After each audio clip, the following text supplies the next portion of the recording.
Hello, everyone. Let's see. It's going to take me a minute to get used to how loud everything kind of is supposed to be on these headphones again. I hope you're all having a wonderful first half of your week. Weird, yes. Hello. It is Wednesday. I was supposed to be on yesterday, but I got a little bit of a headache. Went out to get a little bit of a sushi, and that was delightful. That was very nice. Went out with Kiyomi and Lynn to grab food, and that was great. Soothing for the headache. So, here we are today, doing our GM prep instead.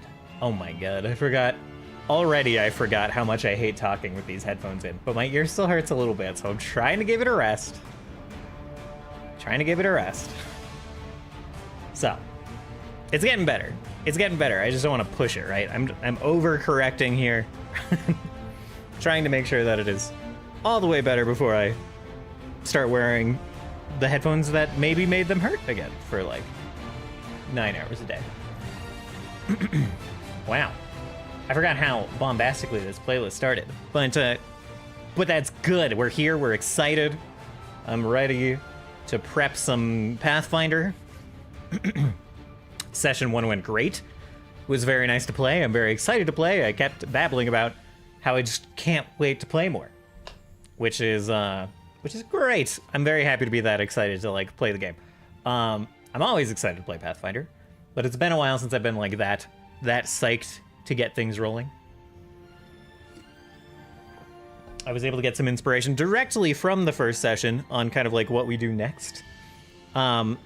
This thing is gonna widen like right away. I thought I was gonna have to kind of spoon feed the players a little bit, but like you said, oh no, you said bombastic 2 streams in a row. You're now on a list. Did I say bombastic last stream? Maybe this playlist brings it out of me. I don't even think.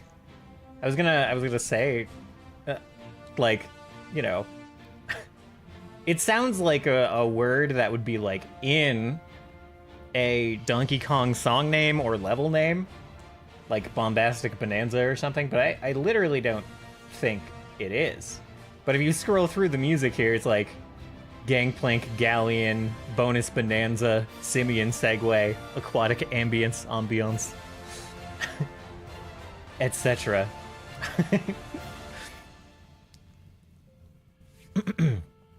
So yeah. There's that. We're gonna get into GM prep it a little bit. I'm gonna do the recap again. We're gonna start doing that. Gonna do it every week. I'm gonna make sure I get on, which is why I'm gonna prep. It might be on Sundays, actually. Sunday might be the regular day, but this week it's Tuesday. Gonna leave plenty of room to sneak in a makeup day to make sure Dungeon Dev gets recorded every single week. I'm gonna try really hard not to miss it because I sure fell off the bus with the marches, and I was not super a fan of that. So we're gonna try to make sure that it happens regularly, so that folks can keep up with stuff, so I can talk to people about running the game, about setting things up, because that's, you know, I've talked about it a lot. That's like one of my favorite things to stream, one of my favorite parts of the stream, and it brings me a lot of good ideas to the game. So the other thing I'm gonna do, I'm gonna start watching actual plays a bunch again. It's been a little while. I binged all the way through Critical Role Campaign 1, and then took a very long break. So I'm gonna start going through that again, because watching actual plays makes me a better GM. Watching other people GM. The main thing I used to do more when I was watching like Critical Role Campaign 1 and like other actual plays, I would like commit to sounds and stuff more, you know, instead of just saying like there is an explosion. I would like make the explosion sound with mouth sounds, and I don't know, that was fun. That was fun. I'm also like better at throwing improvised challenges in front of the players when I'm engaging in other people's D&D content more. It's just like, it's kind of this feedback loop that happens when you're interested in something, right? Where like it just feeds into itself a bunch. You know. it just like keeps it rolling. If you're like doing music and you're in music all the time and you're listening to music and you're studying music, then like I'm able to do kind of more interesting things with music. Well, all of that is true. Like while I'm watching YouTube videos about music and listening to different music and stuff. So I'm gonna encourage myself to engage with that for D&D. Not that I ever stop watching D&D YouTube videos, but actual plays I fall in and out of. Research. It's like research with quotation marks, but also not. Yeah. Yeah, what else? Path of Exile is going well so far. I've made like no progress since I was last on stream. I've replaced a couple of pieces of gear. Just like I have more stats in addition to my defenses now, slightly. But nothing that like scales. I don't have any spell suppression on my gear, so we might play a little bit later tonight. I'm in yellow maps, and we might just like try to push through yellow maps a bit. Yeah. I don't have a 5-link. I just got a 5-link, and my 5th link is my 5th link is Culling Strike, which is like fine, but I just have like a green off color, and I tried like faster projectiles. I tried return projectiles. None of that works with Wave of Conviction. So I just put Culling Strike on there. I'm like, fuck it. It's fine. And it's been helpful. Culling Strike is nice. If I get quality on it, which is a bit expensive, if I get quality on it, then it will also heal me when it culls things, which is, I'm struggling with regen a little bit. Culling Strike never hurts. Yeah. Always a damage boost. I've crafted like nothing good. Not nothing. I've crafted some okay things. I'm still gambling on +1 skill gems mace. I need to get into Delve. And just open a bunch of chests down there to try to get this. I think it's a wand. I think it's called Oblivion, and it just makes explosions when something dies to like fire damage. And it should speed up mapping like a lot, because the explosions are a big chunk of damage that then ignites, and the ignites kind of just proliferate and ping around big packs. Don't you bark. Who do you think it is? You're fine, Joe. No. He's just like laying on the bed. I saw his head go from like I could just like barely see his head like under my microphone arm and neck. No.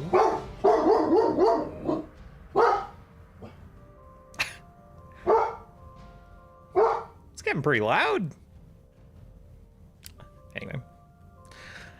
It's pretty easy to get a 5-link with crafting, but I don't have any of the +1 links left. Yeah, I tried to make a 5-link out of the crafting thing. Out of the necropolis. Did not succeed. I was in the kitchen. I missed him. Aw. Oh, hi. Well, he's here now. His head is not in the frame, but I have a webcam like 2 feet from him that I could put 1 feet from him and just like point down, but I have not set it up. I need to find, I think I even know where it is. I have like a little freestanding mini tripod with like the weird octopus legs things. So I'm just gonna like set that up over there. Point it at him, point it at the chair. Yeah. I'm wearing the hat because my hair is a mess. Sorry if you witnessed that later. I also have discovered, and am not pleased to discover, this olive and this olive just not the same. Very unhappy about that. This is like much closer to kind of a gray green, and this is like much more brown, much more green. I'm just not pleased at the whole situation here. I was like, I shouldn't wear this shirt because I wore this last time I did dungeon dev. I can't just do, like, it's cute to wear the slightly more, I don't even know what to call this, actually. It has elbow pads, which makes me think that it's professorly, but that's literally the only professorly thing about the shirt is that it has elbow pads, and that's a very arguable trait. I don't even know why is this a feature on clothes, this thing, you know? What is it? Like, it's not actually padded. I don't know. Maybe it's just literally, maybe it is literally padding for like putting your elbow down and like doing it this, you know? Anyway. It's now officially Dungeon Dev shirt. I think I did. I wear this shirt and another, and another. I have a couple of like job interview shirts, and I used to like wear those more often for Dungeon Dev, and then I kind of got over it. Maybe if you're arm wrestling. Oh yeah. Well, I would think you would want. I would think for arm wrestling you would want the extra friction. Like, you wouldn't want a cloth thing sliding around on a table for arm wrestling. Maybe?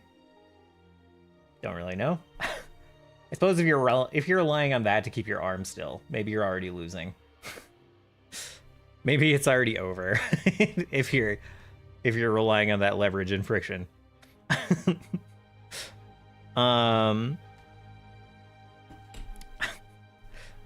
I was gonna say other stuff. We're doing music on probably Sunday. Well, I guess it kind of depends on things. We might be doing music and Final Fantasy on Sunday, maybe. Not sure yet. And I think this Thursday we are possibly. I think tomorrow we are doing an event, a Zomboid event, to test the new server settings and new mods. So that'll be exciting. I will probably stream that, but not definitely. But it's more likely than not. We'll see. We'll see how I feel tomorrow. Maybe I wake up late and I'm just like, I don't want to shower. Or I don't know. If I do stream tomorrow, I was the developers of this game called oh heck. Hey. You're fine. You need to chill a little, buddy. You can't bark every time someone's moving. I think he's a little wired today. We went for a walk already, and he was barking at fucking everything, which he doesn't always. Let me see. He's guarding the stream space. I guess so. Okay, let's see. I'll go to my streamer email. I needed to turn all of this to dark mode. So I have a Steam key for this game called Of Life and Land, which is like a city builder, all about kind of balancing nature and human activity. I'll try Wuthering Waves. It's not even the gacha I'm trying to stay away from. It's like daily quests that annoy me too much. So, you know, it depends. Oh, Kaomi. That makes sense. Hello, Kaomi. That makes a lot of sense, actually. Oh, well, all right. I did not successfully copy the Steam key. Anyway, the developers were kind enough to send me a key for this this game called Of Life and Land, and we're gonna try that out tomorrow. Like I said, city builder, kind of all about balancing human productivity and progress and the needs of nature. Put it on speedy. We'll put it on our SSD.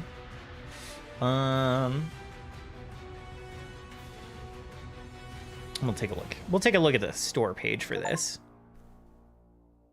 Get the camera off my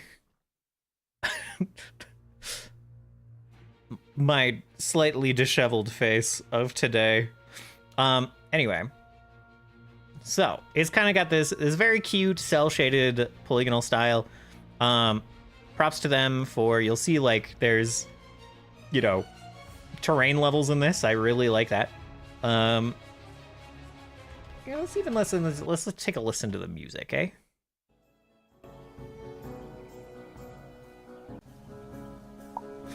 So yeah. And like everything you do can kind of affect, you know, you can like push out nature, and kind of like affect the wildlife nearby, which will have a feedback effect on your town, your populace. Yeah, so you can kind of pick whether you want to make a very, what do you call it? Like a city that kind of works well with nature or kind of rejects it. And there are different ways to deal with both different outcomes. So we'll try that a little bit tomorrow, I think. If I do end up streaming tomorrow, we'll play this. If I don't tomorrow, then it will be Saturday after Pathfinder.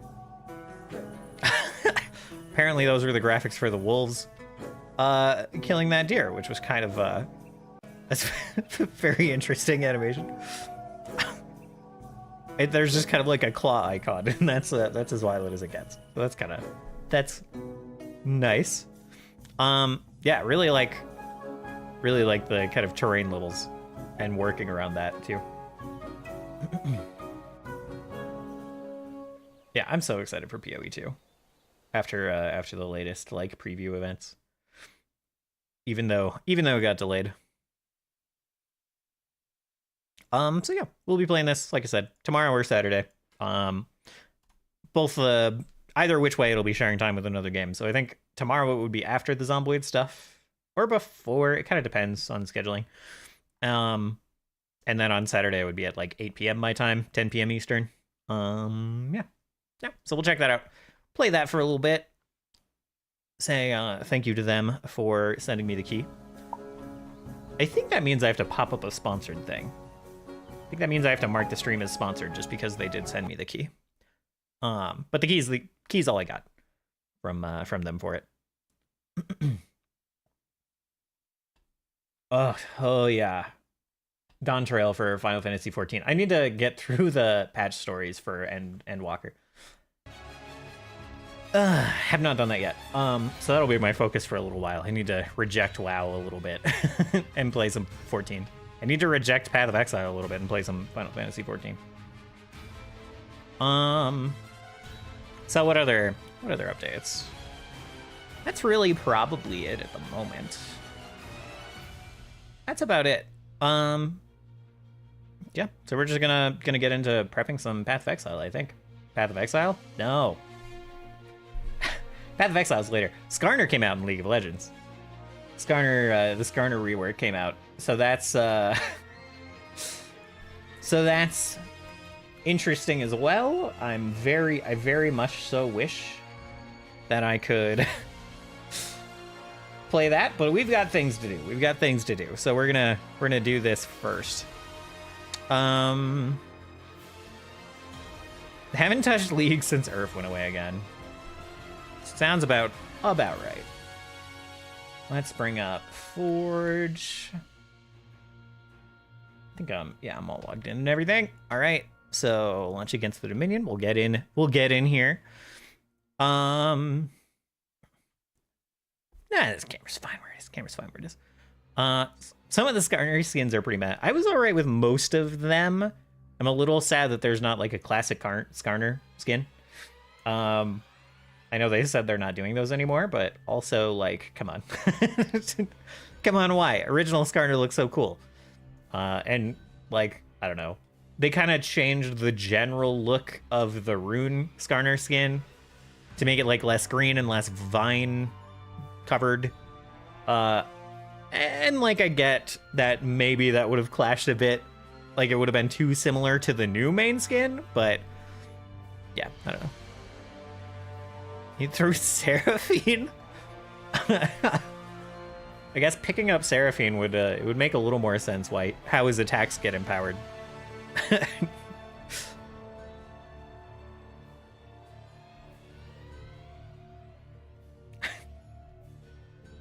Forge is taking a minute to load my game. Connection refused. I don't want to be like Forge has been giving me more errors lately. But it kind of has a little bit.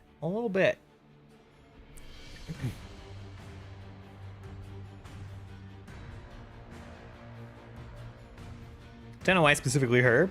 But she would have one of her, like, her singing audios go by as she flew with the enemy. That's hilarious. Instead of the sound of a rock just going like whoosh, it's like just one of her spells. That's very funny.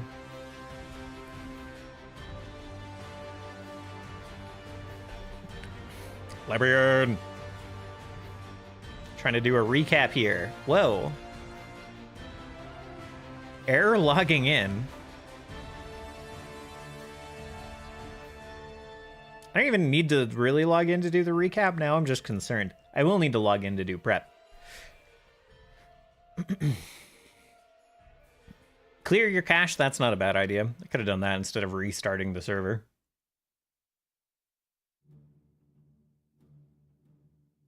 But I kind of assume it's a server error I'm getting. I could check the console, I suppose. Too late now. True, yeah. Clear the output. Launch the game. Don't save my password. Every time you launch the game from here, it grabs the invite link because it's all like, it's all hidden. It grabs the invite link and it's like, do you want to save this as your password? And I'm like, no.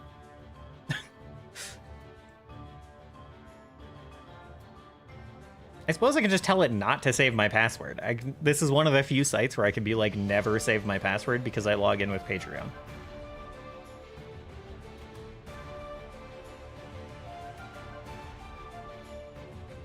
Oh yeah. Why isn't your password 50 characters long? I know, it's only like 25. Well, actually for this, it's probably, it's probably decently long, given that my password is a authentication token from Patreon. It's probably pretty long. Okay. All right. Here we are. Do I want Donkey Kong playing for this? I need to like run experiments again to see what is the least likely soundtrack to get me DMCA'd.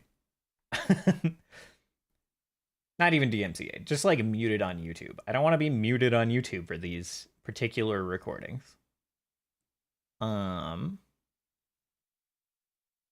Was a password because it blocked it out, and I'm like, that's an insane password.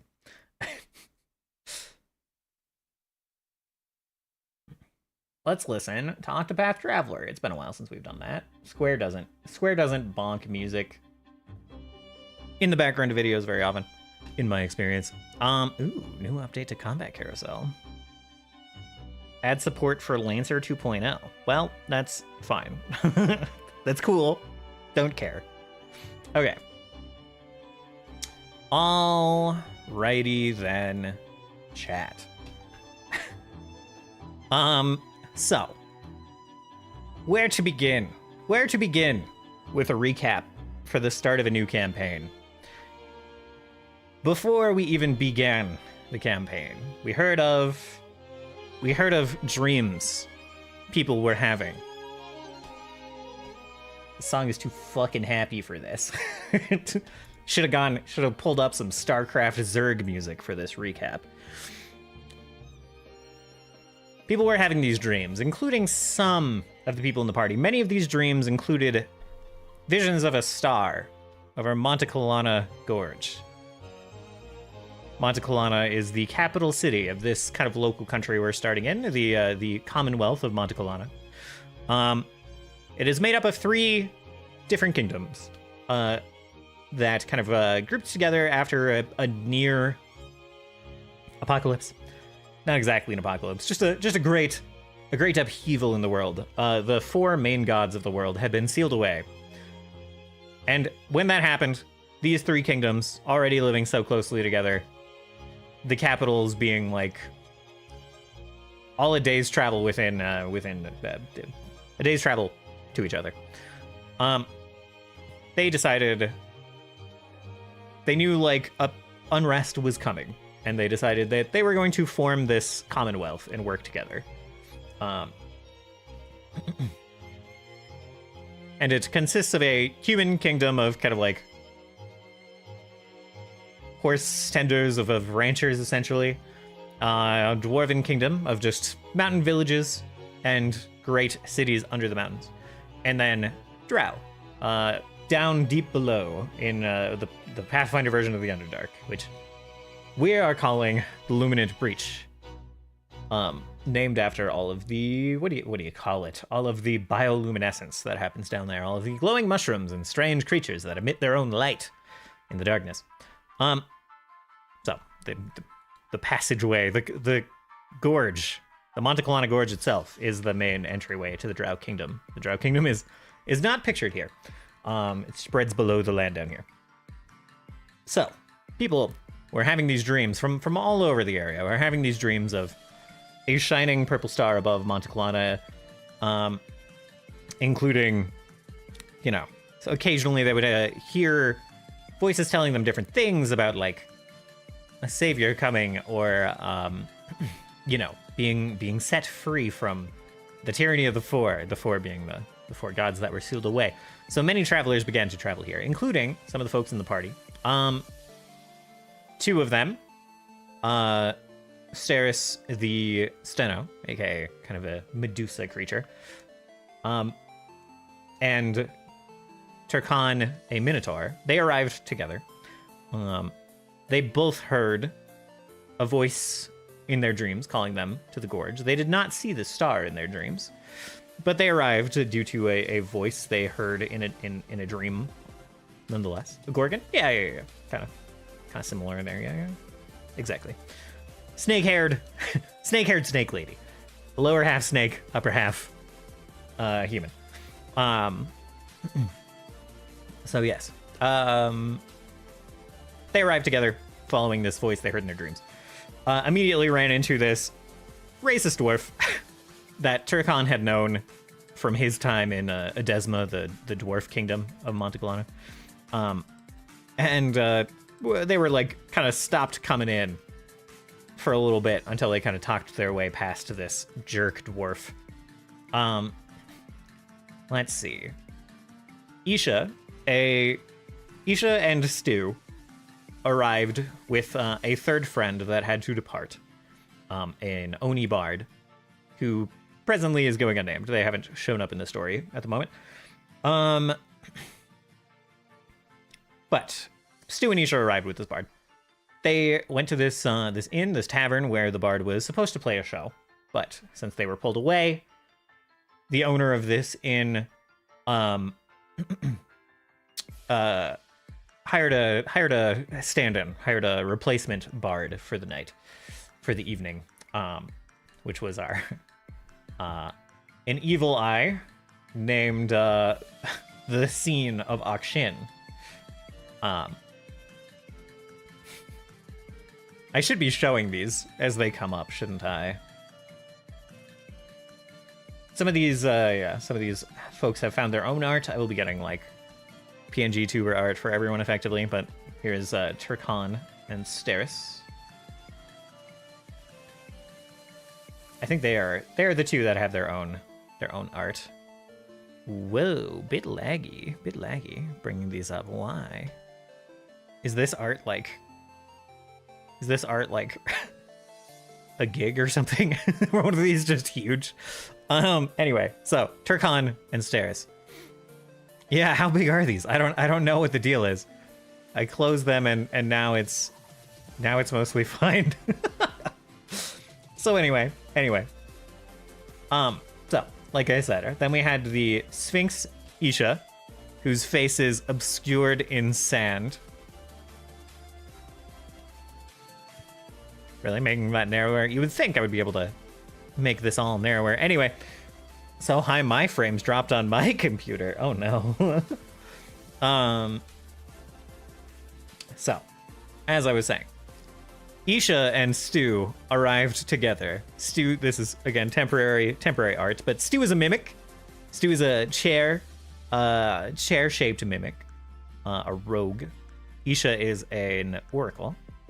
They arrived together with their bard friend. They all had kind of a bit of a shared history, that being that Stu has recently eaten the keeper of the temple where Isha was a statue for a long time. So I don't know that their relationship is one of animosity or I'm not sure. I'm not sure what their relationship is. But at the moment, Stu seems to kind of be hanging out with Isha. Isha seems to be keeping an eye over Stu. They were at this inn where their bard friend had just departed, and the scene of auction arrived to kind of make the performance that bard friend could not do. And yeah, just this evil eye bard played a show. Kind of saw the people in the bar were making a ruckus about Isha and Stu, and so the scene of auction walked over, floated over, and was like, what is going on with this ruckus? What are you doing? This is very disrespectful. And then Isha was like, oh, this drunken man tried to sit on my friend. And then the scene of auction was like, oh man, that is really disrespectful of them. I am sorry to hear that. And then went on this long and kind of unprompted tirade about what it's like being a monster, playing these shows, and then like the history of like a genre called monster rock. Just went on this whole musical history tirade to these two as Isha started to kind of... Isha and Stu turned back into furniture a little bit. They said they sat very still and just hoped he would go away eventually. Meanwhile, Steris and Turkan met a strange fellow who looked human. This is not a great representation of Turris. Virecti has his own description. He's supposed to have brown hair and like brown eyes. But you know, and kind of a strange brick pattern, a strange rock pattern to his cloak. This man has no hair and is not wearing a cloak. But you know, they found this fellow stumbling through the streets, looking very bewildered, seeming very surprised by everything he saw. He picked up a spoon and was like, "What is this marvelous thing?" And kind of like lifted it up, and then saw the reflection of Turkan and Steris kind of in the spoon, and then threw the spoon away. Went and talked to them and was like, "What are you marvelous creatures?" But just very impressed by everything he saw. Very strange for a human in a city that had culture closely aligned enough with human culture. Dwarves and humans have lived alongside each other for a long time. They have a lot of similar things going on. And Monte Colana is a very diverse city between so, you know, kind of has people from the Luminant Breach, people from the Human Kingdom, people from the Dwarven Kingdom, has catfolk from the north, and many others. So, like, strange that this human would be here, bewildered by a bunch of very things that are very close to human culture. So Turris and Turkan engaged this man in conversation. He seemed convinced that this was some form of like providence, that he should meet these impressive creatures while he was here, while they were walking through, kind of investigating their dream, and he was walking through kind of investigating his own curiosities, and they bumped into each other, and he was like, "This is clearly meant to be." And they were like, "Well, we don't. All right, I mean, sure, whatever. We don't really know where we're going. You don't really know where we're going." And he was like, "Then let's wander together." And they were like, "Okay, all right, that's fine." And they followed this curious man around, kind of the strangest human they'd met here, getting increasingly puzzled by this man as they went. There were kind of a couple conversations about these dreams and kind of what they were looking for and why there are so many people here, and they decided that they were going to find a place to stay. They started looking around. All the inns are full. They were eventually pointed to the south roads, the roads leading out of the city and down to the Dwarven Kingdom down below. And said maybe one of the road inns down there won't be full.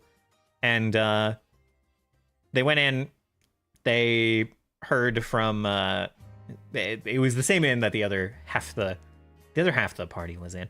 And they heard that from the innkeep that the inn's kind of full, but not everyone's shown up yet. So come back in a couple of hours and maybe something will have opened up. And they were like, all right, well, that's better than we've heard anywhere else. And then as they were having this conversation, the earth shook. The earth shook, and Isha and several of the others went outside to see what was happening, and the sky seemed to bend in the above the gorge of Mont Kalana. Stars kind of like popped into existence that weren't there before. They could see them right next to the sun. Normally the sun would have like kind of overpowered them with its own light.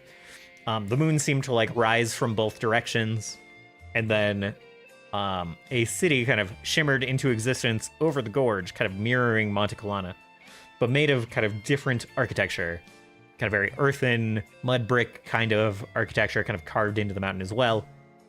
Not dissimilar to how dwarves would create their cities, but stylistically very different. And they saw kind of like earth elemental creatures wandering about the streets there, and they kind of like looked around, very confused. And then everything snapped back to normal.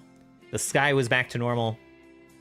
And everything, but the city across the way was gone, but some of the people that were in the streets with them, gone. Some of the earth elemental creatures that they saw in that kind of mirror existence, still here, actually. And there was a bit of confusion. The earth elementals jumped to some conclusions. They don't have high int, any of them that were here. And they turned to all the humans and mortals around them, all of the people from this plane, and said, you dare snatch us up from our very city? How bold are you? And they went into a bit of a scrap, got into a bit of a fight, a tussle. The party tried to kind of like talk their way through it, and did not immediately succeed. So we got into a bit of a fight here. Had kind of a situation where the earth wisps, they have an ability. Oh, the actor is gone. That's my bad. I gotta drag that back. The earth wisps have an ability that resonates with other earth creatures and gives any creature around them. Gives a +1 to elementals, gives a +1 to earth creatures. If they're an earth elemental, they get +2. So that was kind of going on here. They were kind of resonating, buffing up these other guys, making them hit more often and harder. And then we had the two kind of bruisers, one kind of more mobile, literal living boulder rolling around, bonking into people, and then the mud wretch kind of just hulking out, beating people down. And I guess he had like a wine mud spray that would slow people down. He landed one of those. That was kind of nice. Yeah, so they got into this fight. They were getting ahead pretty early, and then Turris tried to reason with the earth elementals, even though only one of them spoke common, but managed to roll very high on the first roll with a wisp. Kind of convinced one of the wisps that they were friendly. And then from there, the wisps were kind of advocating for them in the earth language, Petrin? I believe it is Petrin, yes. So the earth wisps were trying to convince everyone else, all the other earth creatures, not to fight. Meanwhile, the party continued defending themselves and like going back and forth with the living boulder and the mud wretch. And the wisps were still performing their job of, as they were chittering and humming and trying to talk to these creatures, still resonating with them and giving them further smash power against the party. So they were well enough serving their role, even though they weren't attacking themselves. And eventually Turris did kind of convince both the party and the earth elementals to stop fighting. They kind of like knocked out they knocked out both the earth elementals, then like stabilized them, then healed them up, and then discussed with them, kind of calmed them down, said that, hey, we didn't kidnap you, we didn't capture you, that was an accident, we don't know what happened, some of our people are gone too, let's figure out what's going on. And the earth elementals kind of calmed down and said, okay, very well. And then this guy, someone pointed out that the whole time, this robot man, the automatic acolyte, aka Envoy, which he would later introduce himself as, he was just watching this whole thing off in the corner. He had begun to stand up and then stopped and just sat back and watched the whole thing, watched how this party would engage. And then I think it was Steris or Turkan. Someone pointed out that he was just sitting in the corner watching, being a creeper, and they called him out, and he kind of took off his hat, bowed, and introduced himself as Envoy. Oh, Notes section. Oh, that's maybe not as useful as I... Anyway, ignore me. And they, you know, talked to him a little bit. They were like, hey, what were you doing watching this whole thing? He was like, well, my name is Envoy.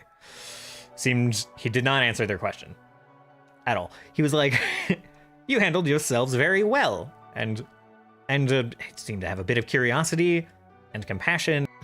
What a cliffhanger. Yeah. A slightly more tense cliffhanger is generally good, but introducing an NPC, having him give a mysterious name and be like, I've got a job for you. Not the worst cliffhanger. Meanwhile, Purple Star had appeared in the sky above Monte Colana Gorge. Also, speaking of cliffhanger, I was kind of hoping some folks there. I didn't show the edge of the cliff, which is part of why I was hoping people would kind of try to push each other like off the edge of the road. Next time I'll make sure that there's actually a cliff there, but there's magic. I described there as being a very low, like below waist level guardrail. And people were like, oh, lovely, great, that seems safe. What they don't know is that there's like magic. There's an enchantment across all of Monte Colana that anyone who falls over the edge will just get picked up. It suspends falling and returns people to where they were. So the most it would have done is like take someone out of commission for a turn as they floated slowly back up. So that will continue to be the case when they start to like descend the road to the Drow capital, whenever they do that. So, this leaves me with, like, I can already just widen this whole adventure quite a bit, which makes me very happy. I wasn't sure kind of how quickly I would be able to spread things out and give the players kind of like different options of what to pursue. There's a lot of NPCs to work with. I asked a very simple question of all my players of, give me 5 NPCs that you know. And, you know, they don't have to be serious. They don't have to be important. Just give me 5 NPCs that you know. And already I know that the Scene of Akshin knows Neria, the innkeep at the tavern he was playing. And like, you know, Turkad knows that racist dwarf guard who's being kind of a dick. Yeah. So that was all very nice. I need to get the known NPCs from a couple of other people, but it's going to like already going to come into effect. So that gives me some stuff to play with. I can have NPCs show up here drawn by the dreams if I want. Getting into trouble with, you know, we'll talk about with who momentarily. But, so Envoys, we're just going to rename this fellow Envoy right now, huh? Envoy. Oh my god. My keyboard today is worse than it has been in a long time, and I'm ready to just replace all the key switches, like, ASAP with these here boys. Would have done it today if I had time. I didn't have time. Not gonna have time tomorrow. We'll do it on Friday, because I'm really sick of missed inputs with my keyboard. Okay, so Envoy here. The job he is hiring people for is, he knows about these dreams. He's heard about these dreams. He's concerned. I think you're not playing hardcore. Tell me about it. My one key is one of the ones slipping up now. It's no good. It's no good. So let's see. Where is it? So his whole pitch for this job is like, the travelers who've dreamt of the star are here for hope or to satisfy curiosity. I'm worried that there are people or groups who would take advantage of these travelers. I would like you to find, you know, especially with these earth elementals popping into existence here. They're going to hear combat kind of like continuing throughout the city. Like kind of in the tiers above them and below them, there's like a bit more like clanging of weapons on rock, and that kind of thing, kind of all around them. So like they were able to stop this group from slamming about, but this is happening all over the city. There's like maybe hundreds of earth elementals around. You know, there's a lot going on. So the B plot here is going to be that there's a bunch of these earth elementals in the city. Let's see. Let's outline the whole B plot right here. So, A plot is clearly these Star Dreamers are here. This guy is worried that there are groups who are going to manipulate these dreamers, which is going to be more true than perhaps he knew, or more true than the party thinks. Their dreams are in fact going to be manipulations, as we'll come to find. So easy to fool. Yeah. Well, you know. Do you stream your sessions? Yes, I do. Yes. So they are streamed on Saturdays at 4 p.m. Mountain Time, 3 p.m. Pacific, 6 p.m. Eastern.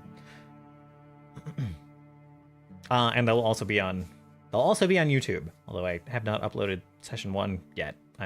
If I didn't have contract work to do tonight, that would be on the docket for tonight. So it's going to be my homework for tomorrow is going to be getting that video cut and uploaded. The VOD is on YouTube, but the uploaded, cleaned up version is not. Anyway, Minnesota time. Oh, God.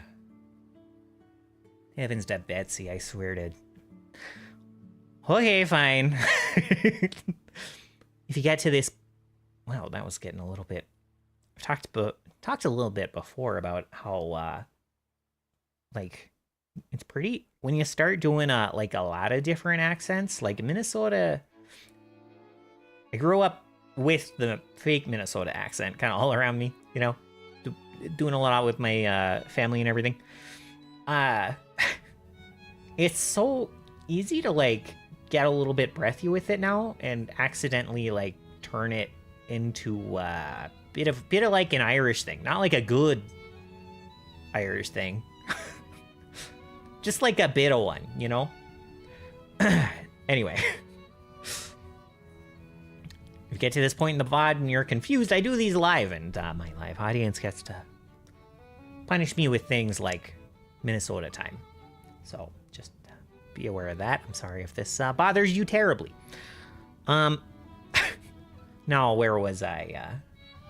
So at about 1:08 in the stream time, I'll stop with the Minnesota accent. Okay, all right. No, literally, where was I?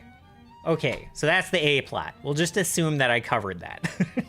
The B plot that we're gonna go over here. The B plot, there are all these earth elementals. They kind of eventually, some of them get put down, some of them get captured. That's kind of the, the guards try to capture before they kill.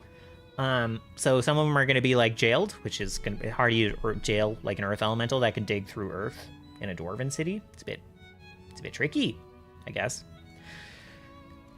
They'll figure it out. So anyway, there's that. A bunch of them get captured. Some of them get away. A bunch of them kind of group together, kind of find each other. They go down a dwarven tunnel, collapse it, break it all down. So they're going to collapse the tunnel to cover their escape.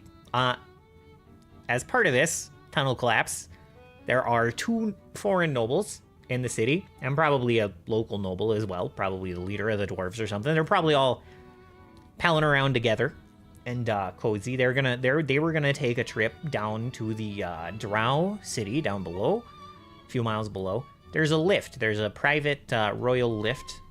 Not royal lift. There's a lift that gets used for important traffic, VIP traffic. There's only one. It was a very expensive project to put together, so there's only one, and they don't let just anyone on it because maintenance is expensive. For effectively a medieval elevator. So it's just a big elevator shaft that goes all the way down to the Drow City. So anyway, this cave collapse is going to in some way kind of trap or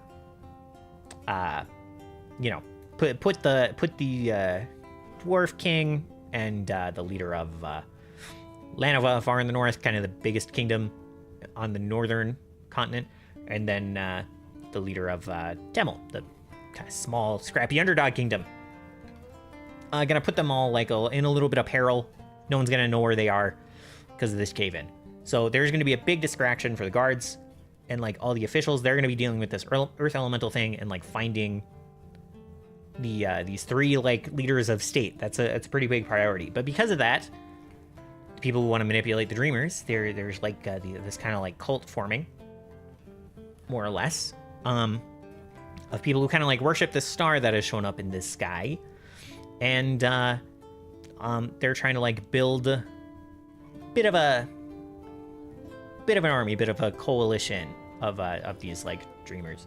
So they're gonna start making moves while the guards are all like distracted finding the 3 rulers of state. Very big deal, but leaves a lot of room for some shenanigans to go on.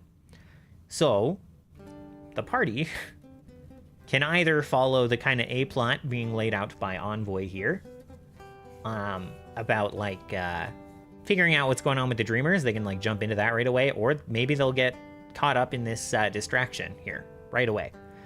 Like maybe they'll decide that it's time to go find these kings as well. Maybe they want to get some favor from the nobility. Maybe they'll split into 2 groups. They're already in 2 groups. Not unreasonable to think that one group could kind of get split and start doing one thing while another group does another thing, which is kind of actually, like, people say don't split the party and everything. I think in like a town roleplay investigation setting, it can be nice to have the 2 groups, actually. I think it can be very nice for pacing to be like, we're going to spend 5 minutes here, 5 minutes here, bouncing back and forth, and then kind of like regroup at a certain point. You know, I think that can be nice, especially when you have 6, 7, 8 players like we do. Yeah, this week we're still gonna have 6, I think. I have not heard otherwise, but we have a 7th and an 8th in the winds, perhaps showing up at a time, you know. So we'll see. Trying to inject one of those players right into the middle of the action could be fun. So that's kind of that's the broad overview of the A plot and the B plot. So I could probably honestly run that now. Like, I could improvise all of that and not be too fussed about it. But I also have some more notes that we can kind of work on. Let's see. So one thing I want to do at some point here. Let's see. Yeah, so far we don't know about the B plan if they don't take the job. Oh, the other thing right away is once they sleep, at least one room. It's probably going to be Steris and Turkan. There are these things called Ruchaliks that like adjust to memories, and they've been the ones manipulating dreams. So we're just gonna let's pull in a Ruchalik. There's going to be a chance for them to kind of there'll be a scene where they are manipulating the dreams of one of the party members, and some of the other party members have a chance to wake up and spot it. They've got pretty good stealth. And the players will know that something's up, because I'm going to be like, all right, give me a hidden will save and give me a hidden perception check for one and then the other. And these things have decent stealth. They got a plus 15 in stealth, which means you have to beat like a 25, which might not even be... Well, no, it might... I think most people have a 10 in perception. Who has the smallest wisdom? Oh, God. Turkan here has is an expert in perception and only has 4 perception. You know, that makes sense. Why would I think it would be plus 10? Anyway, the Ruchalik, I might make it I might apply the weak status to make it so the stealth DC is only 24, but they might still need like a critical hit. But they're kind of making sound, which lowers the DC. There's like a couple of levers here. They're not being like perfectly quiet. I guess, yeah. Stu's got like a 6 perception. Cinnabok Shin's got like 6. That makes sense. Isha's got a 3. Steris has a 5. So it's about, the average is about 4.5-ish. So anyway, pretty hard to beat this stealth DC at the moment, actually.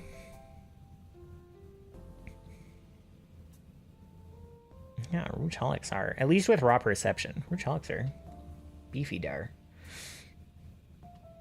I mean, it is a level 6 creature. That all makes sense. If I make them weak, it's a bit easier, which I might do. I might apply the weak template to this here Roocholic.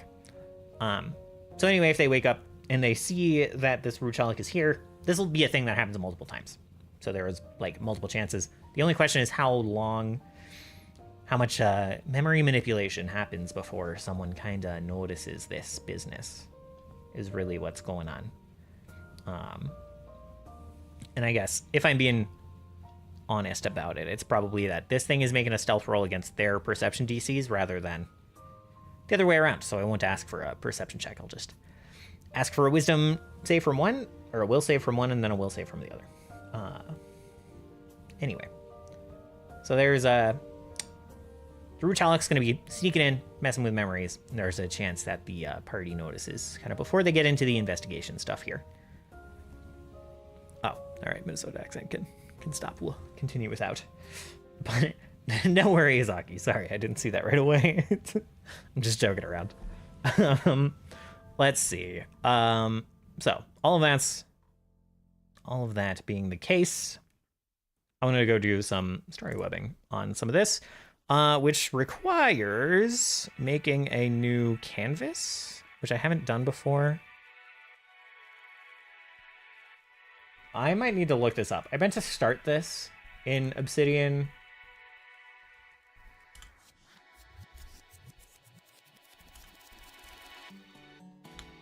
So I didn't have to mess with like the basics. Obsidian recently had a kind of like basically like a what do you call it? A mind mapping kind of update. Like a not exactly mind mapping, but you know what I mean. So yeah, I guess we just need to make a canvas, that's all. So you can like throw your notes on there and like draw connections between them, which is very helpful for me because every free bit of mind mapping software I've used for D&D stuff has gone paid. And like, that's fine, but it's like a business subscription and not like a one-time fee. And I'm like, how hard is it? How actually hard is it to make an application where you drag things around and there are lines between the things that you drag around, right? Like, how actually hard is it to make that? How much do you actually need to charge? So yeah. So we're gonna try to make one of those. I have an untitled canvas here. Oh, maybe this is just what we make. Drag from below or double click. And you can drop like temporary notes. Like I guess a card is kind of a temporary note.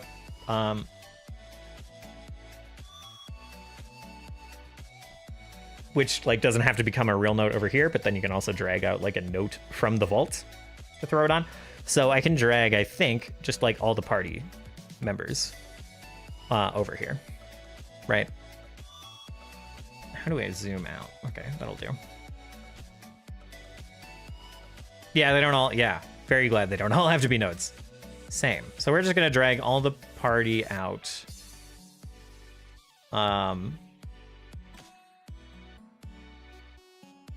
Turkan and Turris. Yeah.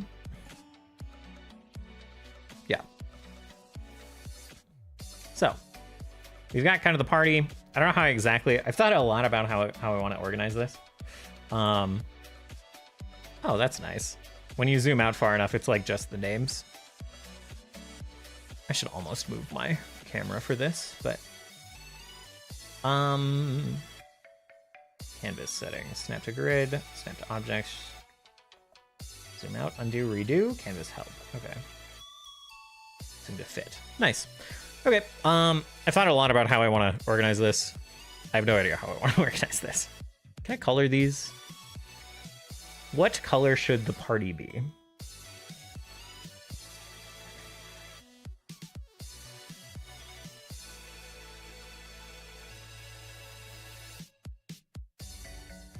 Pathfinder is very like red centric in its coloring, so we can do this. I don't know if I want them like on the bottom and then their connections kind of above them. I don't know if I want them in the middle. It probably should be them in the middle, but or like as a circle along the outside. I don't really know. But we can just start and then I can drag and reorganize stuff later.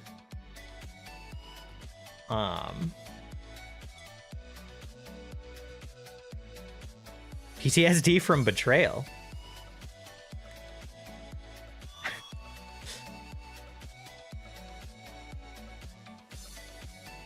Let's see. We should at least have the people who are connected to each other, kind of next to each other. So what are the links? It's like Isha, Stu, Stu to Steris, Steris to Turkan. I'll try to keep this to like 3 of these. Like 2 dots in the middle, eh?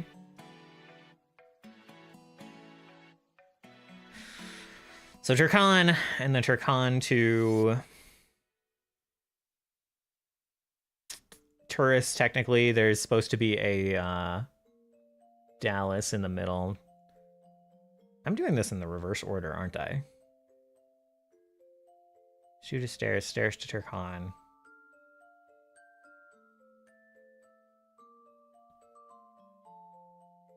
Yeah, it's fine. And then Simo's kind of on the edge here. Okay. Oh, I see. Betrayal. Oh, yeah. The link to cards in Betrayal. Yeah. Now I understand. I know you explained Betrayal in PoE, and I follow how to control them now, but since I never actually finished it, a lot is still a mystery. Yeah. What I should do is send you the cheat sheet.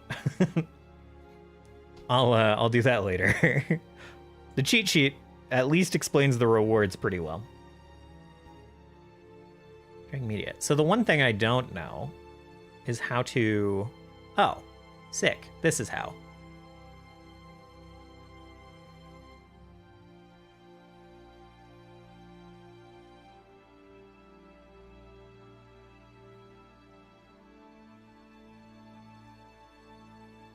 What was it? So... Oops. Let me just take a look real quick. So we zoom in here. We should be able to click into this and scroll down. Yeah. Themes, bonds from Stu. So I'm doing this literally the wrong way. I need to reverse this order. I don't know how to delete a connection. Oh, like that. You just click drag off. Okay.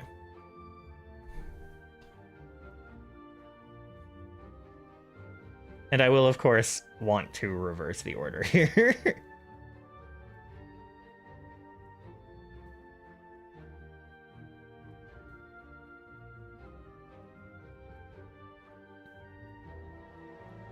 Okay.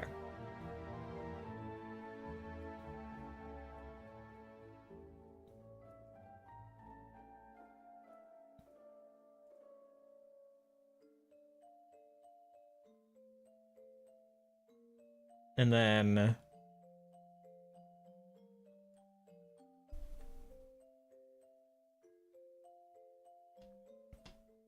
I think this is all fine.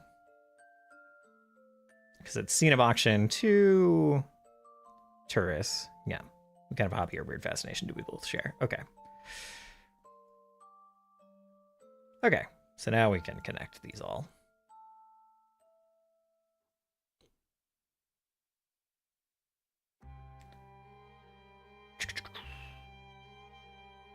Weird that it doesn't, like, bend it around things. Oh, because I didn't make the connection?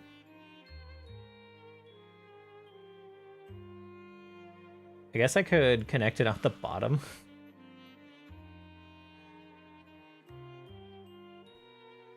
Okay.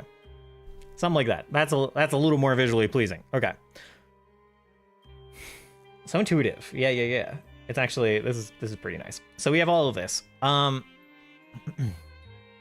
now I would want to like storyboard their connections a little bit. They're like NPC connections.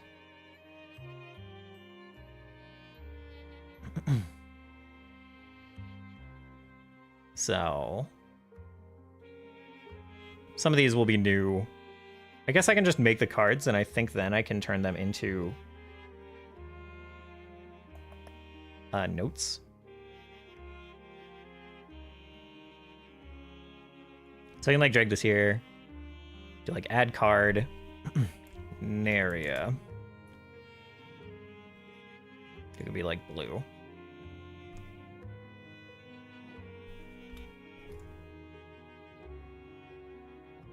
Let's do like Naria.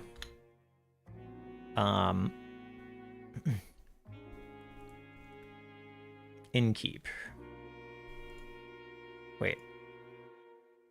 I have to like manually make it a little taller. Okay. That's fine. I'm doubtful, but would be cool if there was another key node to make it curve a certain way. Would be nice. I think there kind of is. Like if I just like open oops, not my Gmail. I guess it just kind of I don't know. Like this preview video, it kind of looks like this curves a little interestingly instead of like snapping straight there. But I don't really know. It would be nice. There's probably extensions that let you mess with the lines a bit more. Yeah, because like when it zooms out at the end of this, the lines are way more direct. Like the top level lines. Just check that out when it comes up. Yeah, like those don't curve nearly as much. So I don't know. I'm not super sure how to manipulate those lines yet. But maybe it's just, I guess it's just all in how much space is between the line and like the origin point. So, I'm eventually just gonna add all the NPCs here, which I guess whatever. I'll just do that. Can I pop this out? Move to new window. Yes. I'd like this to be.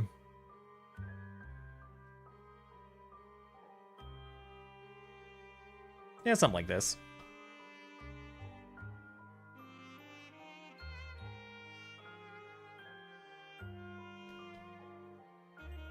This is a bit tight over on the right, but it's fine.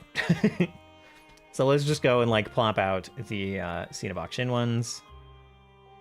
Stuff has been going well. Oh, I don't have them. I haven't added them all to the notes. Never mind, it's all horrible. Nah, it's going great. How about you, Hungry Kobold? Excellent name. Okay, well, let's find Dan Zavar's chat window. Work on his first. We have a local pub where auction frequently performs and plays. That is Naria. Merchant from the next town over who used to be part of his group.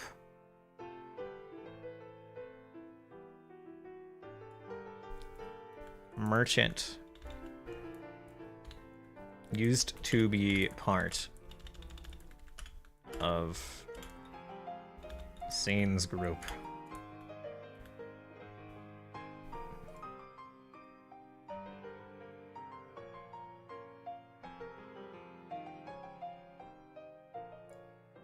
Why did I write it like that? How about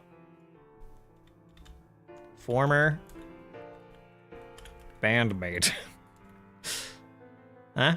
A little bit shorter there. One mishap, it's burning to the ground. Correct.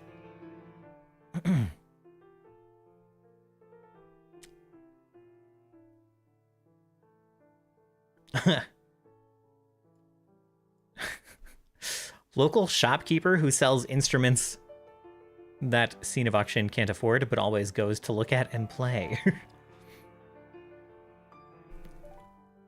Let's see. Instrument. Artisan.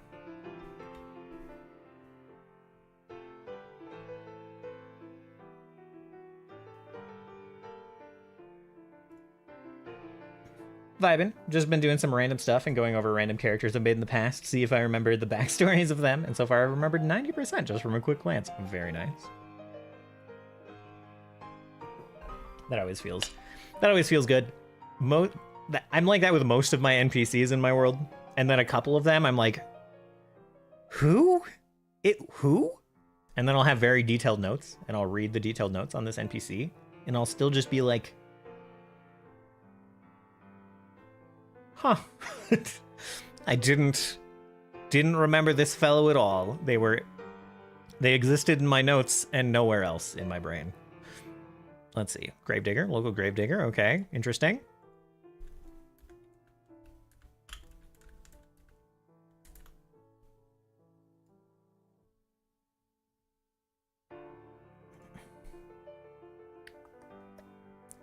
Teacher at a local daycare.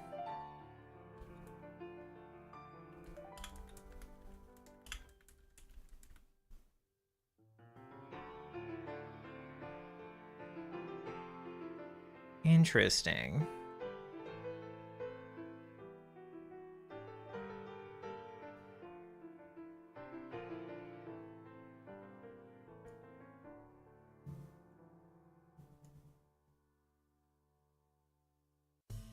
Interesting. Okay. Might be, yeah, you're not wrong.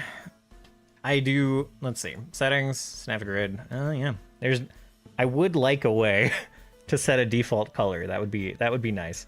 I can also just set the colors later. Like I can set the colors for multiple at a time. So create group. Yeah. Let's see. Scene of auction NPCs. I don't know how long this group is going to stay cohesive versus becoming part of another group, but it's fine. It's fine. Like, there might be some shared NPCs here. Can you group groups?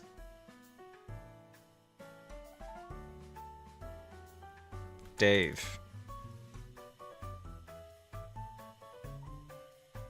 Yeah, you can. It looks a little janky, but you can.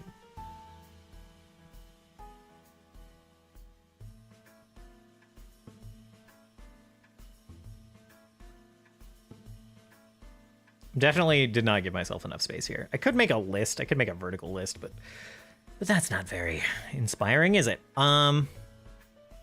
Sorry, by Dave, I mean, oh, you know what? Tourist definitely didn't give me any. Get out of here, Dave. Now Dave needs to be a thing. I will not, we'll insert a Dave somewhere, but I'm not going to inflict a Dave on Terrace's connections. Okay, let's see. Turkan. Where is Bill? All right. Notable NPCs. Okay. Man. Discord needs to display text files better so I don't have to like re-download and open them. View the whole file. Oh, nope, that's still useless. Nope, it still puts everything on one single line. That's a bit of a bummer. Okay. Bill notable NPCs. Here we go. Okay. So.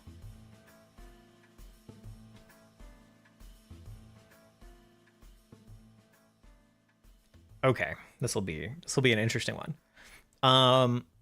Some folks gave me like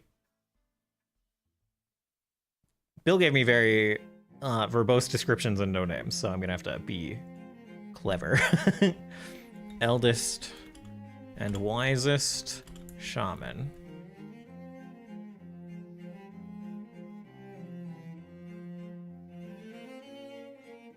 Oh, it's gray. The default's not purple, it's gray. Purple is just the selection color. Didn't know that. Okay, so we've got Eldest and Wisest Shaman. We have Batsarig. Batsarig will play in significantly to some of this stuff. Dwarven, Smith.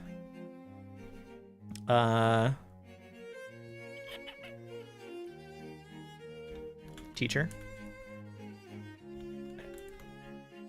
Really wish I would have fixed my keyboard before before the big ol' typing night.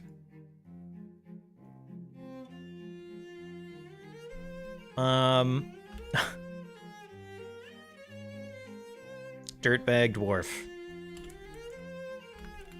This is the racist dwarf guard we have already met.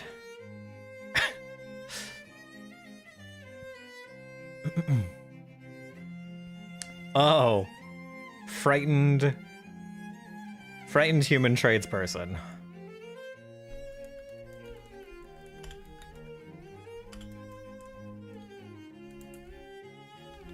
You can go with man. Why did just the N go on? It's fine. So this is like someone who's just heard a lot of bad stories about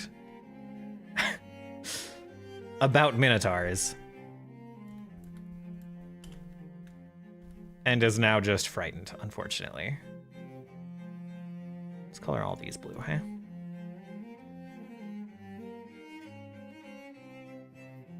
Okay. Oops.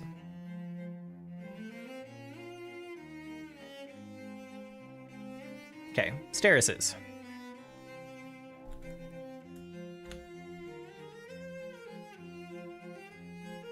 And Steris gave me names, so that's easy. Arlo. Tin. Not that. Gosh darn it. Card. Tin. Card. Maybe Sarah. Farley. And Dagaz.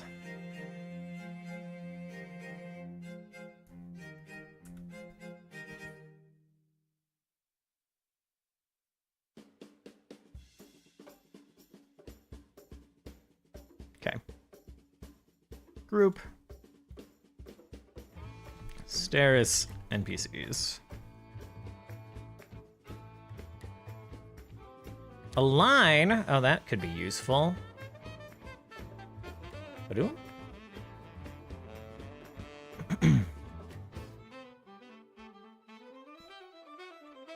What the fuck? What did that do? All right, so the distribute horizontal spacing one is a lie. It means crunch. Crunch horizontal spacing is what that means. Align left. It just doesn't care about... Okay, hold on. It's like, let's try. Align left. And then distribute vertical space. No, it doesn't distribute it at all. It crunches it. Gosh darn it. Arrange in a grid. What the fuck, man? It's because it's trying to arrange it with the group. The group is one of the nodes it's trying to arrange. That's why. Okay. Arrange in a grid. There we go. Nice and easy. Arrange in a grid. Arrange in a grid. Okay. And I can also do this in the group. So I can do like arrange in a grid. I can do distribute vertical spacing, which doesn't do what it did before. Distribute horizontal spacing? Wow, it just kind of mixes it all up. It looks neat. It is not helpful. Arrange in a column. No, definitely arrange in a grid. Uh-oh. Uh-oh.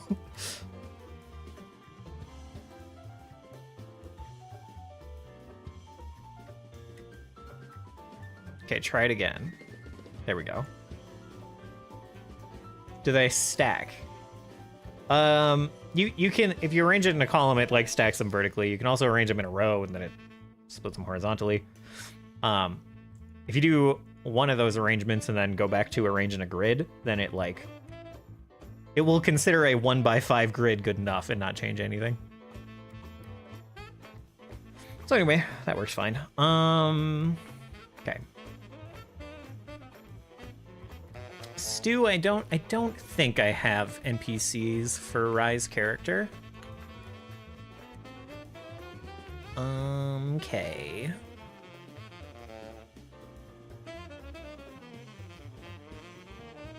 Isha, I do. Isha's name in Discord is Moto. Not Isha.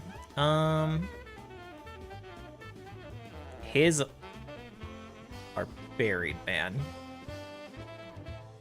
We talk a lot.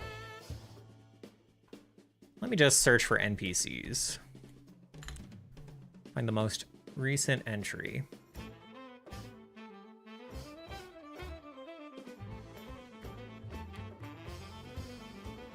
Jump.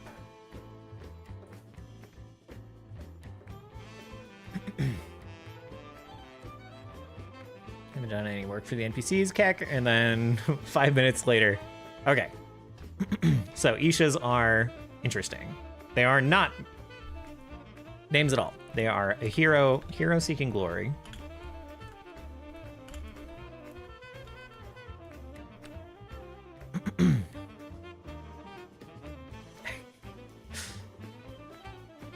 They are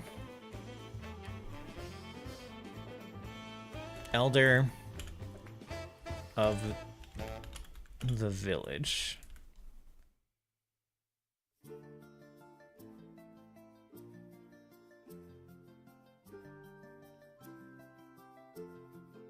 You'd think it would be easier with snapping to get these to be the same width. Child who lost their toy.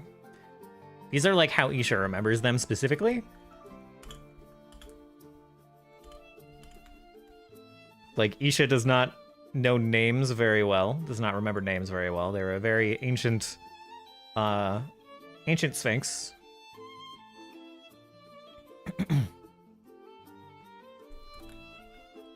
So they kind of remember these people experientially, not by name.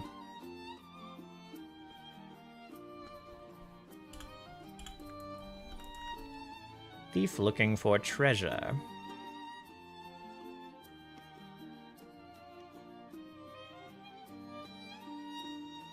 And then... and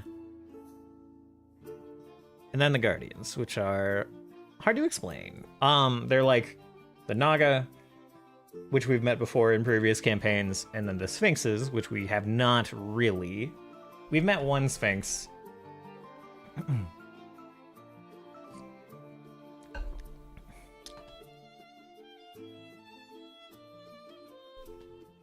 Met one Sphinx before.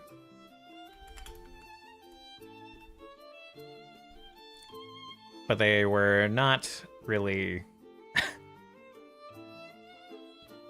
related to the others. Slash might be retconned. Don't know. Let's see. Group these all. Isha, NPCs. Color them all blue. Organize the table by a grid. Okay. So, got some NPCs to work with. I do also have one for Simo, actually. Simo has provided me an NPC for their bard character, but I will not put that in for now. They are going to come up later, and they're actually going to be kind of a big deal, but don't tell Simo. They come up not in the first 10 episodes, but in like the second arc.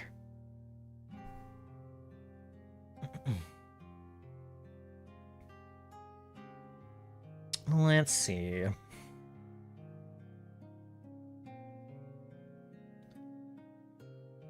Okay. And one thing I want to do is kind of look for places to combine these NPCs and make them the same people. So, like, Batsarig might be the hero seeking glory.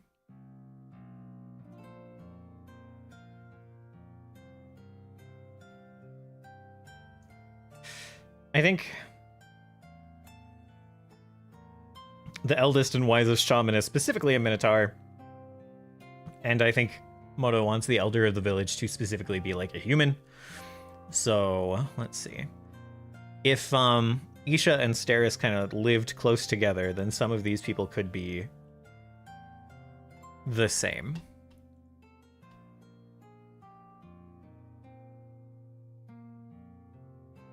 So, like, let me go back to Sarah's, because I just wrote down the names and not the description. So, oh, they're both elven children.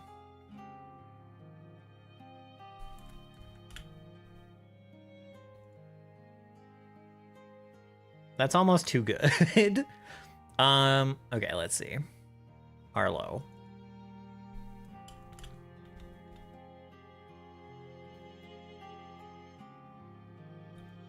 Elderly, dwarven.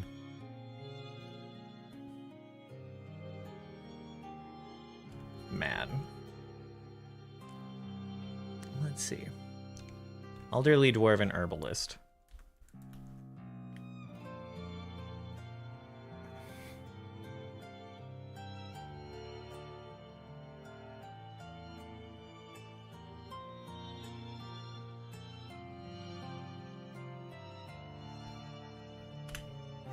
Visits temple.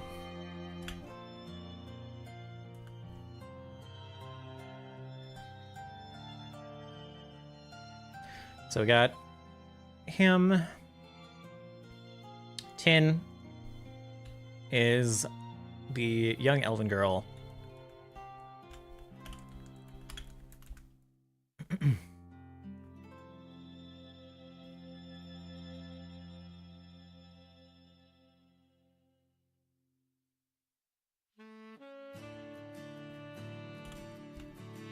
Got lost in the forest.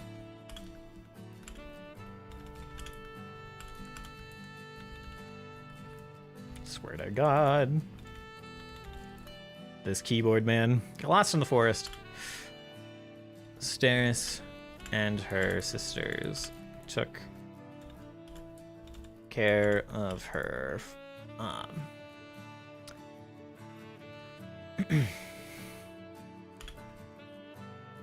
Through the night until she could be returned.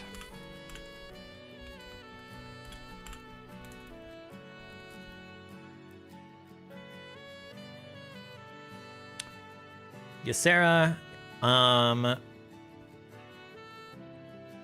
local woman. Steris tries to avoid.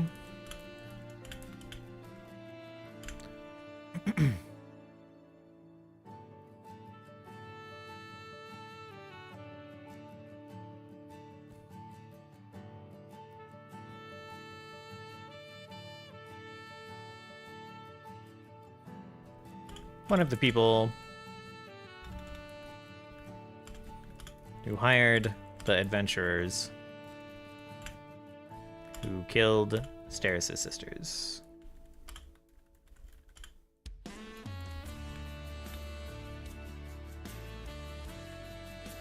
Farley. Suspicious local man.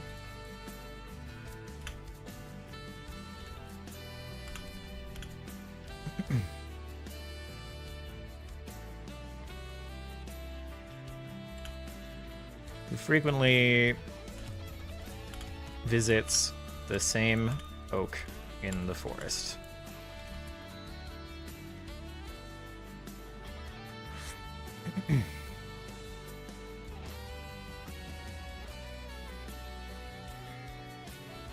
He like leaves offerings and letters in the trunk, so that's interesting.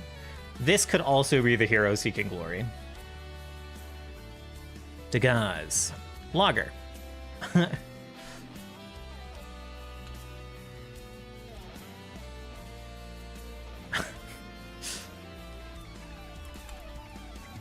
logger that Steris frequently observes.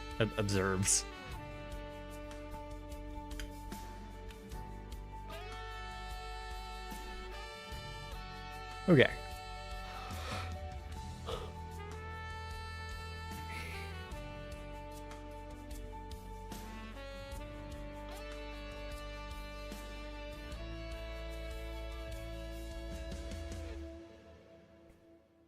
So.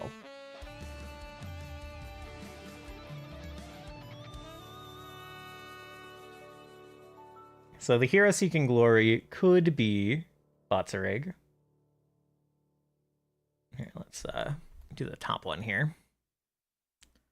The hero seeking glory could be Farley.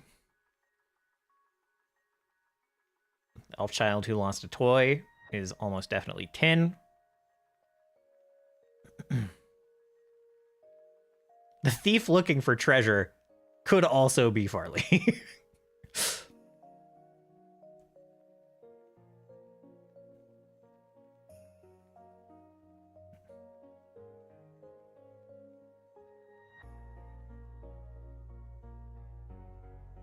Oh, we can color these. Color the lines. That's helpful.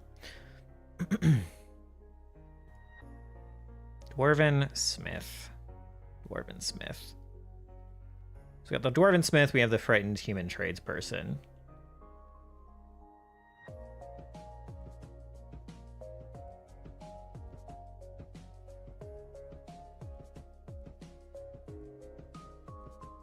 Herbalist. Grouchy lady. Logger.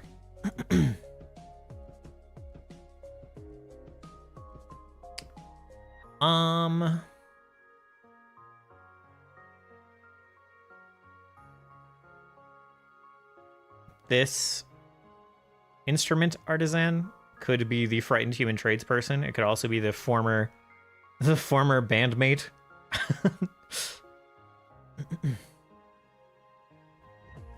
I think this one we just have to make a decision on, and I'm gonna say the instrument artisan is the frightened human tradesperson. Oops, sorry for the mic punch.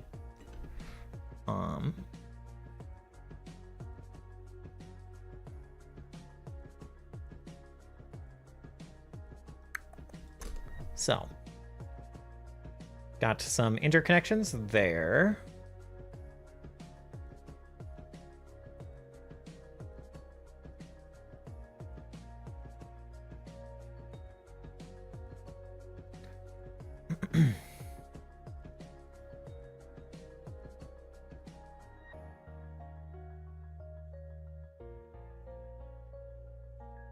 So let's see.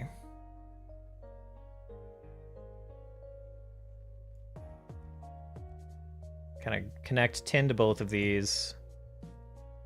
We'll get rid of this connection. The elf child who lost a toy. Let's see.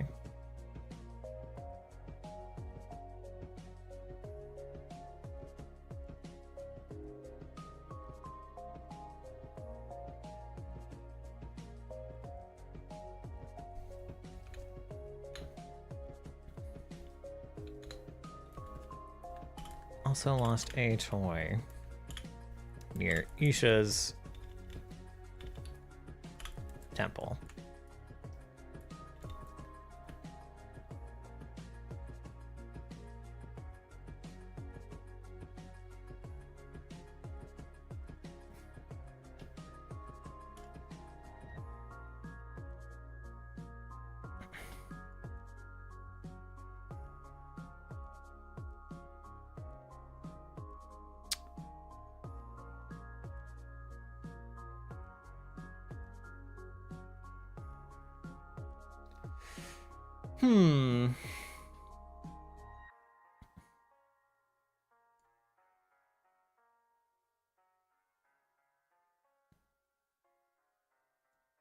I think what we do here is we combine the thief. I think that the thief is Farley and the hero seeking glory is Batzarig.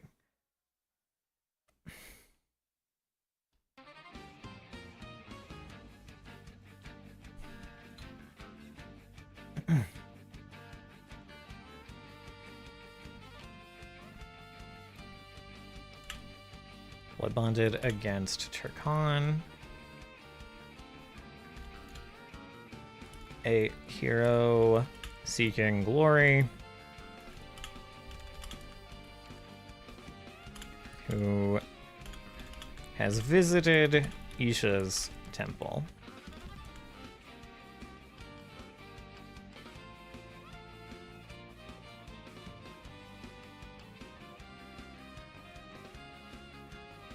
So Isha can connect to this. We'll break this, break this, break this.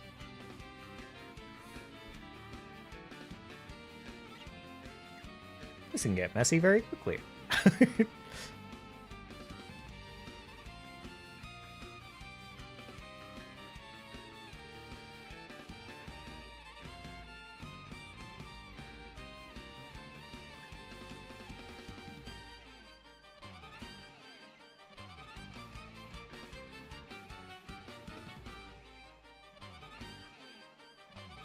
Can I highlight all?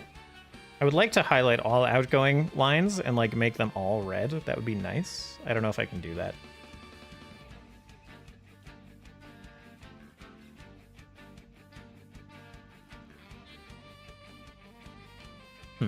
Not sure.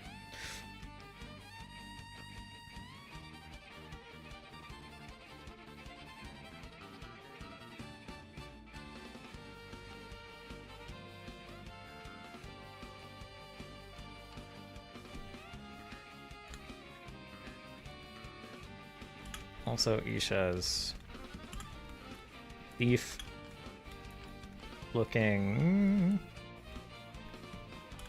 for treasure.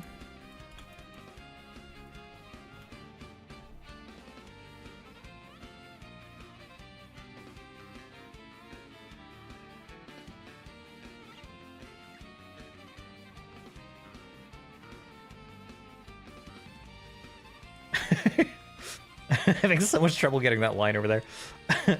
Okay. So we can delete the elf child who lost a toy. That's already figured.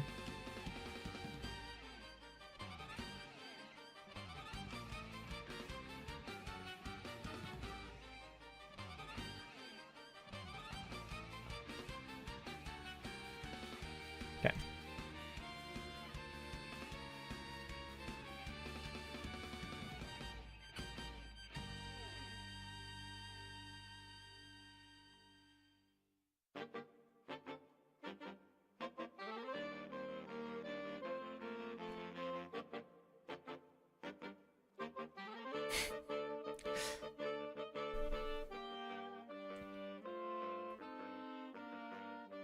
Follow connection. Oh, interesting. Okay. Oh, we can name the connection? What? Okay. Interesting.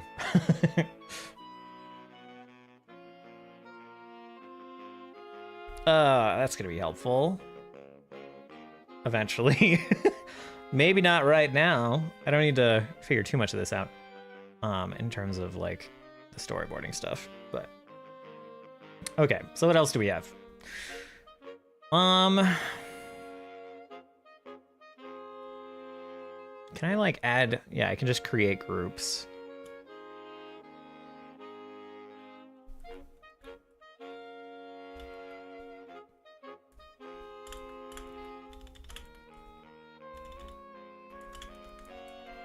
Minion of the Black is up here. Let's see.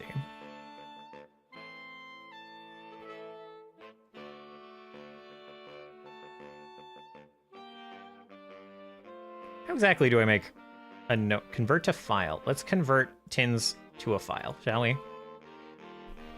Tin.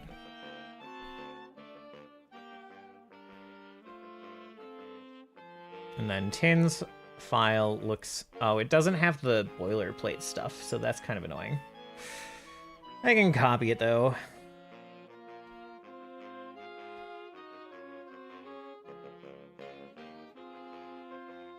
Yeah. So if I just grab... this boilerplate, that should be good enough. I need to do it in source mode. Grab all of this.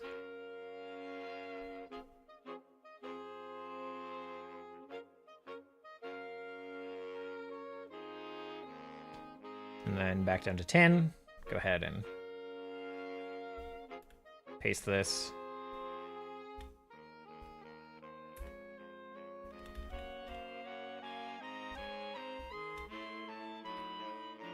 Name is 10.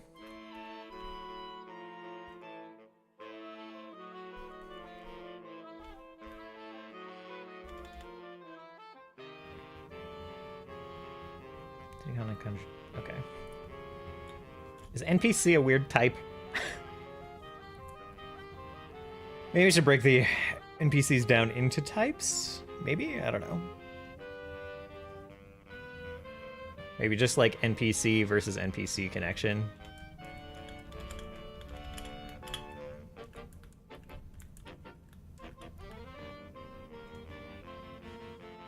Tin, home continent Dretzia. Commonwealth of Montecalana. Home region unknown.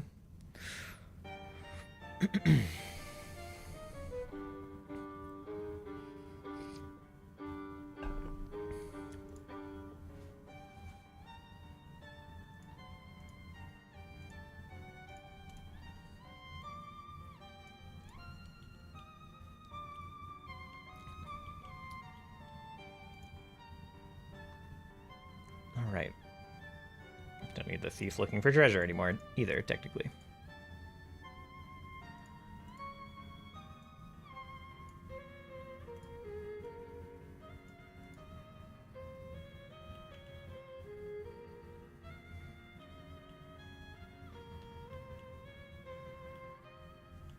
Gonna take a minute to turn all these into notes. Probably not worth doing right now, but will eventually do. On my own time.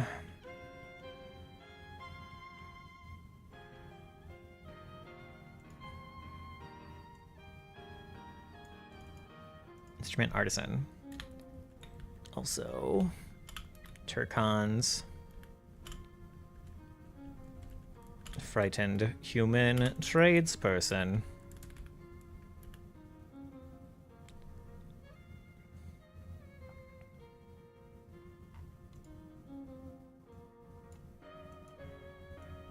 This one we can delete. Oops. And then we can drag like this.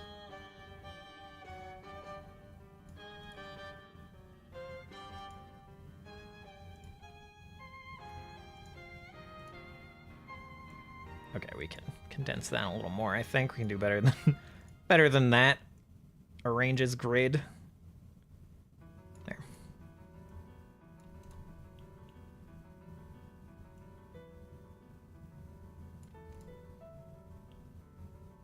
And none of this is super set in stone. Like as I get connections from Turris and Simo and the and Dallas when he gets back, some of these might evolve and change if, you know, I get those before these people show up on camera. Okay. So anyway, Dominion of the Black.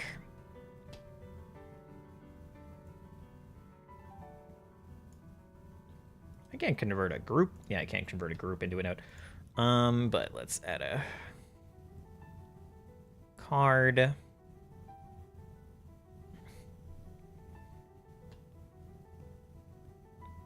Maybe I can, I don't know. I can almost like add new notes down here and then just drag them out right away. So let's see, what do we have? We have as a faction, like, what did I say? What did I end up using? The Star Dreamers? I should almost open my session 1 notes in a new window as well.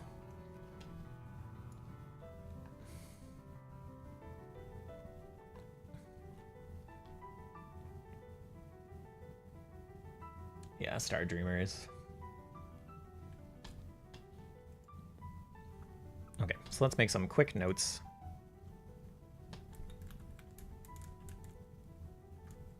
Star Dreamers. need to do anything in these yet. Well, I guess here, doc type faction, and that's it. That's all I'm gonna do. Let's see. So we have the Star Dreamers.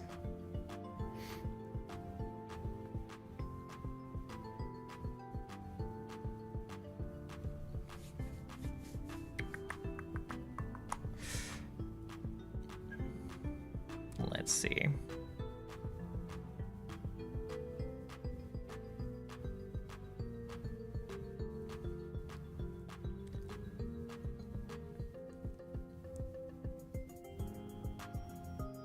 Calling them a faction is a bit much. They're just kind of like a group of people that I need to refer to sometimes, but faction works for it right now.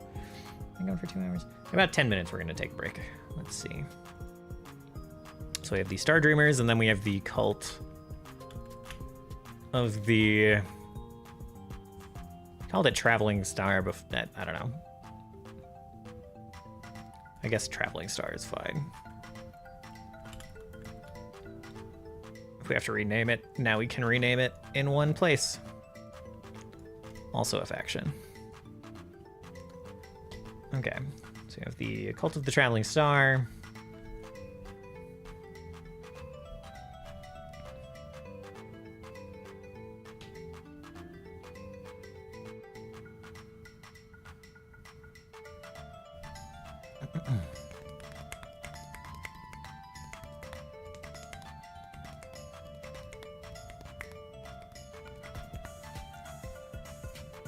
Hi, Duggo.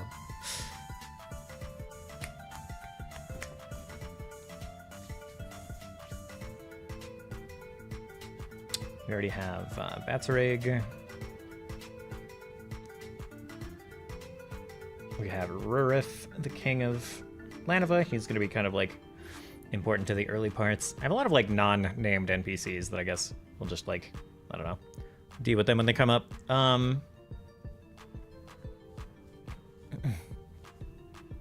Yeah, I mean, one fairly obvious one is like the leader. Let's see.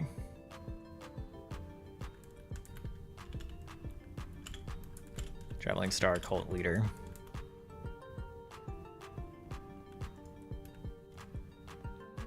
Oops. Person.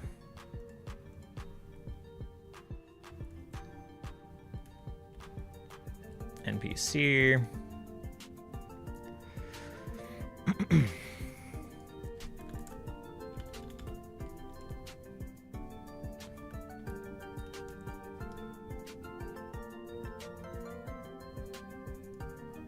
Wait.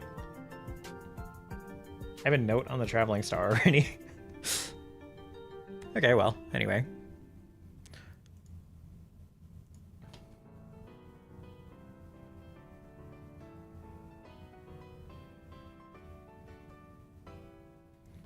Might need another one for Neria's friend. May not need one for Neria's friend. But we'll see. So. We have the Cult of the Traveling Star.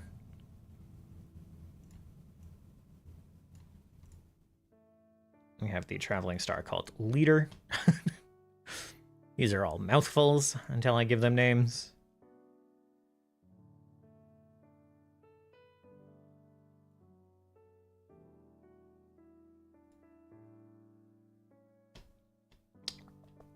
We have the Star Dreamers.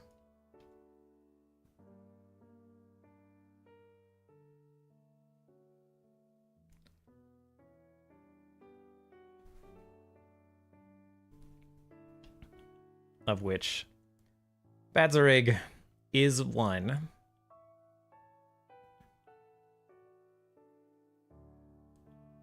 And he is not yet he's not yet in the Cult of the Traveling Star, but they are trying to get him.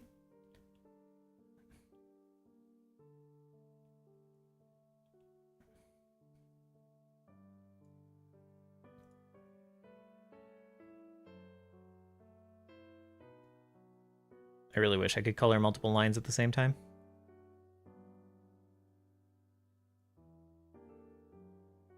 I guess the Star Dreamers are not necessarily purple, I suppose.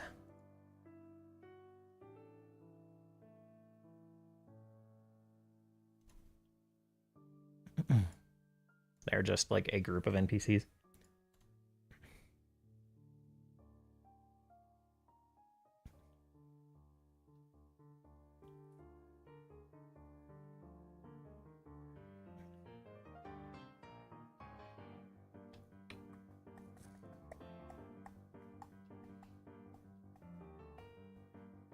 Neria's friend may well be. I don't need to giga size these cards, man. Zoom to selection, swap the file. Narrow to heading. Oh, show entire file. Oh, interesting. I can like choose to show only part of the file in the card here. That's neat, but not important. Change icon. Change icon. Can I do that in here? Yeah. Can I do that for a folder? You can now. Son of a gun. I did this work on this custom icon up here, and now it's just a freaking button. Okay, well, anyway. So, Star Dreamers. Neria's friend is a Star Dreamer. Not sure if it's going to be important, but it might come up.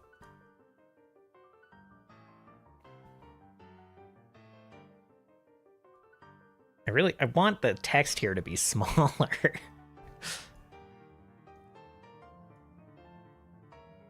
It's fine. It's not a big deal. It's just, it's so big for, it's not important. I want it to be Batsarig sized. If you add color tabs, it will look like a PoE stash, true. Okay. Neria's friend. I don't know if I want all NPCs to be blue or if I want it to just be... Maybe we keep blue to, like, player connections. They should almost be orange. Now that I mean, it's not hard to change all these, but... Let's see how I feel about these all being orange instead. I don't hate it. And then, like, neutral NPCs can be blue.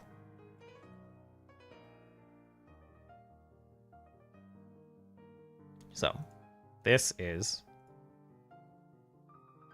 Man, there's a lot of procrastination potential in this.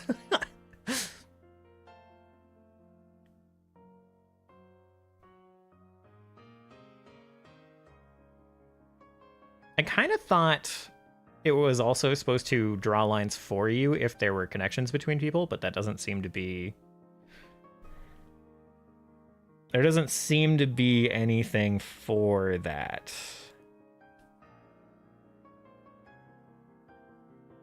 Grid, snipped object, read only, split, blah, blah, blah, blah, blah, blah, blah, blah, blah, blah. It's like group, there's arranging, there's zooming.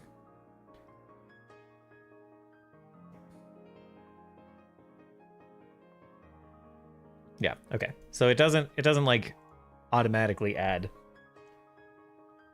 your connections in the canvas based on connections over here, over in your notes, which would be nice, but it's not necessary.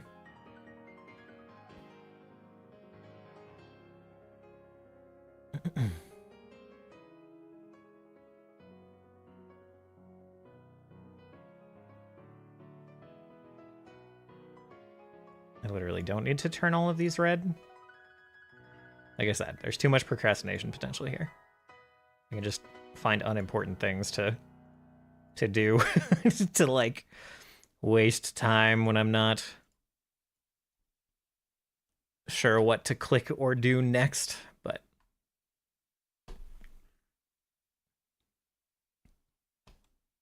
okay. Let's see.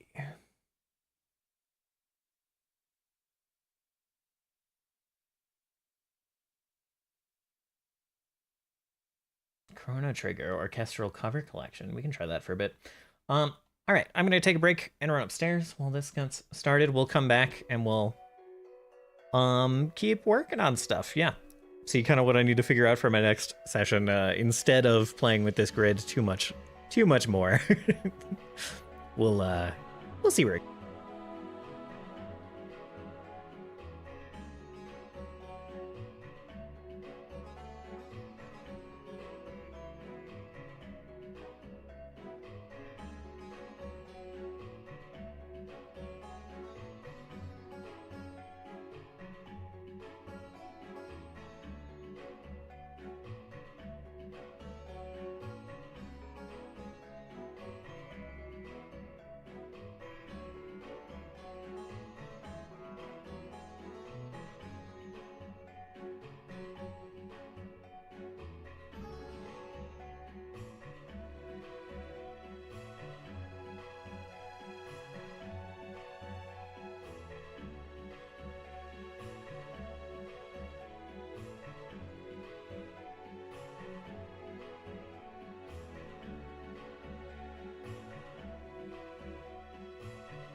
All right. I have returned. I've returned, and we shall continue with the GM prep. Where to start to begin to continue?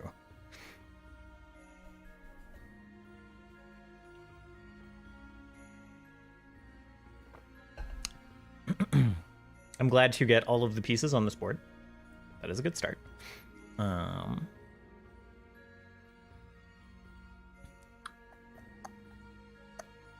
I just like do... Okay. Thank you, Aki.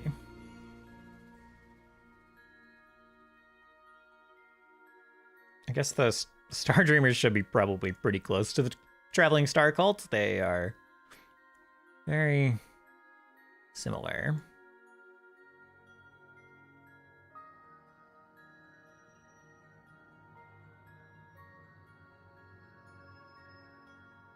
Okay.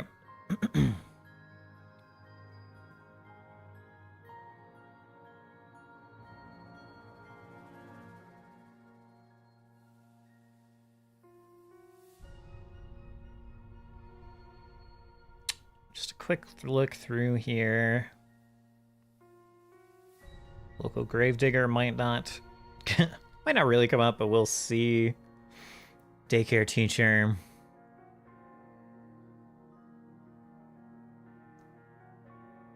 Oh, this merchant slash former bandmate could absolutely be a Star Dreamer as well.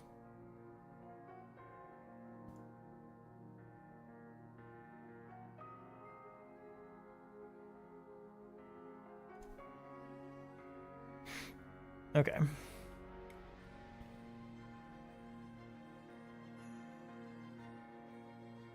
I do kind of want everyone to know a Star Dreamer, but we don't have to do that right now. I don't think it's super necessary. Dirtbag Dwarf is not going to be a Star Dreamer. He will, if anything, I want the players to end up, like, this guy to end up begrudgingly working with the players. Figuring out what's going on with the Star Dreamers. How is this so bad at arranging? By arranging grid, I really do mean arranging the smallest aesthetic space possible. And it keeps just inefficiently picking its grid form. And I'm like, man, what are you doing to me? Okay.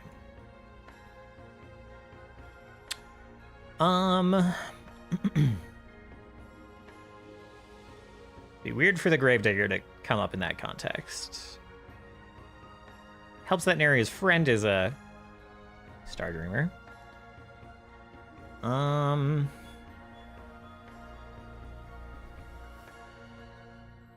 Who do we have? We have... I kind of want it to be people they like for the most part to be Star Dreamers. Arlo could be one.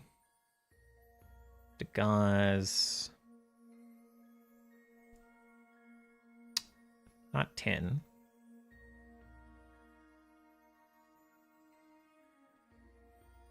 Could be 10's parents.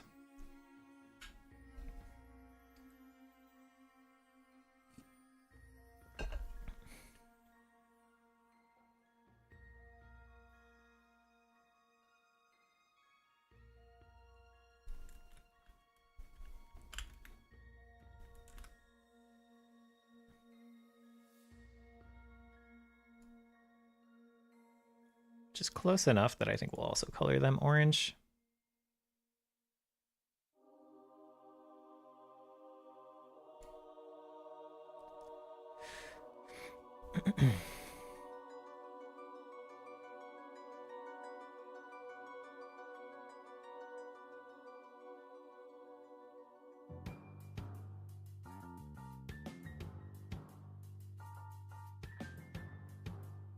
Kind of a little mess of... I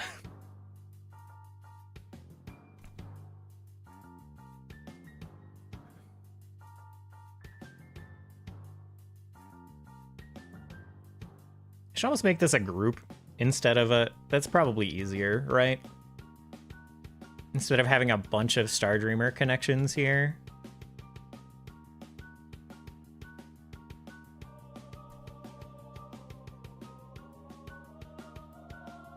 We just make this a group.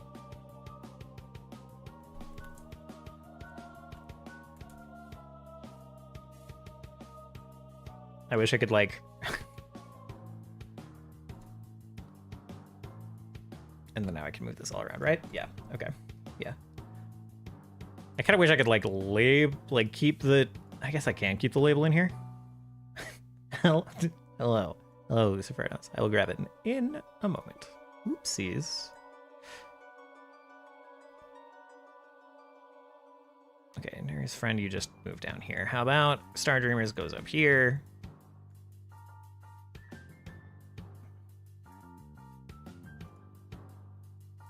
And then we'll arrange by grid, and we'll trust that they'll... All right, they managed it, kind of.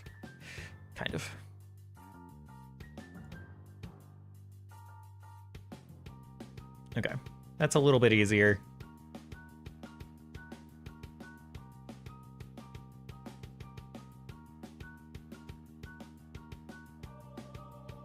Oops. No, just delete that one. Cult of the Traveling Star. Okay.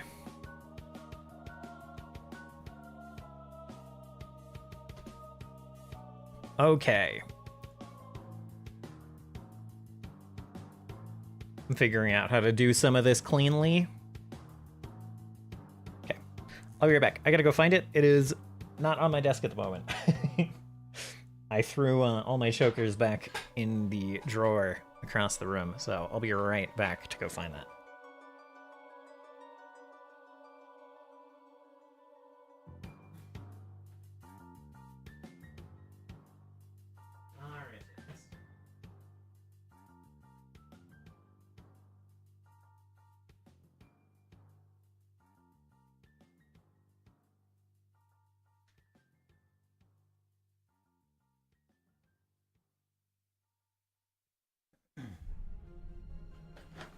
Okie dokie. Let's see.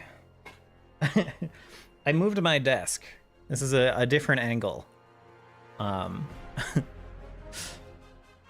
We used to be over that way, facing that way. And in the process of moving my desk, I cleared it off of everything, including the like 10 chokers I had sitting there ready for this very redemption. Okay.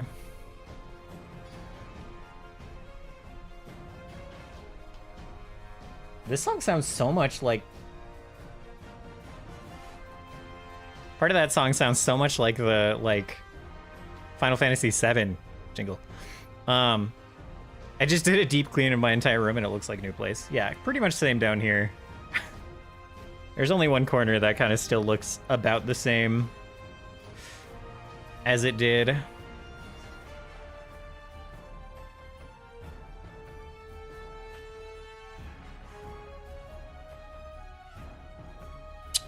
Okay. Farley could also be a Stardreamer, but we don't need to figure that out right now. We don't need to overload this with people to. I mean, I say that. We'll just move him. We'll just move him on up there, right? The thief can be a Stardreamer. He doesn't have to come up right now, but we can decide that he's a Stardreamer right now. So I have all these people to play with. If I need to pull an impactful NPC out of my hat for them to be running into. Okay, so we have all this. Let's go ahead and make our notes page for session 2.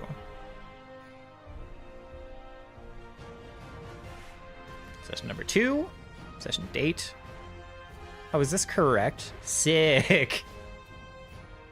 No, it's not quite correct. It thinks we're playing on Friday. So I need to change that script to say the 6th.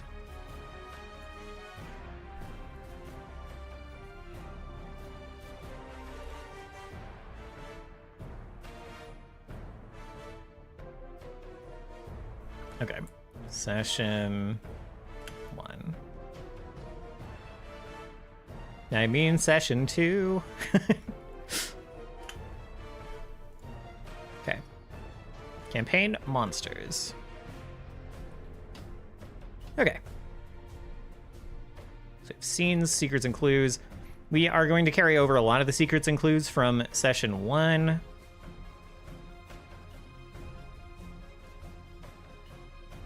These are all full. Streets are packed. We don't really need this. Wait, didn't I have 10 secrets and clues?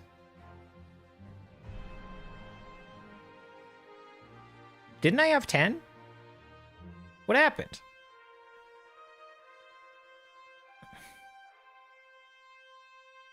What happened to the other 5? Did I accidentally delete them? That's a bit of a bummer. Can I get like a history, like an edit history?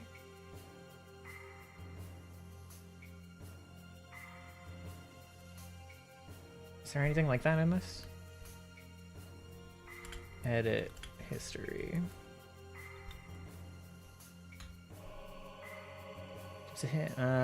Obsidian Sync does.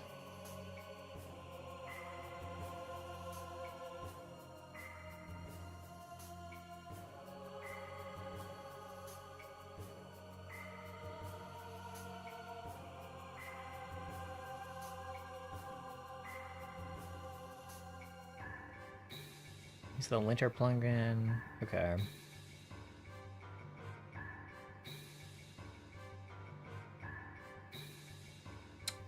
Huh. Okay, I'm pretty sure I did have 10 secrets and clues, so that sucks. But that's alright. We're copying these over. See if I can instantly spot what's missing. Artifact results for Jolix modifying memories. Some Star Dreamers have an approach to join shaded groups. One group has a password. The start to call. This is the important part. Like the most important secret and clue. The traveling star visits our sky. Our world will truly be free. The caller will then finish with the tyrants will tremble in their slumber. Okay. Only the unsuspecting get recruited. From Montecalana, those who come seeking the cult must be tested and are told to meet in a place down below. The Moonlight Pools. I'm not sure what I might be missing at first glance, but that's fine, I guess. Okay, what scenes from number 1 have I not done? We still don't have the possible scene with Turkan and Batsarig. That is not done.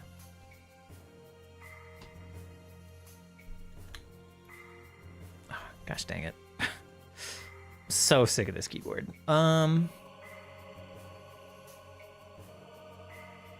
So sick of the key switches in this keyboard, I should say. Let's just open this. Not to the right. I should have done to the left, but there we go. Scenes. No, not the inn. How the heck? Gosh darn it. This one. And the Earth Shanks, blah, blah, blah. Possible scene of the Ruchalik modifying a memory.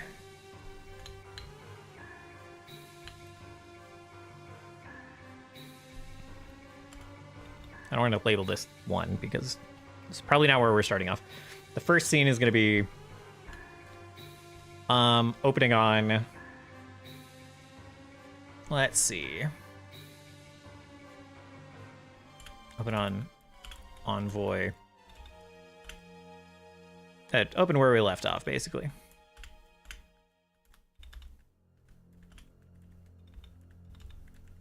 Jesus, these key switches. I'm really happy I'm typing today. Okay. Open where we left off.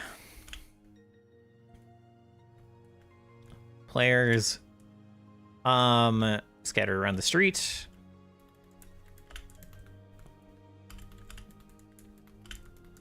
Standing over bound earth elementals.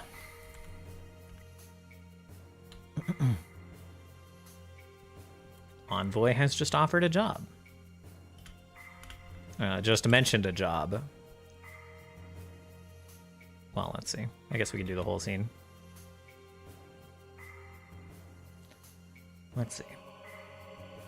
Comes in, give him where we left off. Like scatter and straight, stranding over the bound. Over Earth elementals bound in vines.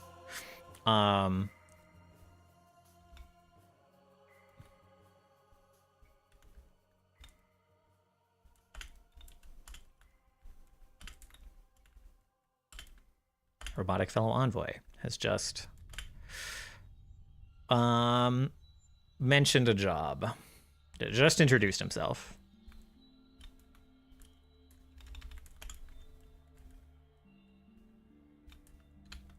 Mentioned a job.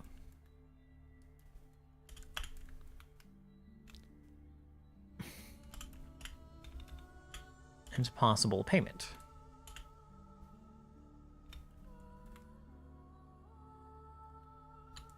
No details yet. Do I have anything that can highlight things here? Do I have like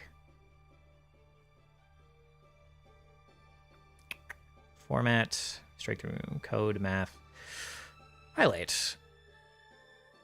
Which, oh yeah, okay. Interesting. I guess the better way of highlighting names is just to do this. Envoy. I don't have a note for him yet. Oh, I do. Do I? No. It was wrong. It's lit up like I do, but I did not. But now I do. So let's see.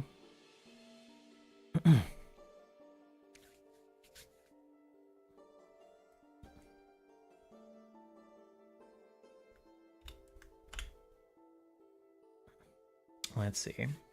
Past Varys, trolling present Varys. Apparently. Happens more often. I mean, I think that happens to all of us more often than you'd think.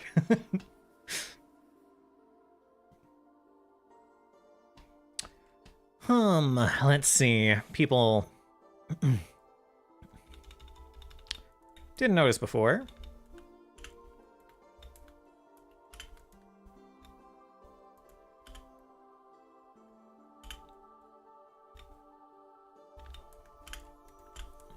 People are crowding the windows of the tavern and other buildings.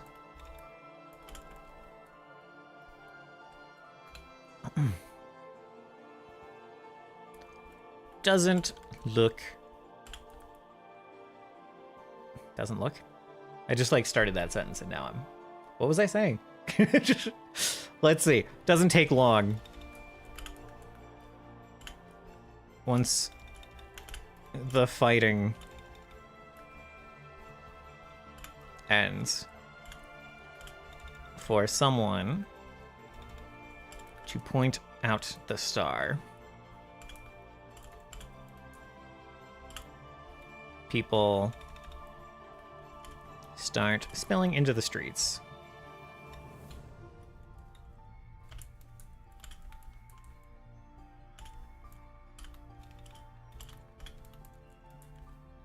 Point out the, I guess the comet. The new comet. Fucking... Okay. It's getting really annoying. People start spilling into the streets. Okay.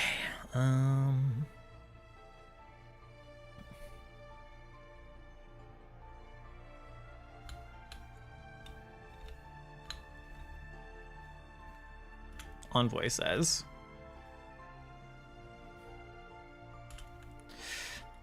It looks like several tables have opened up. If we want to take this inside.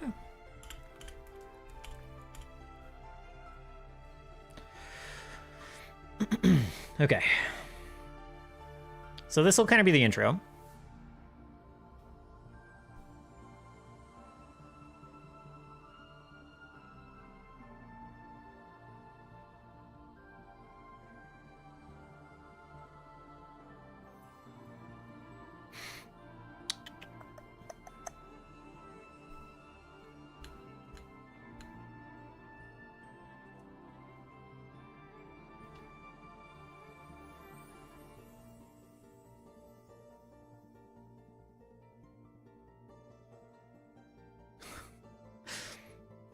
I don't even want to say his name, but Doug, so sleepy and cute. If he hears me saying his name, he perks up immediately, so I don't want to interrupt. Let's see.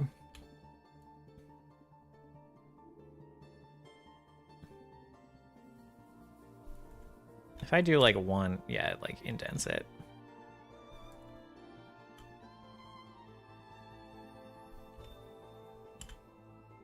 Yeah, that's a little annoying.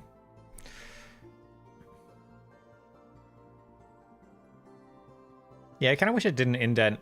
I mean, I know why it indents the lists. I guess I can do this. Oh no, it does it there too. What the frick, man? One dot. There. Okay, if I do all three.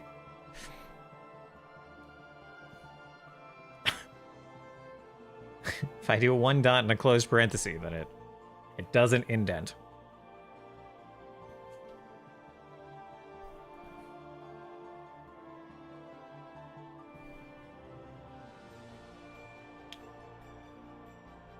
I guess I don't even need...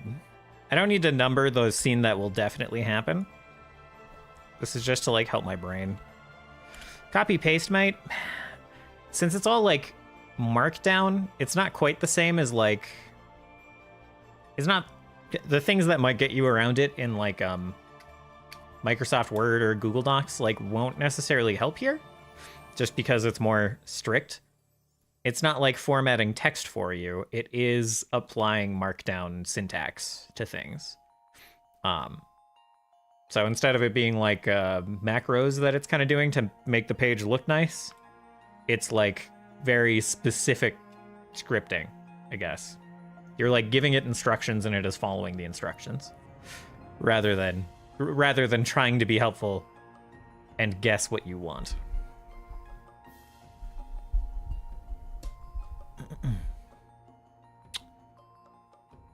So let's see. One.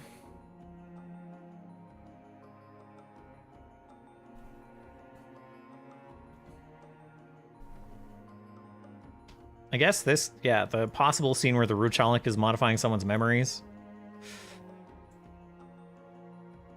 That would probably happen pretty early. It's a possible scene between Turkhan and Batsarig, probably later. Number 2 is probably... Let's see.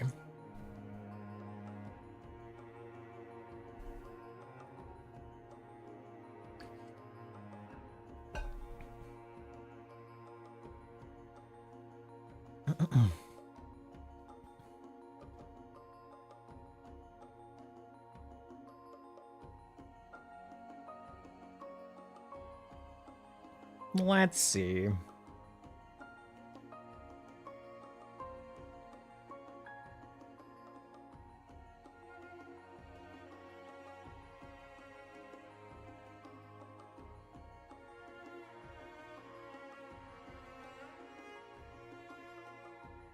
And this is kind of, I don't know, it's kind of incorporating the secrets and clues directly into the scenes, which is kind of makes it not, I don't know, kind of breaks convention of secrets and clues. But I guess this can still happen anywhere. But one possible scene is just they like stumble upon a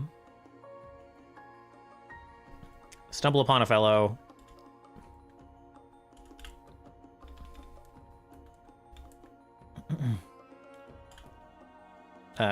Upon an exchange.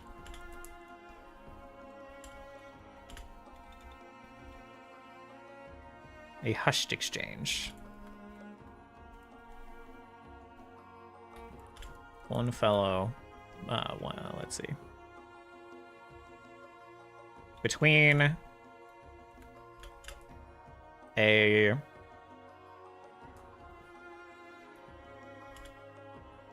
dwarf and a catfolk.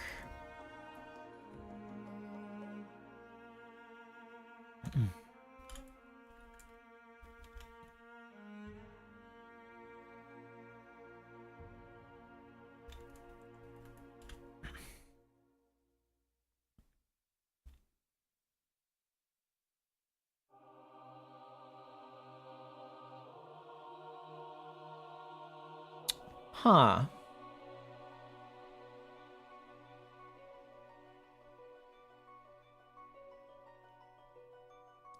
I think I mixed up which part of this passphrase might, like, I mean, I guess everyone knows if you're in the cult, if you're in any given part of the cult, you know all three parts of the passphrase: the initiator, the response, and then the closer. So I guess it's expected that if you're walking up to someone, that you start with the call. So the person initiating conversation kind of like asks for the rest of the passphrase and then closes it. So I guess Catfolk walks up, says something.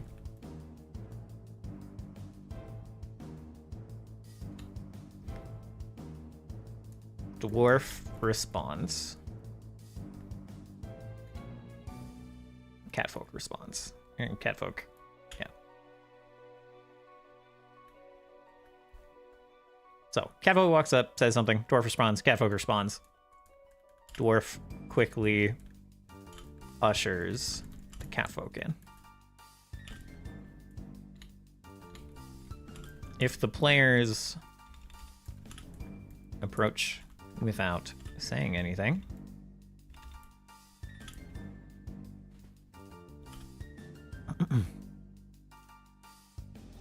the dwarf says they're closed.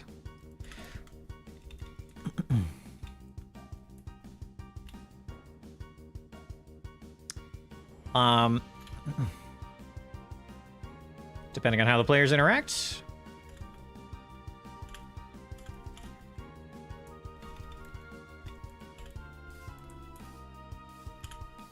the dwarf might start the passphrase.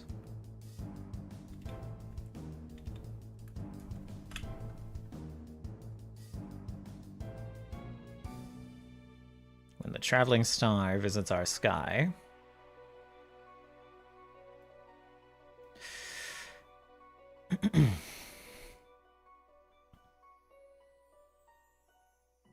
and from there, who knows what might happen. If the players don't respond, the dwarf is going to try to go inside, and then the players may well kick in the door. And from there, who knows? You know? So who knows? Do they actually stumble upon this? Is this like a random thing? Who knows? I think this will only happen if they like investigate and get pointed here.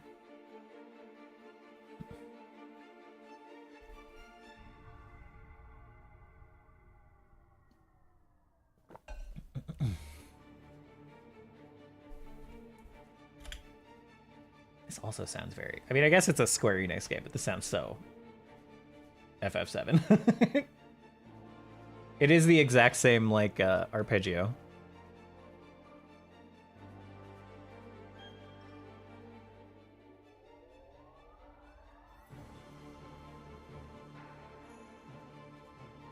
So let's see.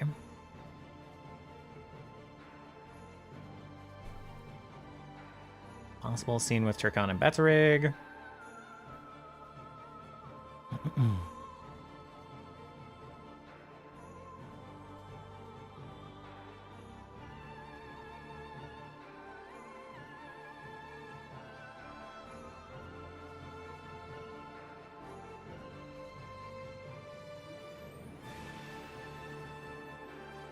I need like pinned notes that follow me on these pages, because there's some things that are just true for this whole session.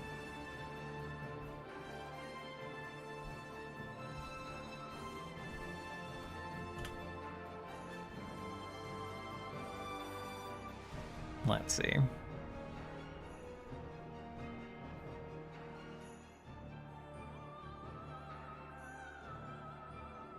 Session, I don't know. Session details. Guards are busy chasing down earth elementals.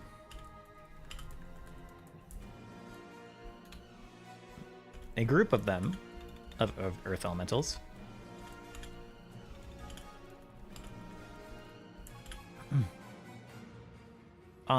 caved in a tunnel into the mountain,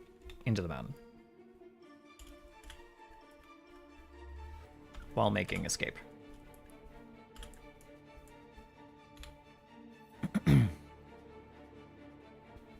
In the cave-in,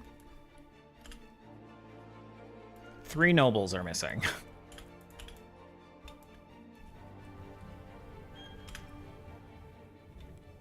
Did I already name the Queen of Lanova? I don't even remember. Rureth.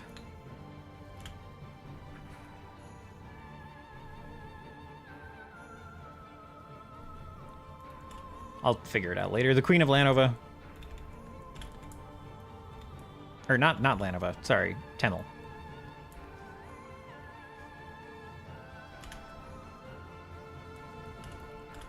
And the King of Edesma.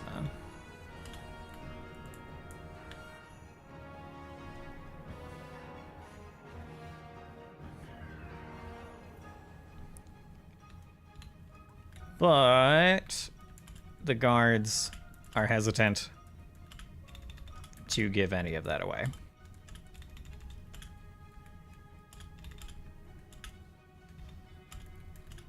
Jesus Christ.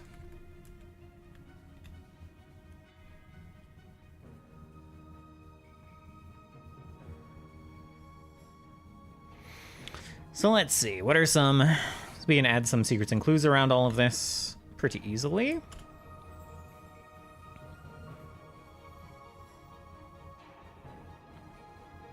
Let's see.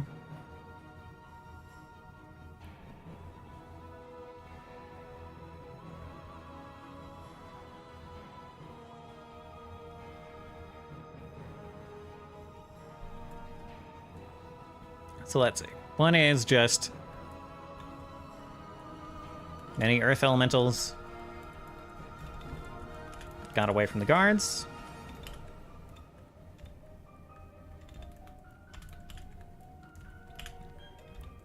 Fled further into the mountains. Further, deeper into the city, I guess.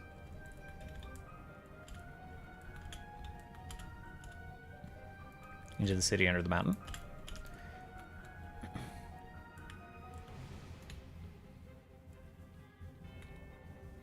And then is just kind of an unrelated secret slash clue.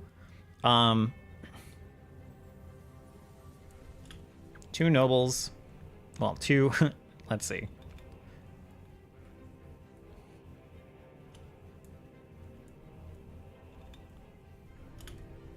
Wow, I can't spell. 2 foreign leaders. And the King of Edesma.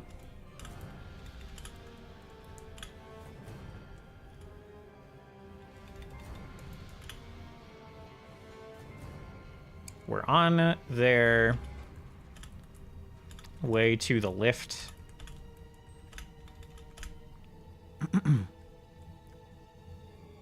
When a cave-in happened.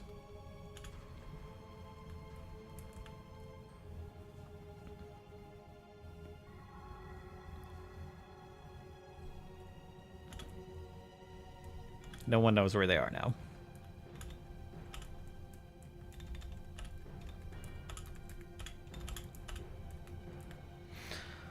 Okay. So, got a chunk of secrets and clues. I would like 3 more. 8, 9, and 10.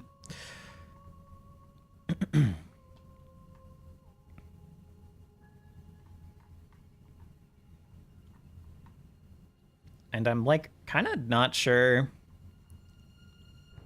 Oh, let's see.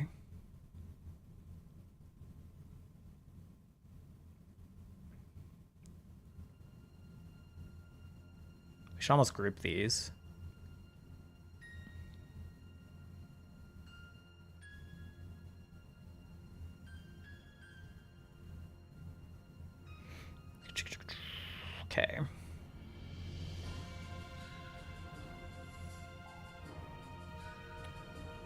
We should name the cult something else.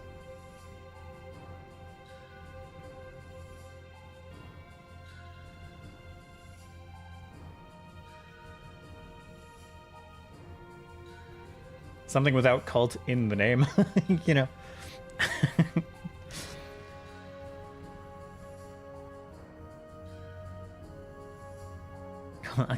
Cult of the band. Not Culty McCult face. You know, if that's what the party wants to put down in their notes, or if that's what they want to call someone, that's reasonable. It's fine with me. Let's see. A lot of my secrets are going to be about the cult, I think.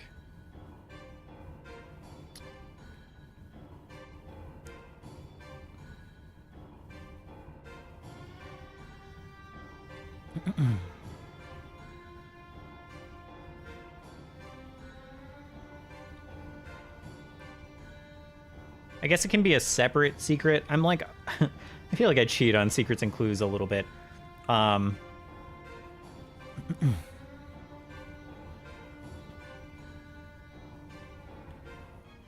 Because I make so many, like, loosely related, but I guess it's fine. Political leaders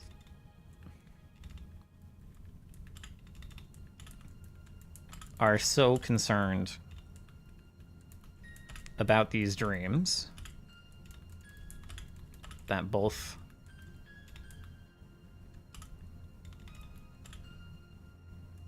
the Queen of Temel and the King of Lanova are here.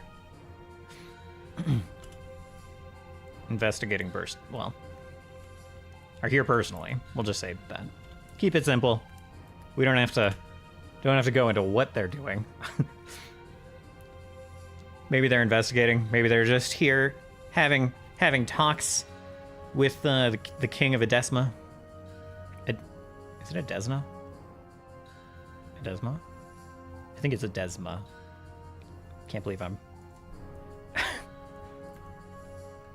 It is with an M. Okay. Okay. Can't believe I'm mixing up my own names. Okay. Political leaders are so concerned about these dreams that both the Queen of Temel and the King of Lanova are here personally. Okay. Can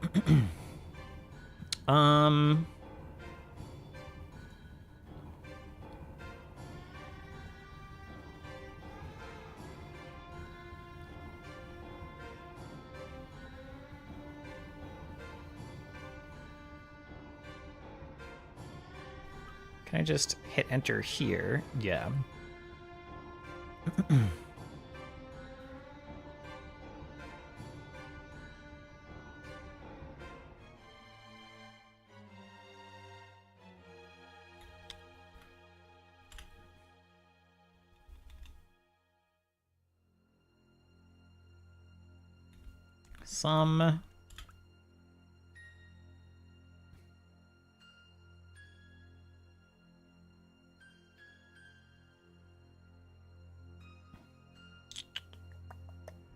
Let's see.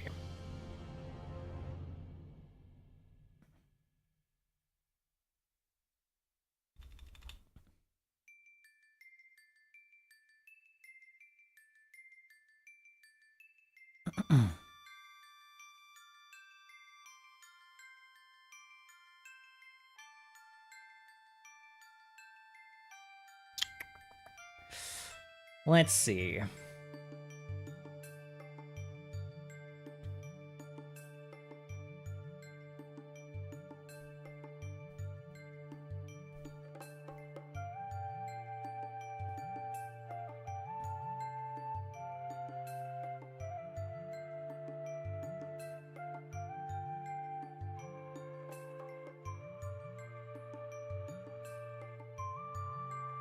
There's so many like little pieces here that are in my brain now. Those who come seeking the cult must be tested.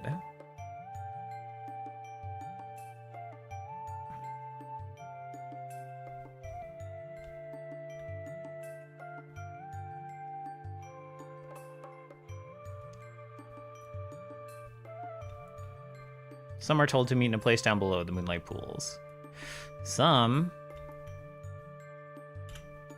are told to get offerings. Supplies, gold. Usually something within their means.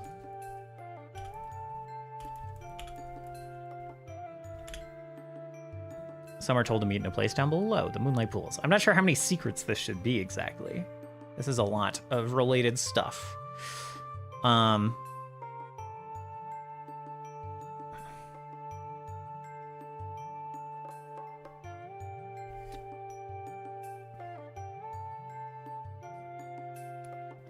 We'll keep these two for now.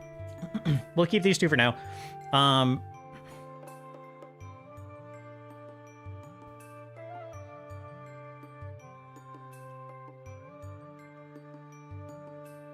The idea is they're like building their forces. And some people are like martially capable and some are not. Like some, the more capable.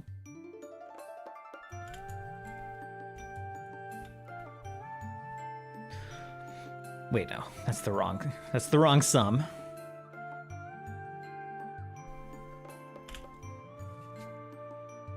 Hello, cleric. How are you doing?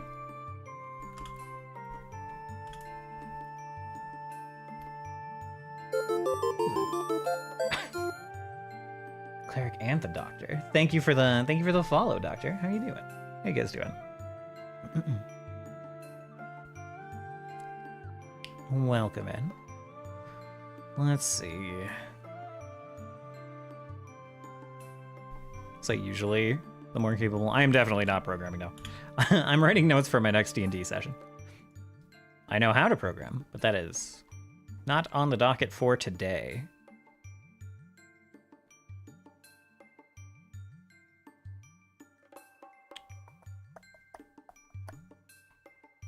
Let's see. I'm really doing a lot of reading and babbling. If I wanted to boil it down. Programmatically writing notes. Oh, thank you, Sonia the cleric. We appreciate that. Definitely need some healing and regeneration around here sometimes. And I can appreciate needing I can appreciate me needing some background noise for character creation. Totally get that. Campaign is no one who can heal except a paladin. Oh no. Oh no. That can be a little rough in 5e. As a doctor, I can treat you, then charge 50 platinum pieces. I don't have 50 platinum pieces on me. You know what? Well, I'll be alright. I'll eat some rations and take some long rests and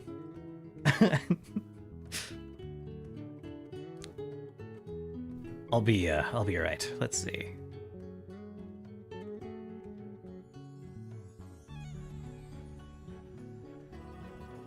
We're gonna split these. Yep, we're gonna split these.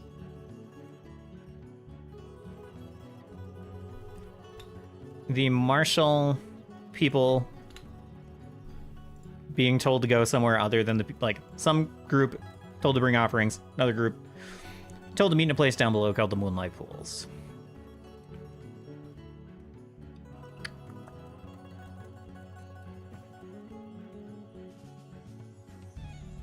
Let's see.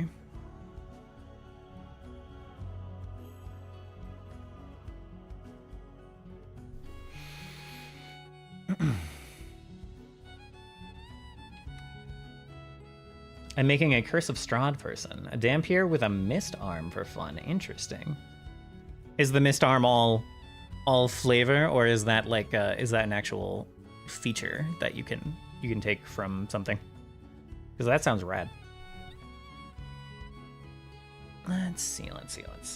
I heal for free. Well, that's very helpful. That's very kind.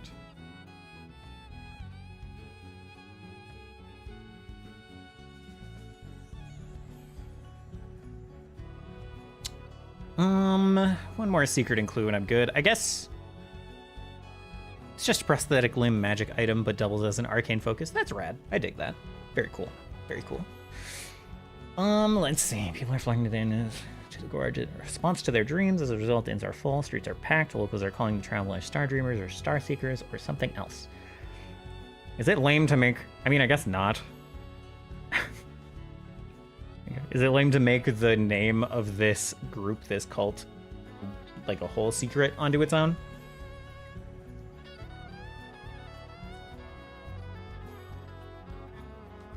Let's see. It's entirely mist, though. I do love the mist. Yeah, I dig that a lot.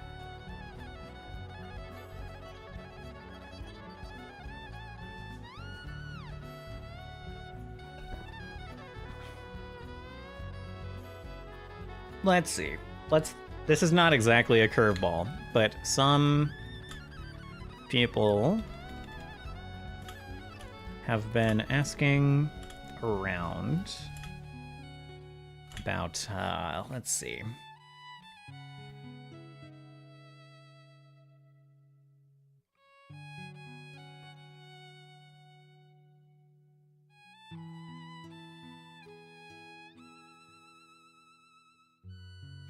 Let's see. Let's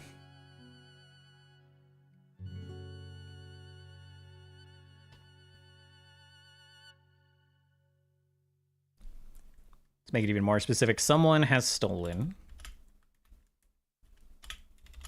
And this one is getting more left field as I think over this. But it's still heavily related. Someone has stolen a map. Well, let's see, a catalog. An in-progress catalog.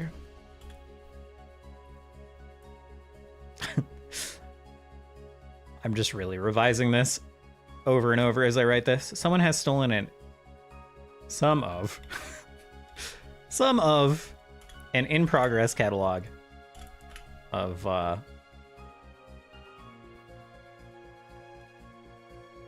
seals deep in the breach. Suspected to be Forgotten God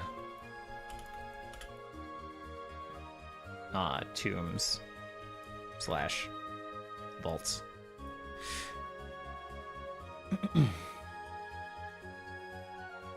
Okay.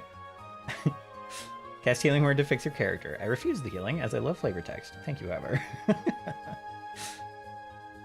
My character was born the nights leading to his birth. The mist tainted him, transforming what would have been a human child into a mist dampier. That's very, I dig that. That's very cool. Especially for a Curse of Strahd campaign. That's rad. Okay, let's see. So we got the dreams are manipulations. Some of the dreamers have been approached to join shady groups. There's a passphrase. The first part of the passphrase is one secret, the second part is another. Let's see. I'll just say bonus.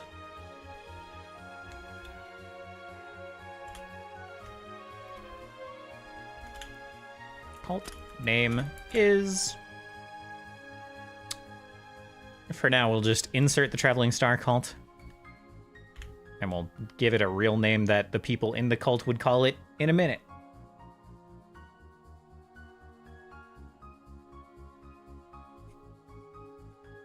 I do not. Mine is a closed campaign. I already have 6 players with a possible 7th and 8th. So mine is pretty stuffed. My only other possession other than clothing is a cane, which as I walk sparks with purple harmless flames. That's cool. That's rad. Very flavorful character.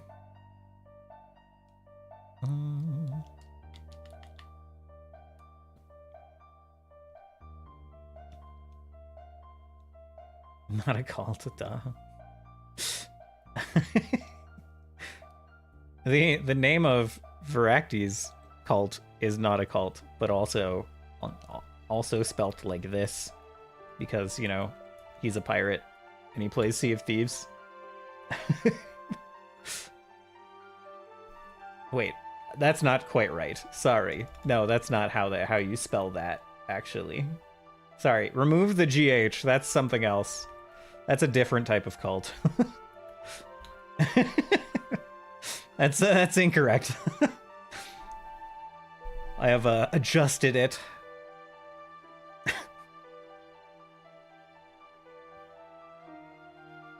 I had a feeling, yeah.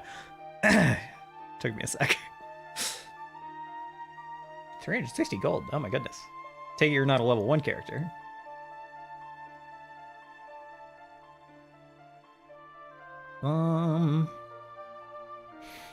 It's all mostly fine. I could slip another clue in here if I wanted. These are a lot of clues about, like, the cult.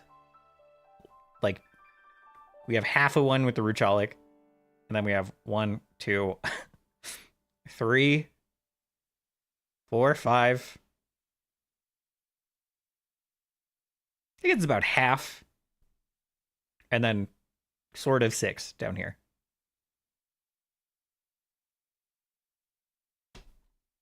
So, like, I guess we call that 6 or 5.5 and a half. Oh, we're out of Chrono Trigger. Let's see.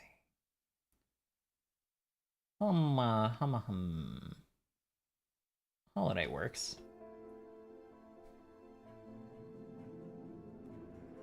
Discord allows it there. Hero Island. I see. Well, very well.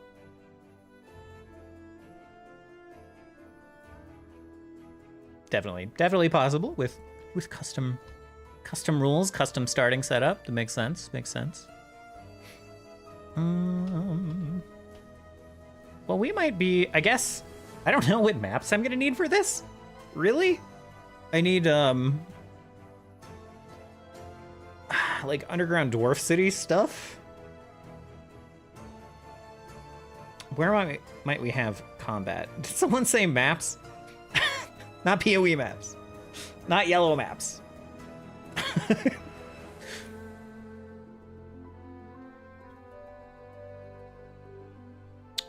We could technically come up with another scene. We've got 4 scenes. 5 would be good. So then we can have some adjustments. I should name this dwarf and this catfolk. Let's see.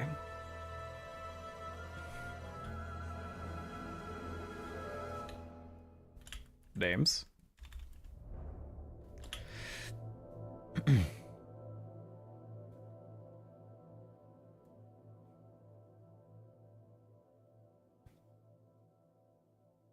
Let's see.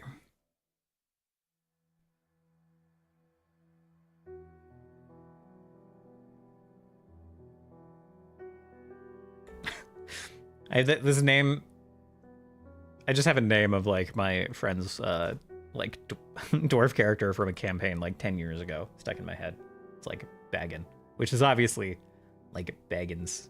But anyway, let's do something else. We can do something close to that.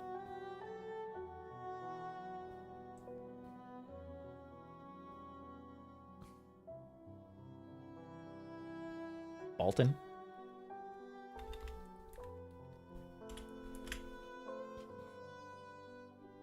And then, let's see. Maybe I know this dwarf. We are brothers in arms. It's possible. It's possible. This one's in a cult.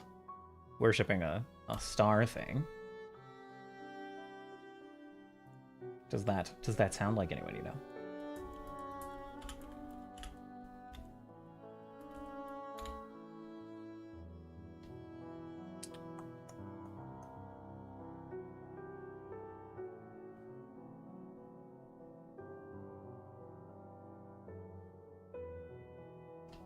And Tothra.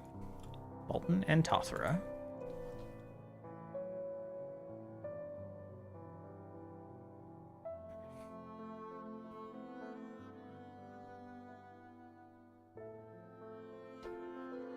Don't need to make NPCs out of those because if they don't show up in this session, they're just gonna get deleted. I should have a list of dwarf names. I should have a list of names like right at the top.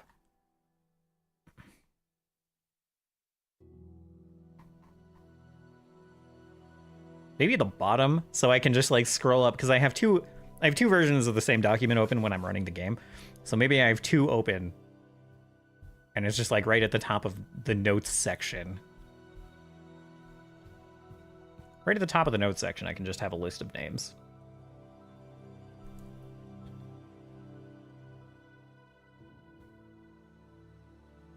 Let's see. Okay, this is the smallest header I can have.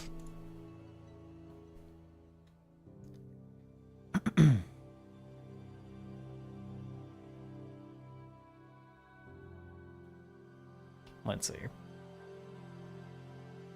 So we need... Honestly, this is something I can do later.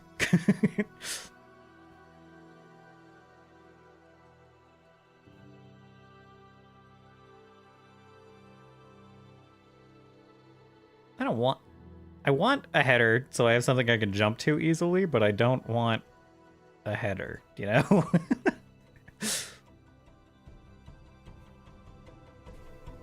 Because I'm about to have another header that just says, maybe it could be at the bottom of the... That's so smart. As I'm writing notes, the names will follow me because they'll be at the bottom of the notes section. I'm a genius. I'm somewhat intelligent sometimes. Okay, let's see.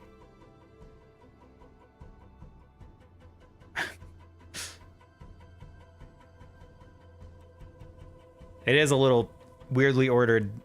I mean, utilitarian-wise, this makes a lot of sense.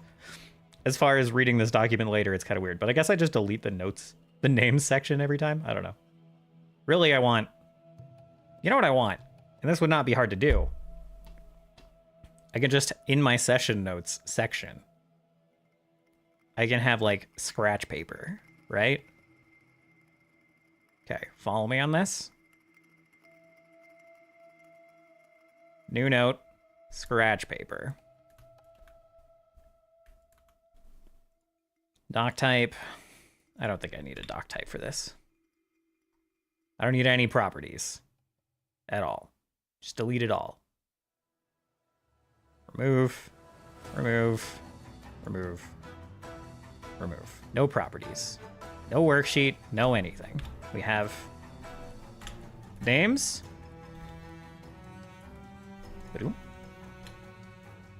Blah, blah, blah.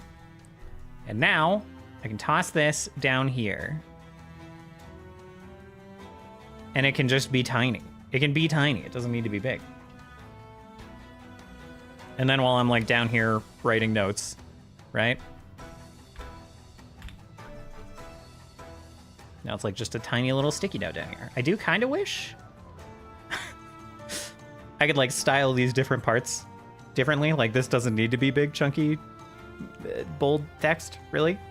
But you know, I can just have a bunch of like closed sections down here. And when I'm like, okay, I need a name, I pop this out, right?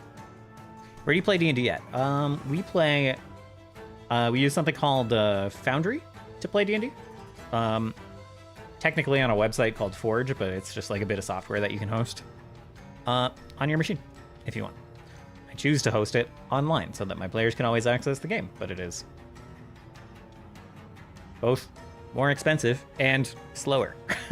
So I don't know if I recommend that, but Foundry itself is fantastic.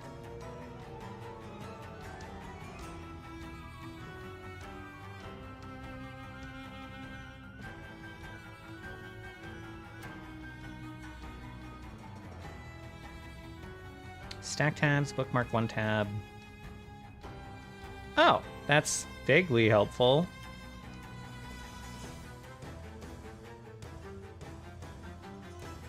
I would love to style this slightly differently.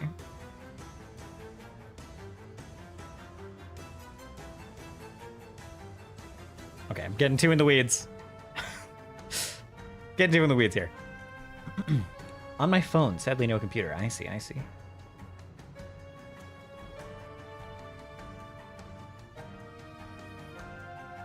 Does make it, yeah, Foundry is not super great for playing on phone or mobile, really. Neither are. Most of the virtual tabletops are pretty bad for playing on mobile at the moment.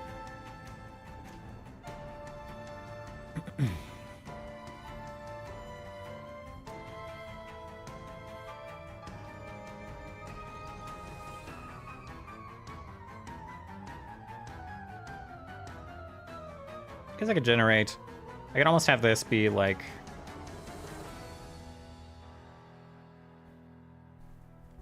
We could do 1 fewer hashes, have this be somewhat bigger. And then we can have like dwarf.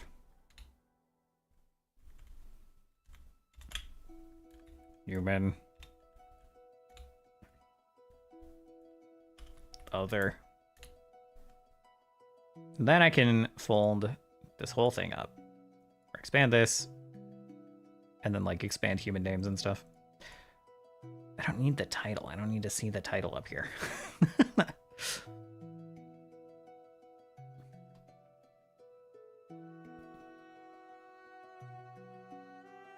I want to become a DM for D&D in my area. That's cool. Good for you. DMing is great, and I highly encourage more people to learn how to DM.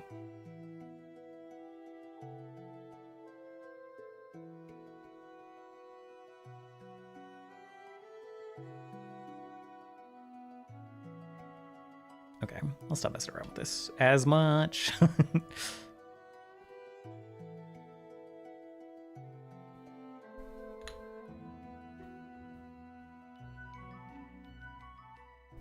This probably takes up more space than is needed.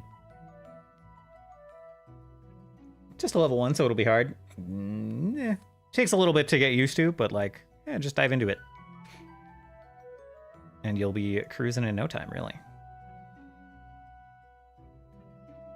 Yeah, this is too much. This doesn't actually save any space. I'm being silly. Dwarf. Blah. Human. Blah, blah. Other. Blah, blah, blah. And I'll fill this in later. Okay. Hello, Illman. How you doing? Welcome in.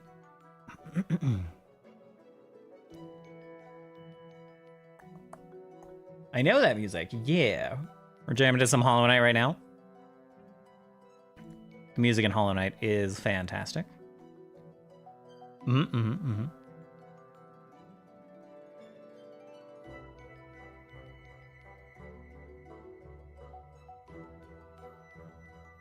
Okay. All right. I might be done futzing around with my notes for now. Recently came across this awesome app called a Pocket Bard. I now use it on all my D&D sessions. I might have heard of that. It's been a little while. It's been a little while since I searched around for like music apps at all, but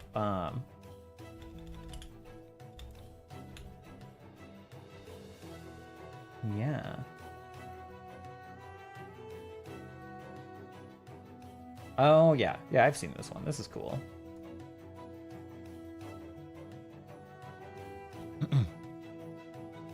Basically ambient music for the DM. That's rad. That's rad. I have been writing my own music for my campaign. Not to toot my own horn or whatever, but requires slightly different solutions than the pre-packaged ones available. But Foundry's got support for like playlists and stuff. Works fine for me for playing online. I would need to get a little more creative for in person for sure, though. Yeah, I enjoy it. This is the first time trying it. I've for a long time streamed my campaigns and streamed me making music for campaigns, and people are like, "Is this your music? Do you use your own music in your campaigns?" And I'm like, "No." And people are like, "Wait, why? Why do you do both and not put them together?" And I'm just like, I don't know. So this campaign, I decided to, since I kind of wanted a slightly different music, it's like, I wanted sort of spacey sounds combined with like your typical orchestrated stuff. So I was like, you know what? I'm gonna score this campaign. I'm gonna score the music for this campaign. And it's been a lot of fun. It's been great and very good for my productivity on the music front. I have quite a bit of drive to get songs done when I need to use them this week, you know?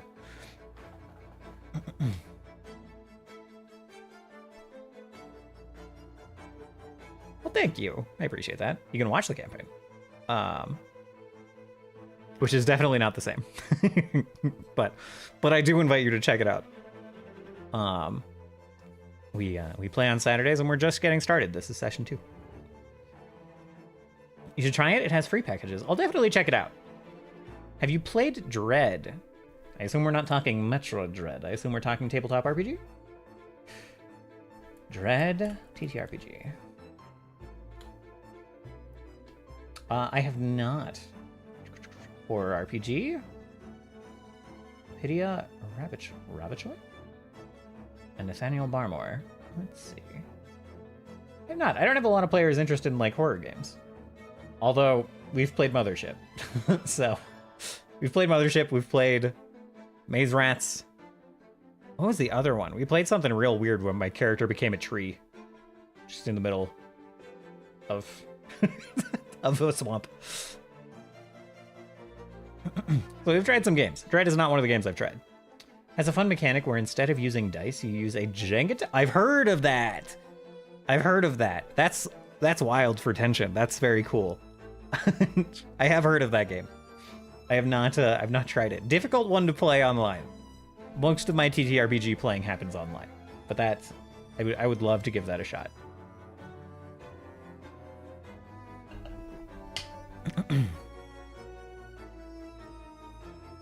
Okay. Yeah, I think we've done a lot of the work of kind of prepping the scenes and stuff. A lot of this is going to be kind of theater of the mind stuff. I don't imagine a lot of combat this time. I imagine a lot of investigation and stuff. I could be wrong, and I could be improvising it. They might just like skip this whole city and start walking down to the Drow City and get into a fight on the way down with just some bandits trying to take advantage of some chaos. But I don't expect a lot of combat other than that. So I'm gonna look up a few like pre-made maps that I have my mitts on already. To like potentially load in. We've got like some Dwarven City stuff on Foundry. Do I have it loaded? Kind of. I need to launch the game again.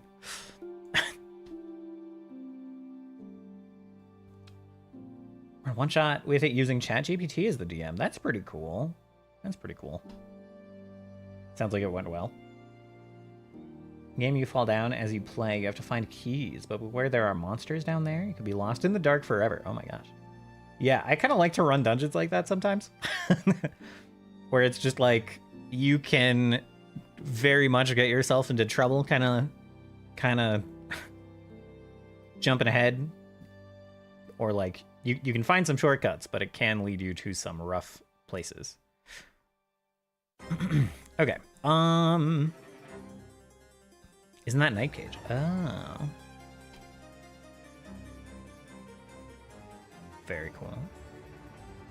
Okay, so I already have this little chunk of battle maps ready to go for some different locations. We've got like we've got the inn. We have just some city walls. Oh, we do have like a tunnel. It's a bit generic, but we have a tunnel. This could be where the cave-in is potentially, and then we have some random city streets. So we do have some ready to go, but we could look for a few more. It's been a while since I've grabbed 2-minute tabletops map pack. I could do that again sometime. Let's see. I gotta sneeze.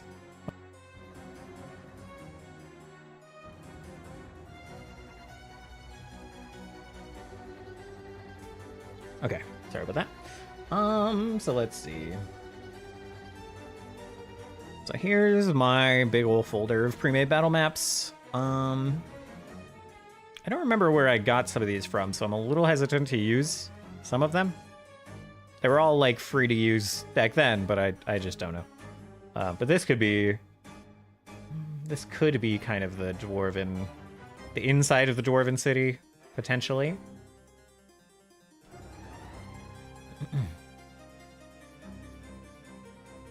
Same with the mine, but the mine is pretty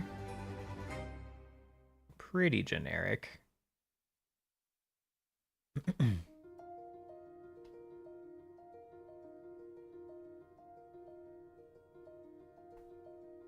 Okay, let's see. I don't know if I remember looking at the quarantine bundle. Oh yeah, because these are a little annoying to look at. They're like in pre-packaged Foundry modules, which is cool, but difficult to look into. Because you just have these folder names. And then you have to like click 3 times to find out what the map looks like.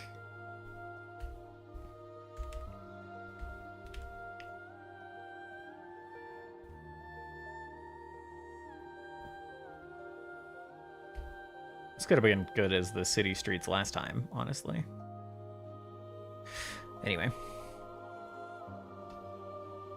With my golden DMD, I'm going to buy new armor, if the DM lets me. It's a good investment.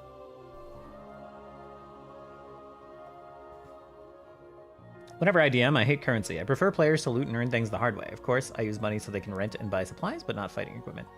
Interesting. That is definitely one way to do it. I do not trust myself to come up with all of the things that a player might want for their build or their character. I give plenty of loot. I give plenty of unique loot. But if they have a very specific idea of what they want, you know, they can come to me, they can be like, I have this gold, I want to try to buy this thing, and then we can figure out how much of it they can buy or find or put an order in for.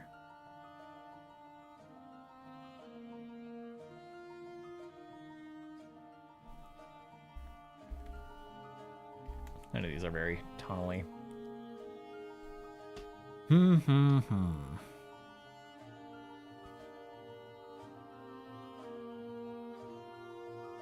Barge, Dreadbeard's Hold, sounds piratey, Dream Gateway, Druid's Abode, Drybone's Gorge.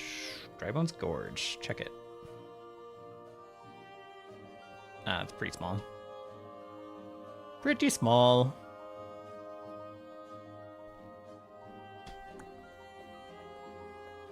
Dungeon entrance at the edge of the world. Sounds a bit fantastical for what we're looking for. Dwarven tunnels of Grubbledark. Well,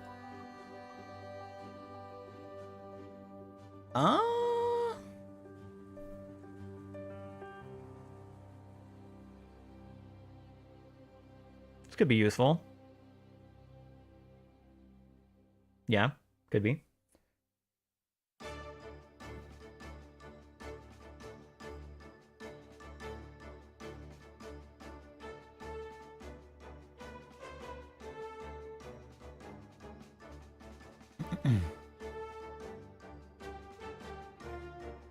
Yeah.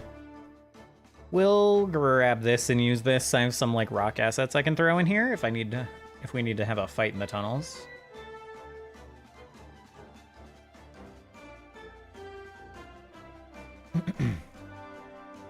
So let's add a scene.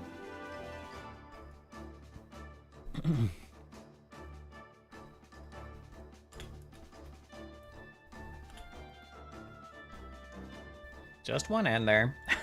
Montecolana tunnels.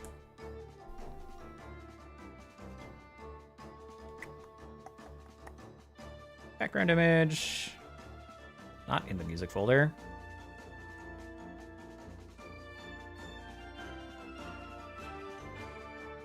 I'm trying to organize my uploads a little more. It's been it's been something.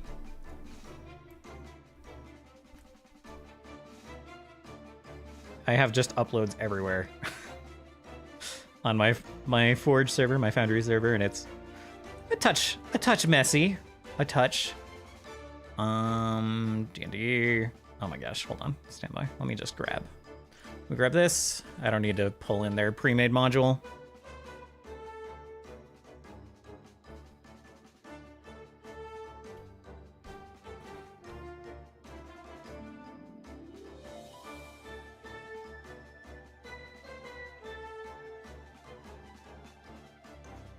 Like, it can be nice to show this in navigation either, but that's fine. It can be nice to have like the pre-made walls and everything, but I'd rather just throw it together quickly than deal with importing modules manually. At least when I'm using Forge's service. On your own computer, it's a bit easier, but like it's easy enough to just draw in some walls.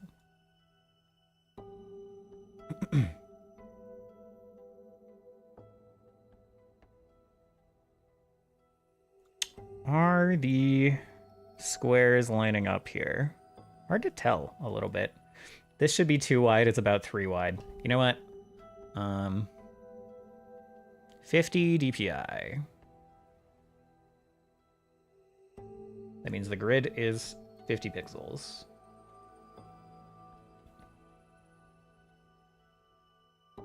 Grid size 50.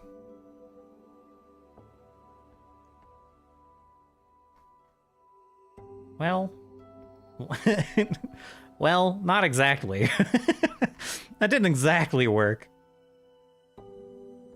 It doesn't really. I think you're wrong, guy. I think that's 50 deep. Oh, 150. That makes much more sense. The one was on a different line. I was like, I don't know. It looks kind of like there are 3 times as many squares as I need. Which makes sense if it's supposed to be 150 and not 50. And now it perfect. Great. Okay. Okay. Fix. Have you all tried the D&D Beyond app for D&D? I am there. I've used D&D Beyond a bit. Yeah. Enough of my groups have used enough homebrew stuff that we've kind of leaned away from using it. D&D Beyond is not great for homebrew stuff, so yeah.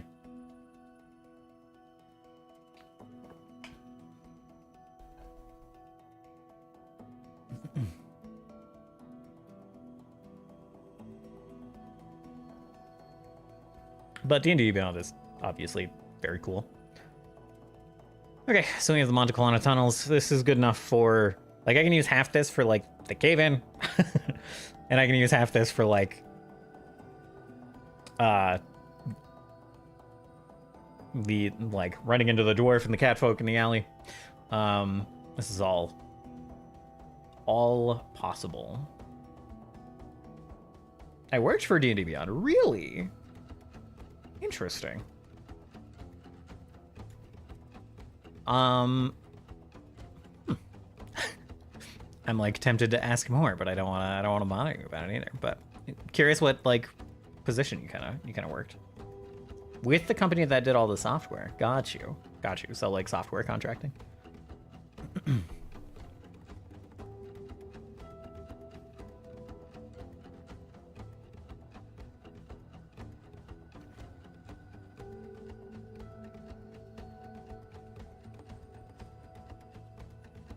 Actually, the multiple streets here are a little rough for the cave-in.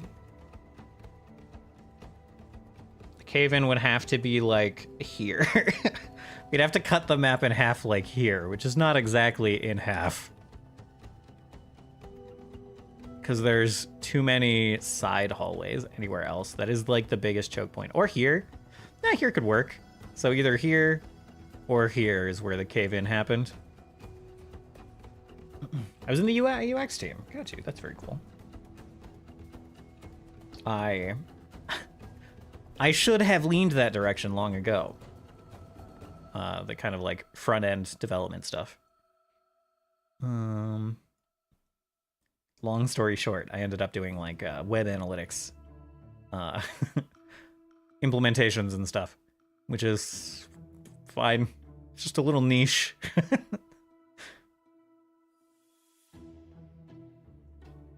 Which was also, it was great. It was great to be in a niche until about the last couple of years when the tech industry exploded. The last year specifically.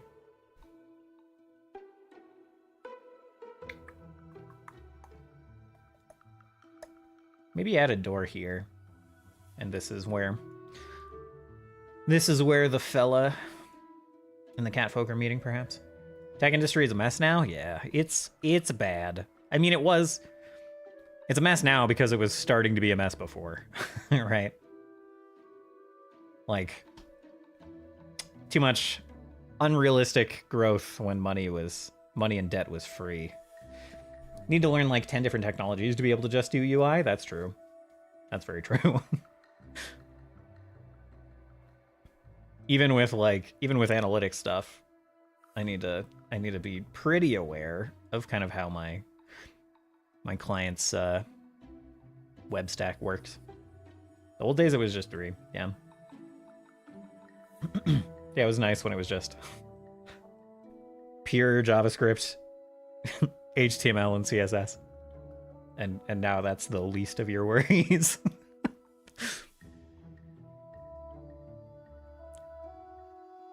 I kind of think I might realize tomorrow that I'm not prepared, that I'm not set up. But I think right now, I think I'm pretty good. Like I said, most of what I need, like this map is just backup. Most of what I need, it's in my notes. And it's going to be a lot of theater of the mind investigation stuff. I could like write one more kind of scene out, one more probable scene. I should probably lay out a bit more about what Envoy is going to say with the job that he's trying to hire the party for. From those 10, at least 5 changes every year. Yeah.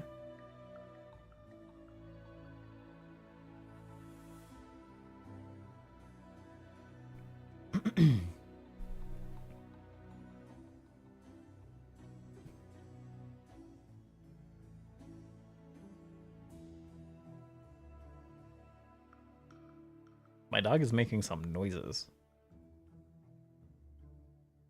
And his tongue is just hanging out the front side of his mouth. I'm a little worried he's going to end up biting his tongue.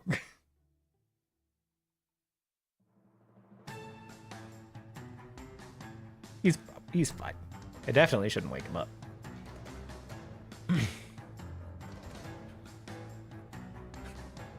You have to know a lot to be an artist, too. You have to, you know. Your dog wants to TM. It's a sign. True.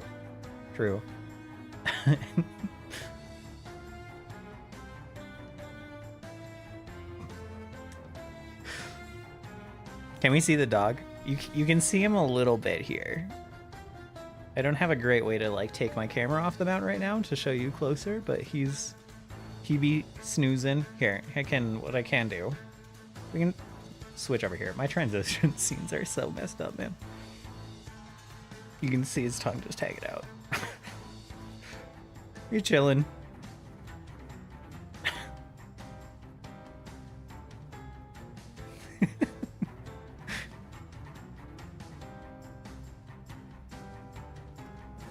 You're a good dog. You're a very good dog. It's kind of wild that he's just snoozing like this. We went on a walk earlier and he was super wired the whole walk, just barking at everything. And then we came home and he was like barking every time my roommates moved around. And now he's like giga passed out. And I don't know what happened. I'm so unreasonably worried about his tongue, man. I'm like, if he gets startled, I'm a little worried that he's just gonna chomp his tongue. It's just like hanging through his teeth right now. I don't know what to do. And he startles himself a lot. Just like hearing people walk around upstairs. But he'll be fine. He'll be fine. Okay. I think this might be it for D&D for tonight for the GM prep stuff. Planting a fox in a landscape. Oh. He really did hit a nat 20 sleep check. He really did. Yeah. I need to start working on kind of the mid-arc dungeon that the players are going to hit but I don't have a great idea of what that's gonna look like yet. I guess here we need a name. We need a name for the cult, and we need a name for the cult leader. And a troll to mess with players. Be weird. Not impossible. Not impossible for a troll to be here. What app are you using? This is Obsidian, which I love very much. Big fan of this. Comes with a lot of stuff that I've been looking for, like kind of cross wiki style links that just kind of update themselves and just kind of work. That's very nice. It also has like a bit of like this charting kind of mind mapping software that you know, I've been looking for something like this for a long time, and it's everything I've ever used has turned like paid and decided they wanted to target big businesses. Kind of a cult. Kind of a cult. Let me tell you a funny story. Hit me with it.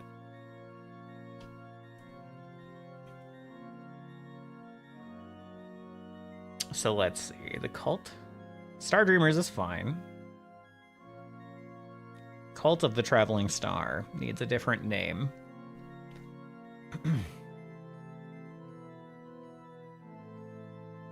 Maybe the troll is a bad man's pet and will sick on players. There's gonna be some things like that going on soon for sure.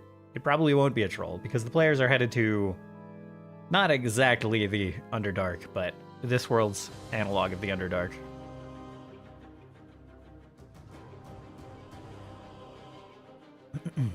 Maybe the cult leader will have some kind of creature E6 on them too. Who knows? Let's see.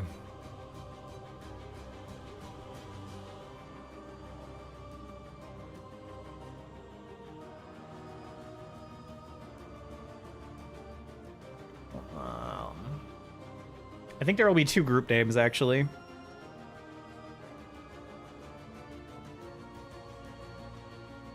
There's gonna kind of be the army, and then kind of there will be like the soldiers of this cult, which will have one name.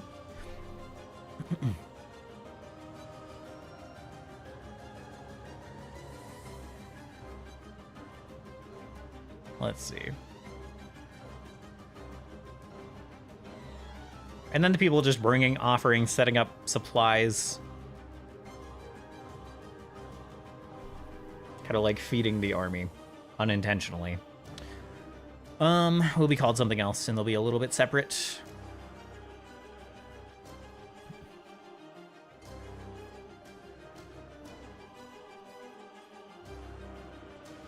I don't know how on the nose I want it to be. I don't know if I want to name the Traveling Star in it.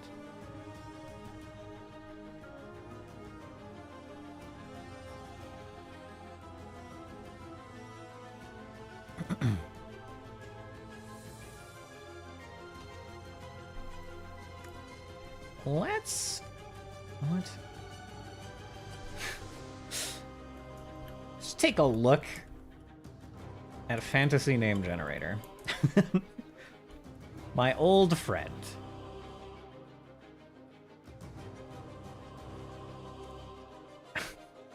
Let's see if they have any, like, group name things.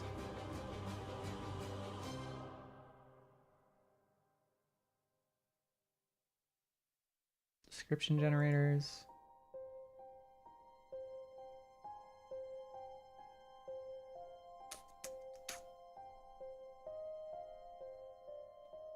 One of my parties had a really awful player who was always stealing kills and rewards.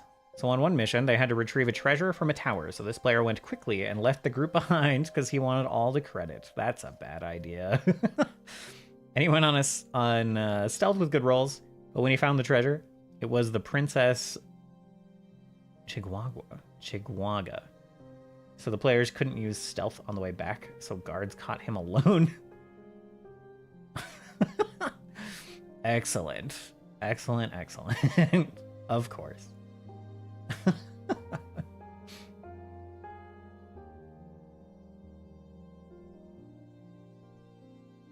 I like that story very much. Okay, we have like court names. We have...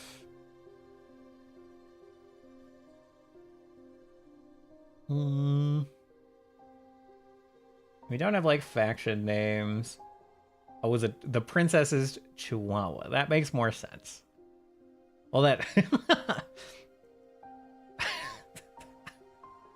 That's pretty good. Neither of them are trained in stealth. A Chihuahua is even less trained in stealth.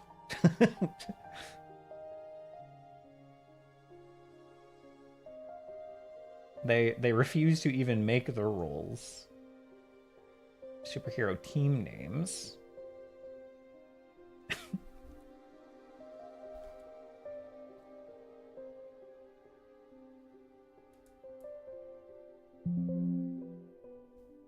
Oh, there's really not like a faction name generator. That's fine.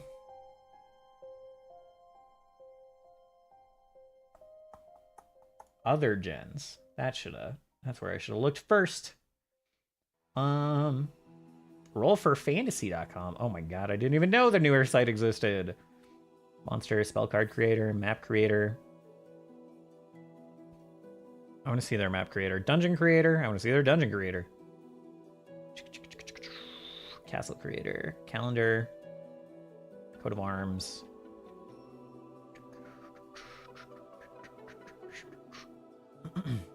Game Master guides. I want to check out this site.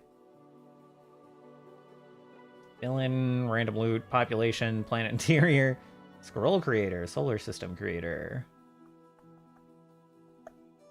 Still not really a thing for groups or group names. There's a slogan generator, which could be close enough.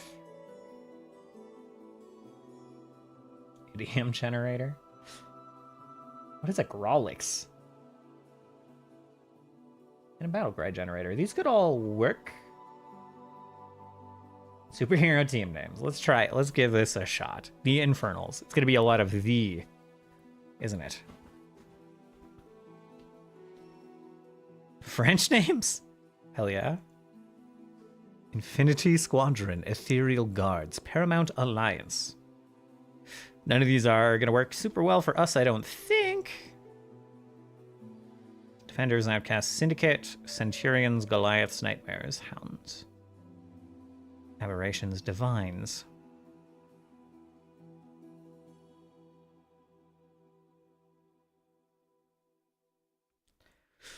Could just be something like the...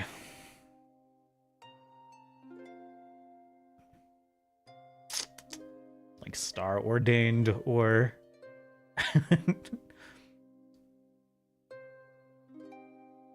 or the Unshackled, something very, you know...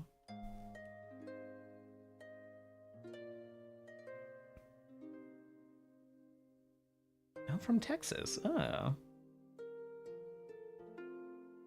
Hell yeah. Player learned his lesson, and his new character was a paladin.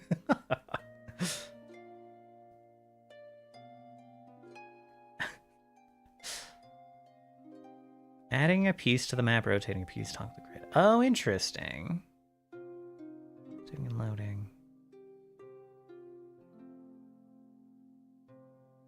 We made the piece below. With a little time and skill, you can turn the rough planning version into a full-fledged map. Thanks for the follow, Ilben. I appreciate that.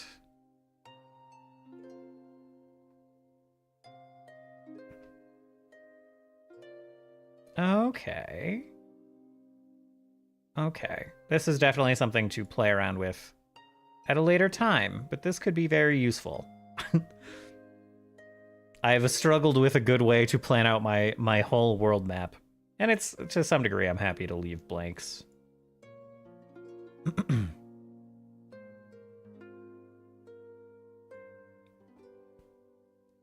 But I'm getting to the point where I've like filled in enough blanks that it would be nice to have a bigger, a bigger expansive thing. That kind of like helps me put it all together. How about the Dark Worshippers as your cult? They don't think they're dark. They don't think they're... They think they think that this coming savior is here to free them all from these four gods that truthfully did come to the world and take over the world, like a long time ago, before, like, prehistory situation. They, like, came to the world, put all the existing gods, the native gods, to sleep, and just took over the whole world. And, like, shaped it as they saw fit, as my intro video for the campaign says. So they think they are light worshippers. They think that they are doing the right thing. And they will continue to think so until the very end, when the person they're worshiping is able to break the planet's defenses and call all of his actual buddies to the planet to eat the world. It's a whole smoke screen, a whole big manipulation.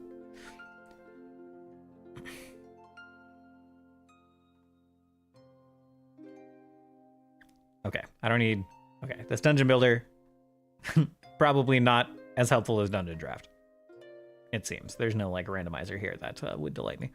Slogans. Live, love, play. Oh, no.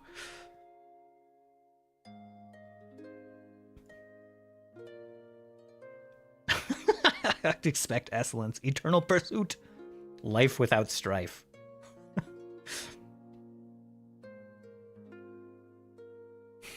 Redefining the box. Oh, my goodness.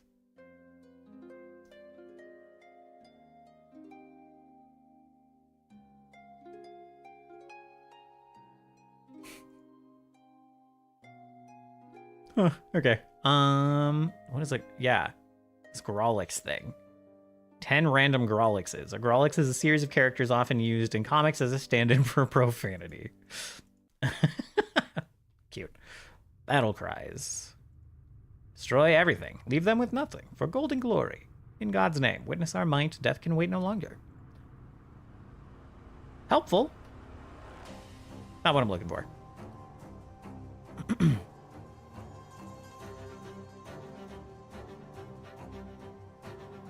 Okay, so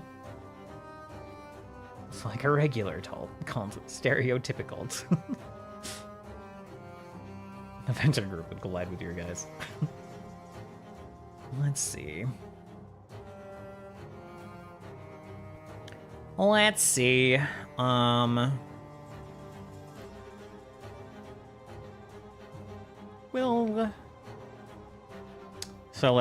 Let's go over what I just said. They think, I mean, the Unshackled kind of works. They think that they are freeing the world. They think that it was a good joke.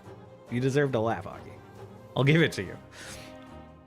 They think that they are freeing the world. They think that they are,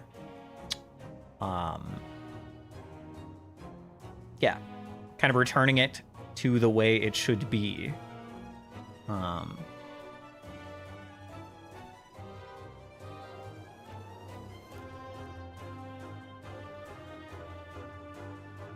We can do the Unshackled.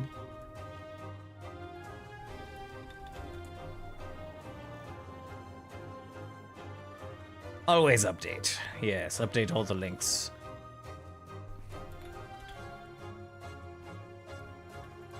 Unshackled faction type. I don't know if I need a type for the faction, but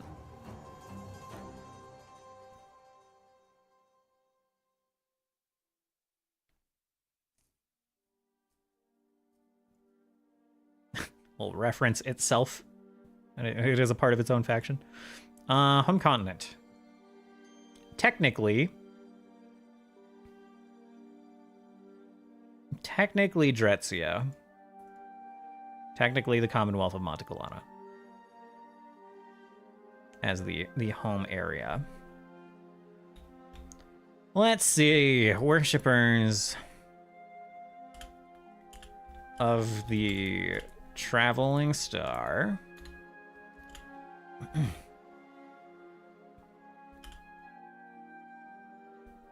Hand inducted from the Star Dreamers. Let's see. Star Dreamers is one word. Okay. Hand deducted from the Star Dreamers. They would try to pick... Yeah, they'd probably try to pick you up as an acolyte. That's probably true. That's what they're doing. Let's see. Worshippers of the Traveling Star, hand deducted from the Star... from the Star Dreamers.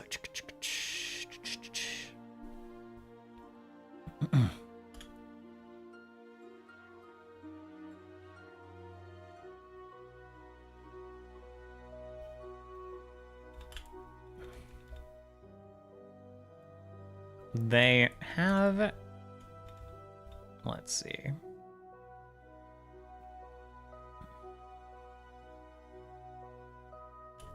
Martial arm called...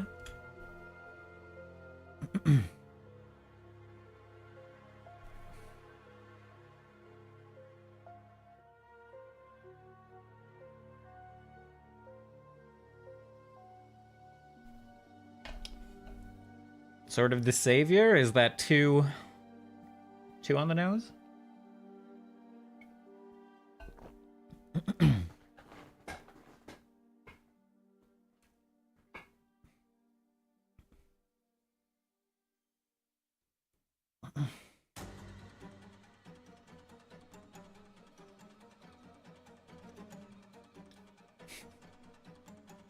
This guy on YouTube, his D&D setup in his basement is huge. I've seen a couple of those. There was a while where I was dreaming about making a big custom D&D table with like a TV set in it to like run for my friends.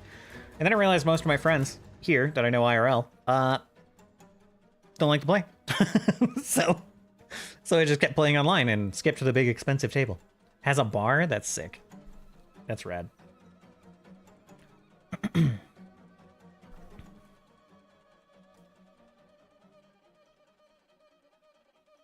Let's see.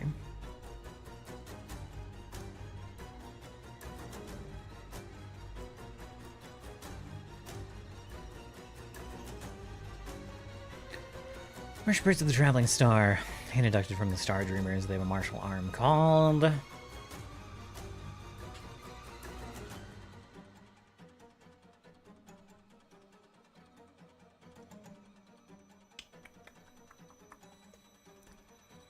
Let's see.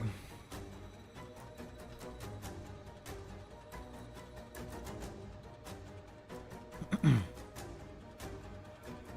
Vindicators, the Seraphs.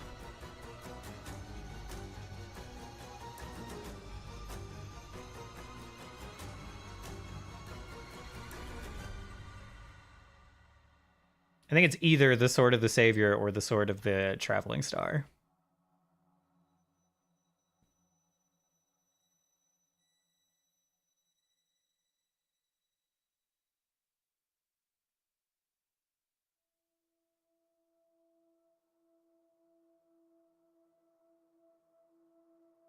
Could also be the blade of something. But I don't know. Big beholder hanging from his roof? That's awesome. Yeah, I used to just... there was a at least a week, maybe a whole month where I was just like watching different home D&D like setup projects. And there are some really cool ones. Or like custom sets. Like Roleplay had done a few, and like kind of like set tours of some of the other actual plays.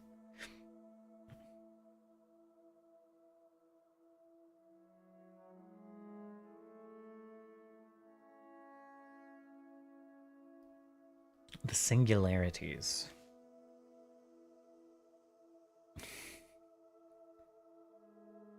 Maybe it's the singular sword. Now that sounds dumber out loud. That sounds dumber out loud, I think. But just like some kind of nod to the fact that they are themselves worshiping someone who is going to turn out to worship black holes and singularities.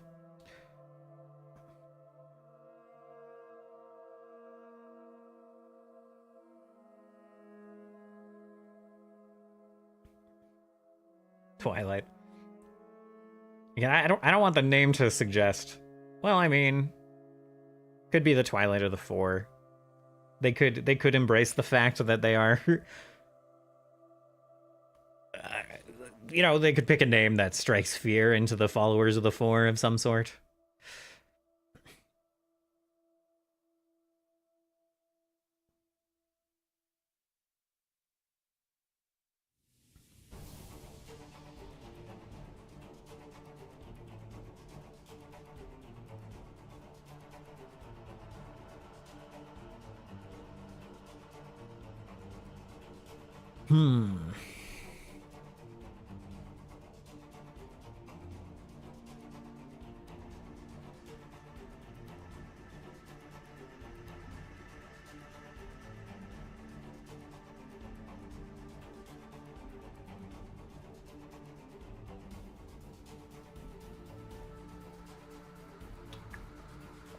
Oh, Fallout series on Prime? Really?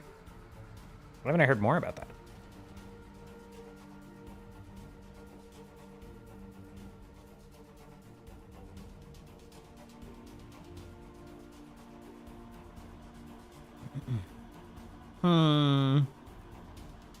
For now, until it comes up. The phonetics.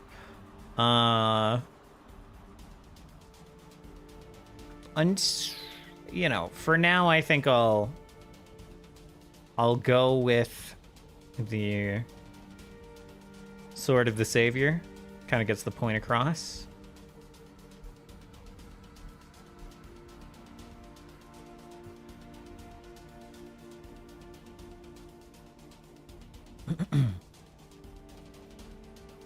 Could be, let's see.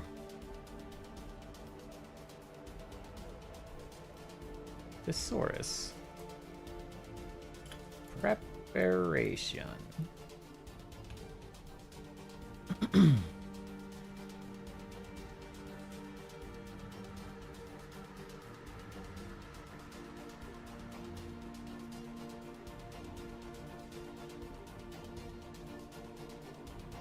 Yeah, but the time they're fighting them, the whole preparing thing will not... won't make a lot of sense.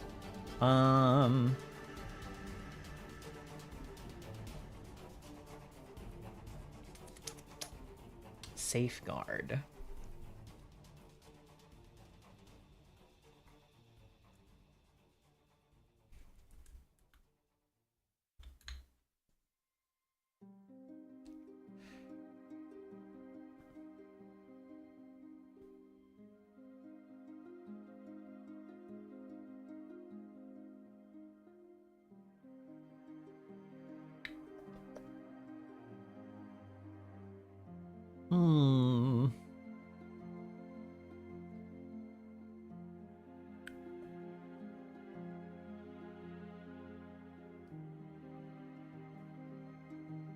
I was looking for more like general things. I was like, what is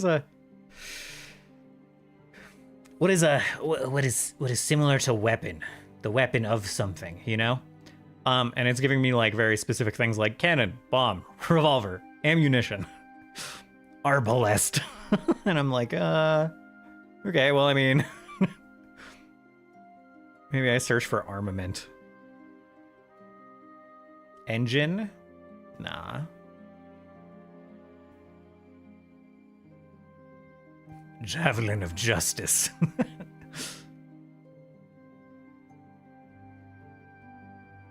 Whisper. I was thinking about one being like Whisper, like moving in secret or whatever, but for that reason, like Dagger could work.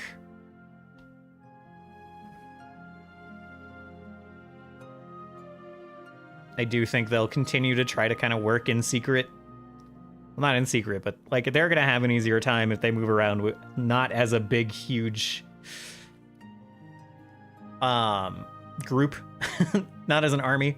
They need to like spread out around the world, kind of like make little cells.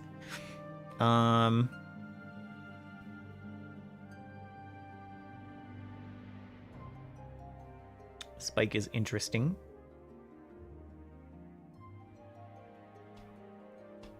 Okay.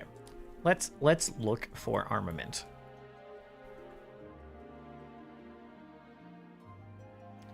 And again, ammunition, arms, hardware, ordnance, weaponry. defense, gun, heat, material, munitions, protection, security. Armed forces. Guard. Aegis, armor, buffer, bulwark, pad, protection, rampart. Screen, security, shield ward. I don't, they know that they are. They're a weapon and not a shield. Series on Netflix is playing D&D. Oh. Hope to get a DM like him.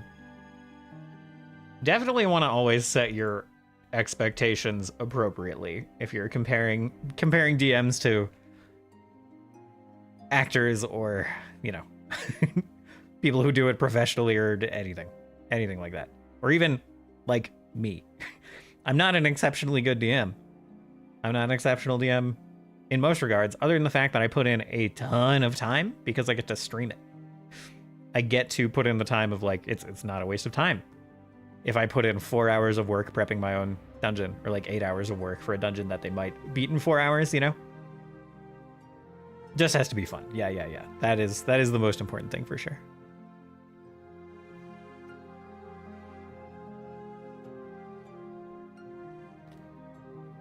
Let's see. So I think spear, dagger, blade, sword, anything like that is going to be what we go with. Fist is an option.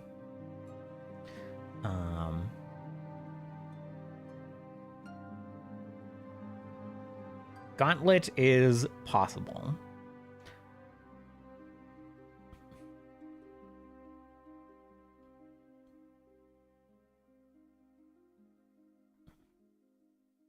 Let's see.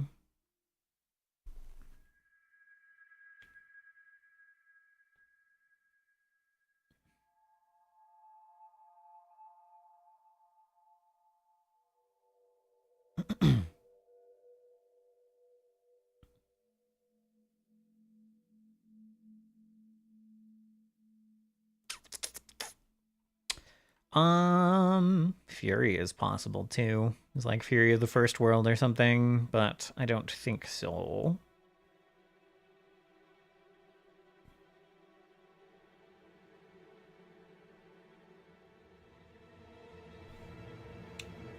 What a Sword of Fire. Yeah. Yeah, I'm kind of going back to like Sword of the Savior.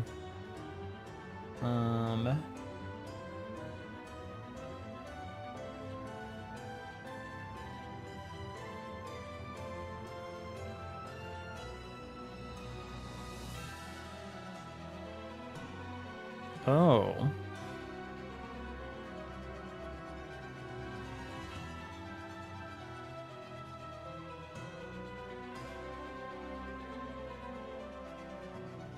Maybe like Blade of the Chosen Path or something. Because, you know, they think that they are kind of choosing their own path for the first time. As opposed to when they were like under the Four's rule. If the Four are gone, they're kind of like on their own. They're making their own choices, Mom. So something like that, maybe. I think. They have a martial armed called the something. Of the Chosen Path. I don't know if I want it to be the blade or the spear or the tip of the Chosen Path. It doesn't sound great. Sword of the Chosen Path. I think I like blade.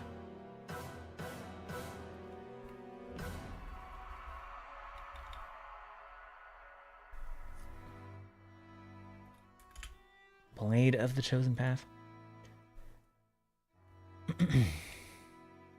Why does it highlight it like it exists? Why is it doing this today? It's usually supposed to be dimmer if it's a new thing. So let's see. What do we got? We got barong, bat, baton, bayonet, bazooka, blackjack. Probably Blade of the Chosen Path. There's not a lot of alliteration there, but I guess there doesn't need to be.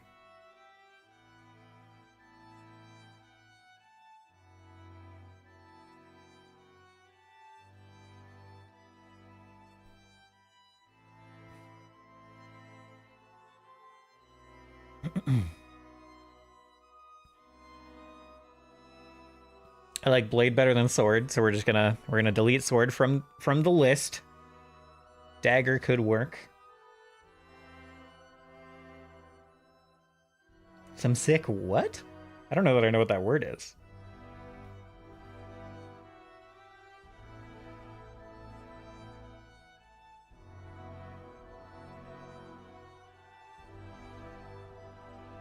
Cutlass.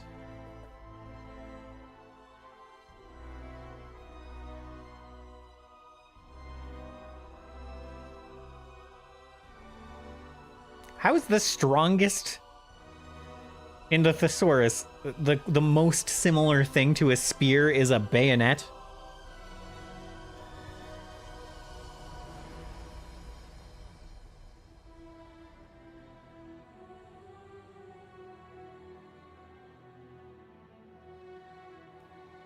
Makes sense to me. The other options here, much closer in my opinion, include halberd, javelin, lancet, and then like even pike and like partisan. I might do partisan of the chosen path.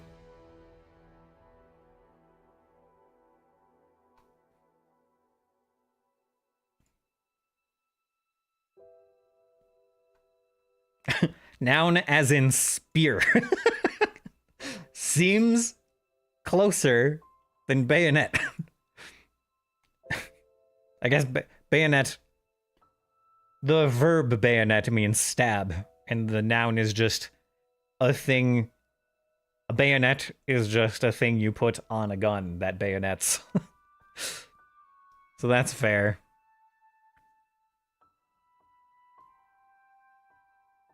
I like partisan. There's a bit of wordplay in that.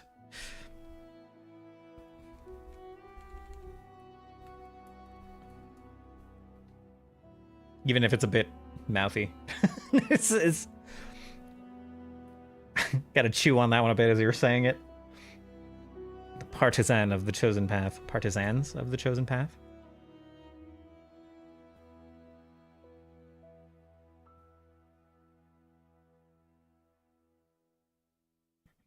Faction. This faction belongs to a faction. Belongs to the faction known as the Unshackled. Their home continent, also Dretzia. Their home country, also the Commonwealth of Montecalana. They don't belong to Montecalana by any means, but they are from there. Okay, that is pretty much the last thing I need. I would go and find the name of the cult leader right now, but I have to go take a break, and it makes more sense to just chop it here. There will be a name. We'll talk about it next week. You might find out if you tune in on Saturday what the name is. Anyway, so we're gonna wrap that for GM prep. Again, campaign on Saturday, 4 p.m. Mountain, 3 p.m. Pacific, 6 p.m. Eastern. And yeah, I'm very excited to play. I was so excited to keep playing last week, and it's gonna be a good time. I'm very excited. Now I'm gonna keep streaming, but it's gonna be it's gonna be Path of Exile is what I'm gonna be streaming. I'm a little tempted to go play Skarner in League of Legends, but I'll do that later. I'll do that later tonight. So gonna take a break. Not this. Anything but this. Where is the audio at? Okay, it was in everywhere I go. Everywhere I go, I'm followed by auto-played audio ads. Okay, anyway, we'll be back with some Path of Exile. Just a couple more hours of just hanging out. Probably 2 more hours of hanging out, playing some game. And that's about it. That's about it. Catch you guys in a minute. Well, probably 10.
I returned.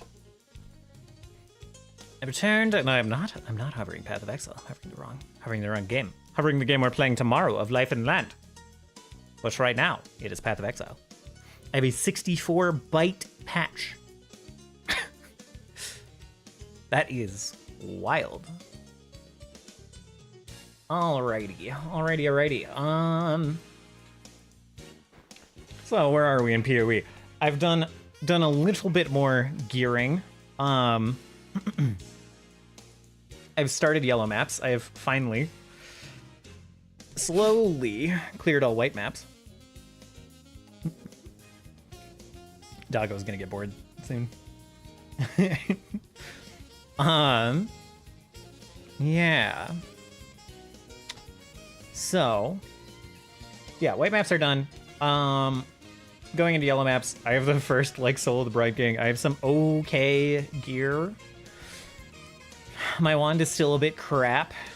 I mean, it's like, you know, it has this 100... It's got this nicely rolled fire damage. I mean, that's not even true. It's a tier 2 increased fire damage and a tier 1 elemental fire ailment damage thing. So it's like 2 fire damage rolls in one. And that's what's making it look impressive.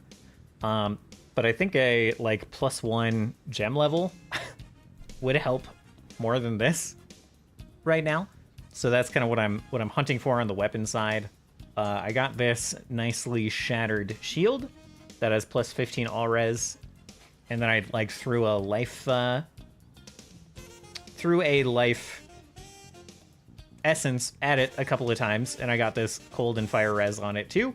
So like my reses are pretty pog now. Even chaos res is maxed because I have like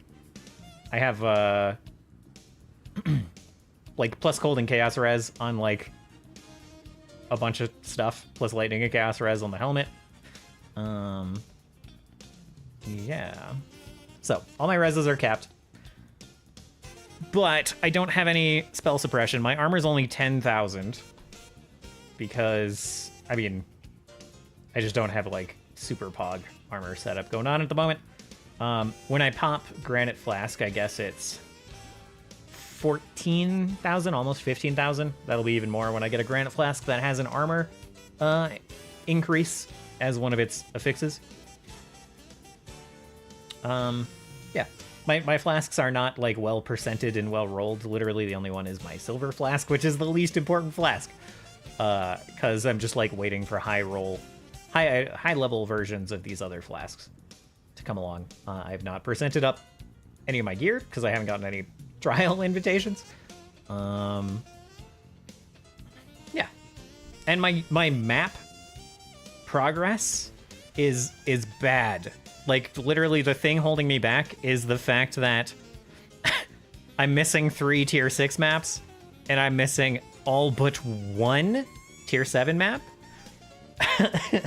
I'm having so much trouble with map sustain on like same tier map sustain is fine, but like I'm having a lot of trouble. I'm getting pretty unlucky getting like the next tier up when I'm going through old maps. So that's unfortunate. One thing I'm gonna do about that right now. Oh, I already changed that. Oh my god. Okay. I've been putting in these. I've been going for Expedition. And that's fine. I think in a couple more. I don't know. I have the node here where it's like final boss has a 5% chance to drop an additional connected map. But there's not a lot of those types of things to pick up.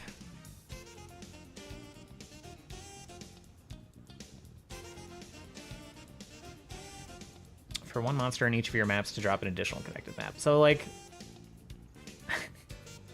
these bottom half passives are literally the only ones that I can take to boost that up, and I don't want to just like take all of these tiny passives.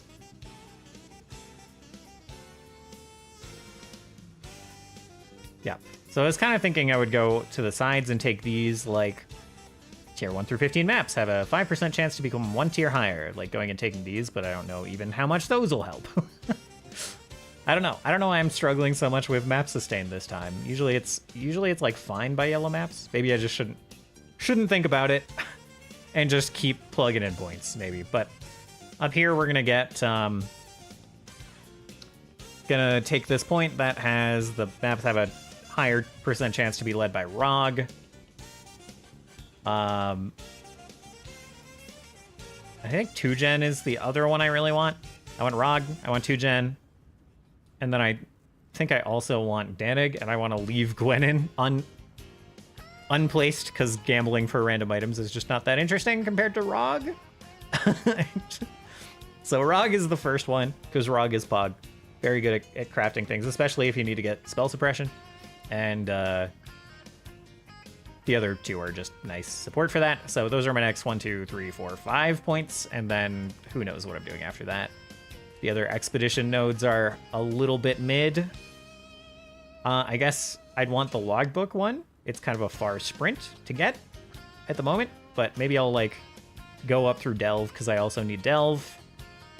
So I'll like go up this way and then around to these expedition nodes, and then you know, the other thing I might just go down and get packed with energy next. I'm not sure, but it might be expedition and Delve are the things I might go for first. Yeah, the other like Kirak things here aren't super helpful, except maybe getting more Kirak missions on completion. But again, 2%. If I'm not pathing to anything, getting these 2% feels mighty bad. You know, so yeah, I don't know. That's where I'm at. That's where I'm at.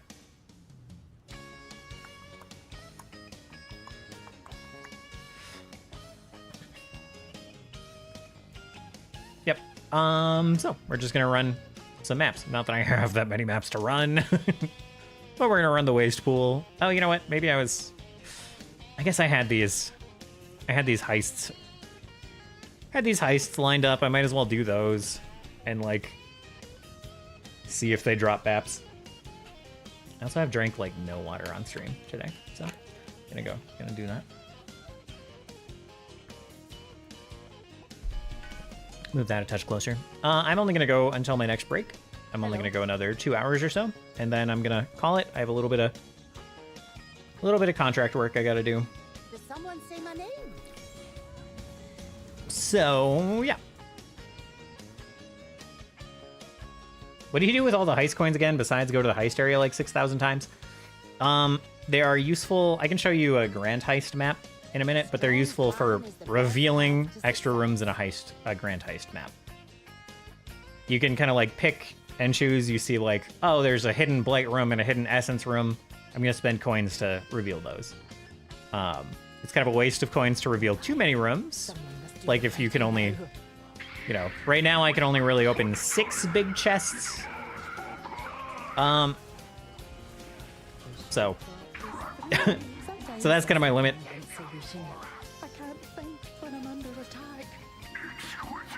So I have to kind of like pick and choose. Also, I die to like burn and degen so hard right now. It sucks. I don't know what to do about it. I degen so fast. I never did the grand heists. Got sidetracked by blighted maps. Grand heists are great. They're very rewarding. And most of them aren't that much harder than a regular heist.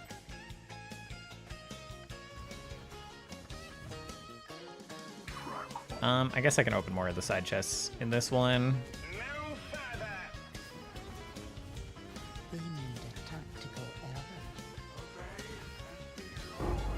Sure.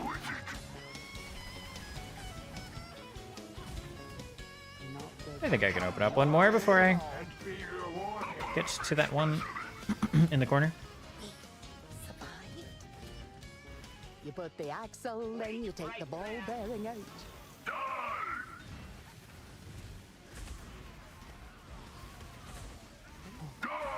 Someone must do the fighting now. They're in my personal space.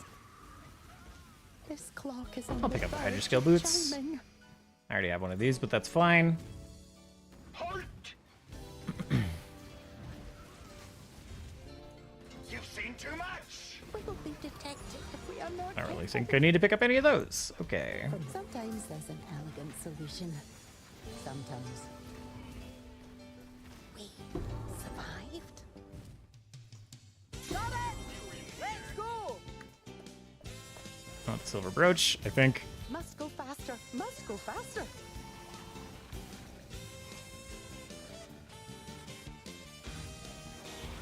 The jig's up! Can't think with all that racket. This plan is crumbling. Zootikins, here comes a beating. I love this. I love this. Zooturkins. I feel like that must be a reference to something that I just don't know. Must go faster. Must go faster. It might. I don't know. I don't know. Get them away from me.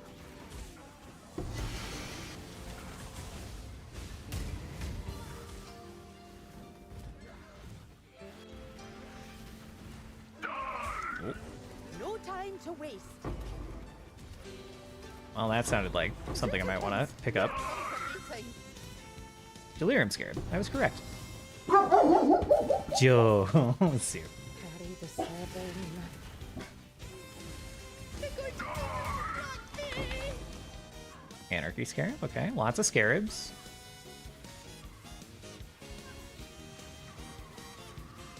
I should probably just start like throwing lockbox scarabs, like the low-level scarabs, into my maps and just not saving them. I need to spend my currency to like get through maps and get enough maps to continue.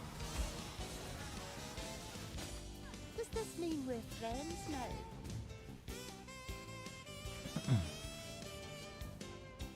That would just make life. Let's see. So we got this. I'll sell this. Everything else I'm keeping. Everything else I'm keeping. Oh, one thing I need to look at is what oils I need to do to get to anoint my neck piece. And if it's, I think the anoint I want is cheap, and I think it gives me more suppression. So I should do that. Oh, that's wrong.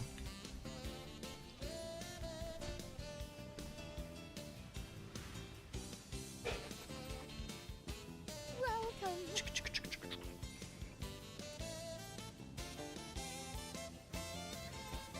That would just make life complicated. Okay. So yeah, just to show you real quick on the Grand Heist. I don't have enough currency yet. I don't have enough coins to actually do this, but like here you can reveal these leather wings, which I know I want to do that. So I'll just click those.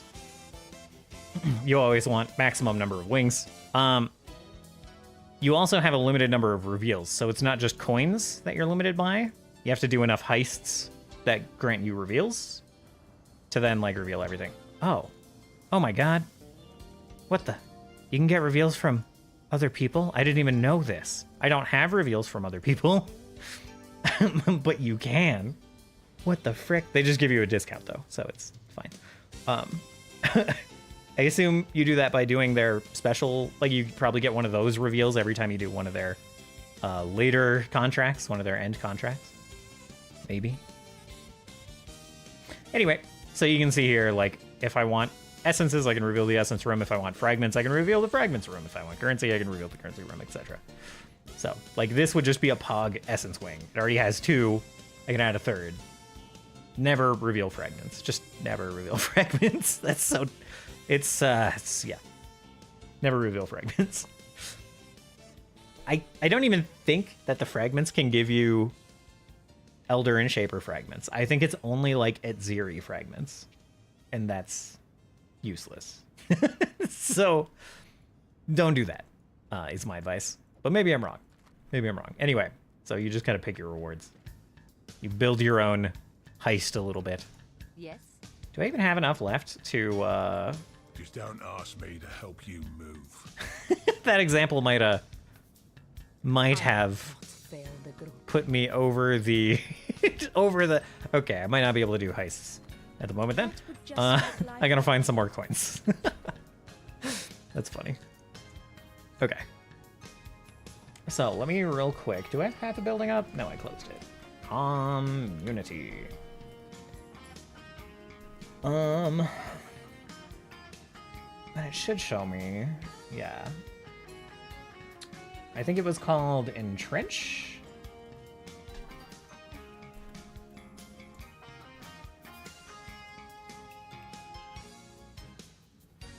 Okay, down here, Entrench costs a sepia, an azure, and a violet.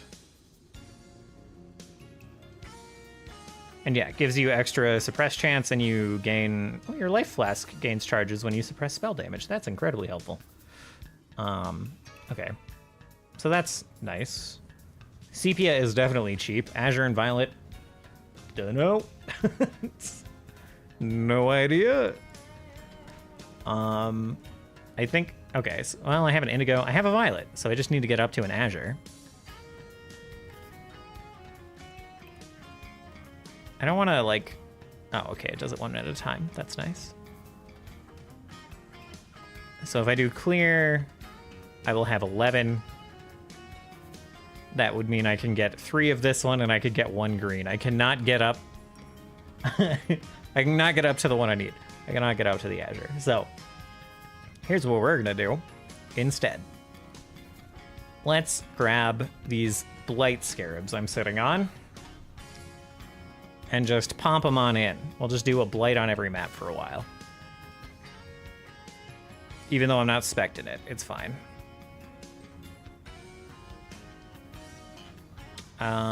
I think I already used my map scarabs. Delirium's kind of funny. I don't think that's very helpful. I suppose I can do the strong boxes one, like I said. Probably more helpful than the essences one. Definitely more helpful than torment.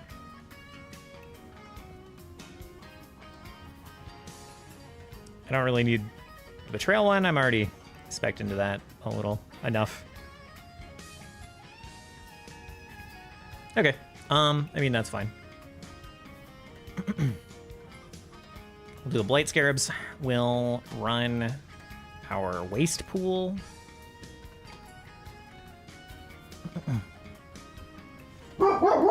Jozer. Maybe we'll run both. Just no. You already. We've already heard the moving around up there. It's fine. It's fine. No. No. Whoop, whoop, whoop. Okay, let's see. Okay. So we'll just run both of these.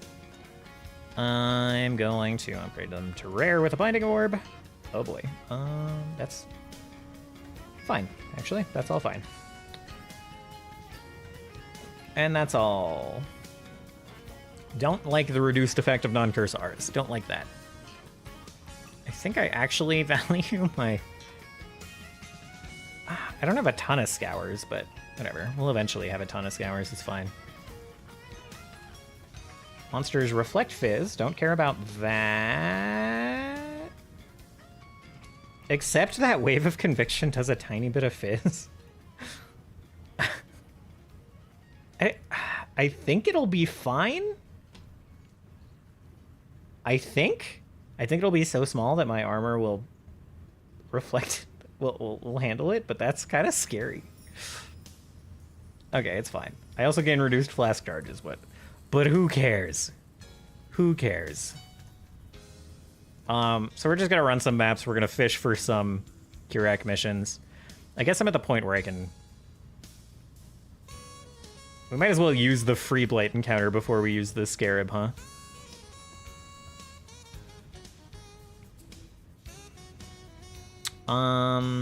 Strongest monster in the pack gets dropped weapons or converted to chaos. Throw that on the high. The high density one, +1 modifier tier, okay. This is fine.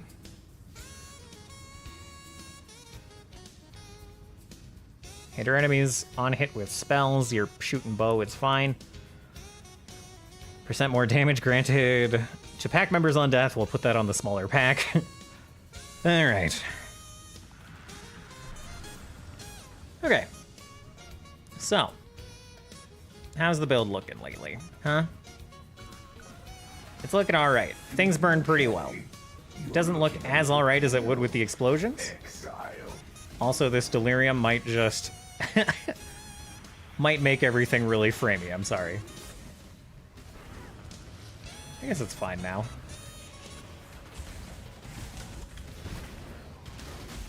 It's a little framey. It's a little framey. Oh, get away from me! This guy. Holy... No, no, no, no, no, no, no, no, no, no, no, no, no, no, no. The fucking true damage are a shit. The degens suck so bad. I don't know why they're kicking my ass so hard, man. Okay, well. Oh, we got... Oh, no. Okay, we're fine. He died by running out of the delirium. That's good. Question mark. But as you can see, I don't have the explosion wand, and so rares don't just like die if they're in a pack, like they, like the build wants them to. And if I don't have Vol Flame Blast up, then I just don't have a way to like single target them. So that's pretty rough. But clearing big packs, totally fine.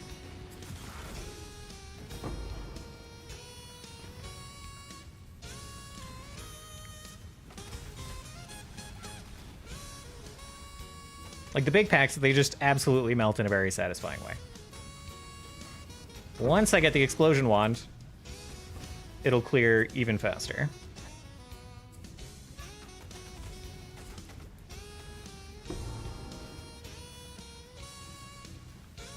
I don't need two-tone boots. I don't need them. I'm gonna pick them up. It's going this way? Okay, sure. Ooh, scouring. Scorb. We'll do the empowering tower, we'll do the summoning tower, we'll do the punchy tower. And then I'm gonna go throw fire at them over here, because I'm impatient. Put out new mycelium! New roots! Like, I should have just built all the towers over here, but then I'm paranoid that they'll, like, spawn a, you know, a thing back here, right? Like this, yeah? So, that's why. That is exactly my concern.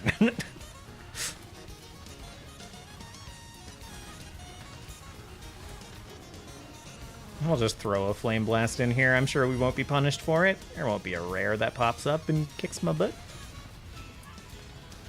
Flame blast already up. Not even a problem. And so is the rare kicking my butt. Both of them are up. Sick. I'm stubborn and not using flame blast for it for some reason.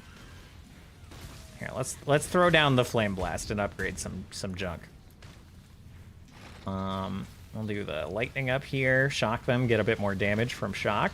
Yeah. Ow! Frickin' random things just fly in and smack me for so much damage. It's very upsetting. I feel tanky. And then one thing will just delete me and I have no idea what hit me. Okay. Anyway. Oh, it's the Dodri fight. Okay. Or is this Dodri? No. Who is this? They fight Dodri like... Oh, well, this one's called Potentia. That's not helpful, I suppose. Be lit on fire. So that one flame blast, like, absolutely destroyed her health. Still ticking down as it ignites. Like, works pretty okay against most bosses.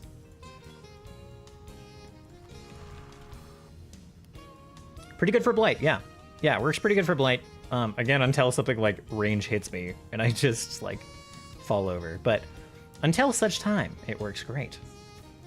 Expeditions have a greater chance to be led by Rog. Love Rog. I had 2 great suppression items from Rog, and then I greeted and like tried to keep rolling when it was like, yeah, reroll all your suffixes, and I'm like, surely this won't ruin me. It ruined me.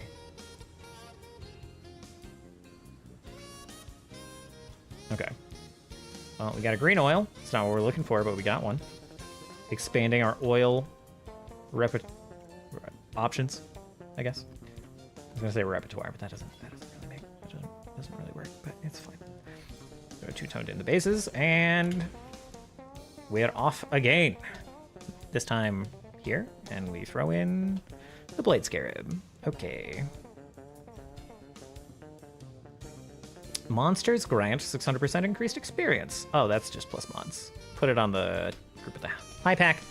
+1 the modifier tiers. None of this really matters. None of this really matters. I don't like Fizz as an extra random ailment on a guy throwing arrows. I don't like Always Shock on a guy throwing arrows. They can have some energy shield.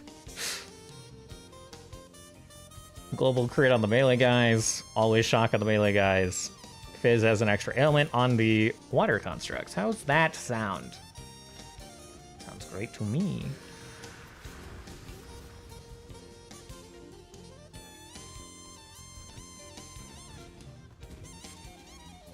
Ooh, bit of lag again. Really happy that I'm choosing this map to run multiple times with all of their poison everywhere and whatnot. Closed layout. What a wonderful, fun map it is. Okay.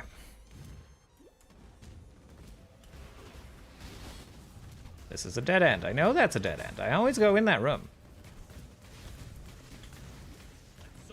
Oh, it wasn't a dead end. With conflict, not cooperation. I am the strongest here, little thing. I guess we should. Flame Blast, pretty nice for these betrayal fights. Just blows all 3 of them up right away. All right, Jorgen. Have a rank. Hillick, Hate myself. have a rank. I am well acquainted with death. Riker, give me a unique item. It's a flask. Wreak havoc. Sick. Hello, Moto. No. The blanket, no. Every moment behind those bars. Picks.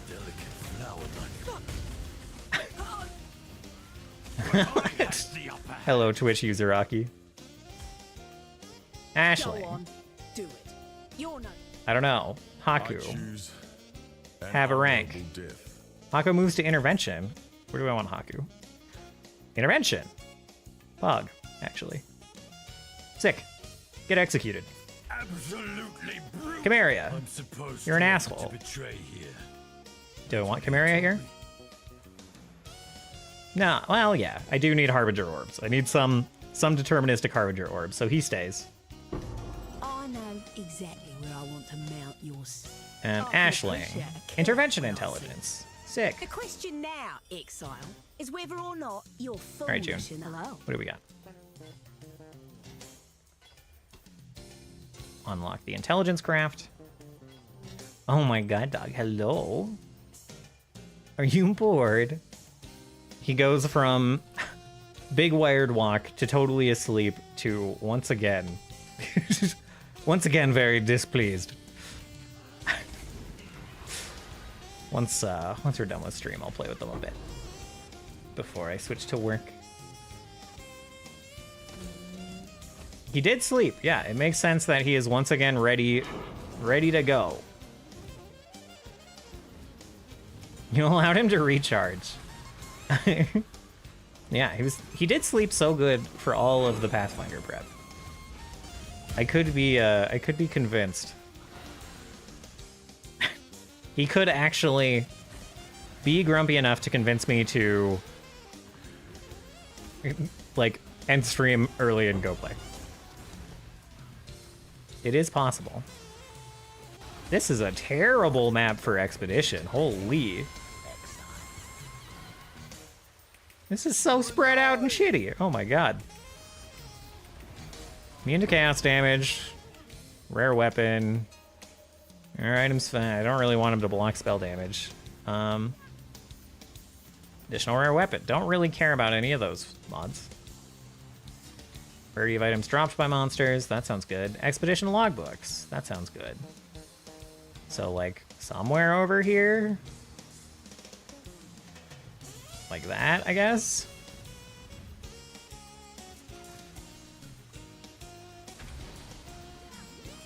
Stay safe.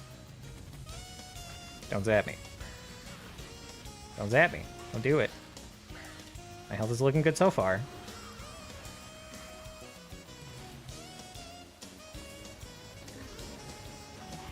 Jonesy. Okay, no logbooks. Little sad. Little bit sad. Okay. Well, we'll fight the boss. Oh, yeah, we still have the light encounter, too. Boop. Maybe there. You're a ridiculous dog. Oh, now she moved! What a dick.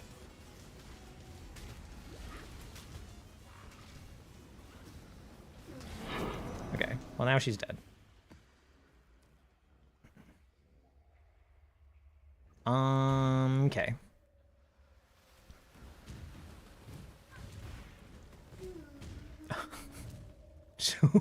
Oh my god.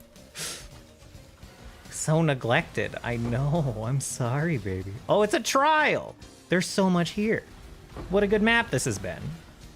I would love to get my last ascendancy. That would be extremely pog. Jealous you.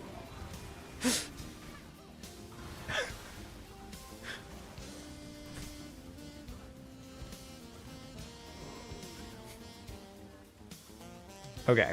Let's go to the trial.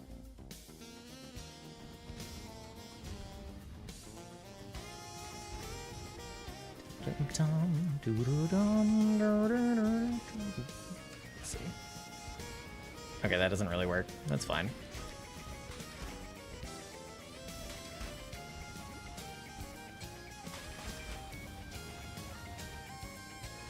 What? I hit neither of those? All right, great. Sick. It's fine.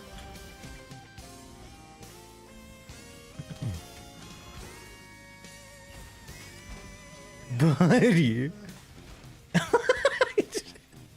He's so mad. Oh my god. Been a while since I've heard him this grumpy.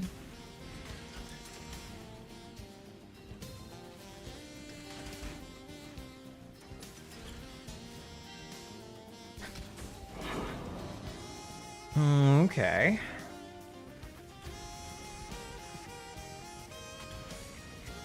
Ow. Actually, ow.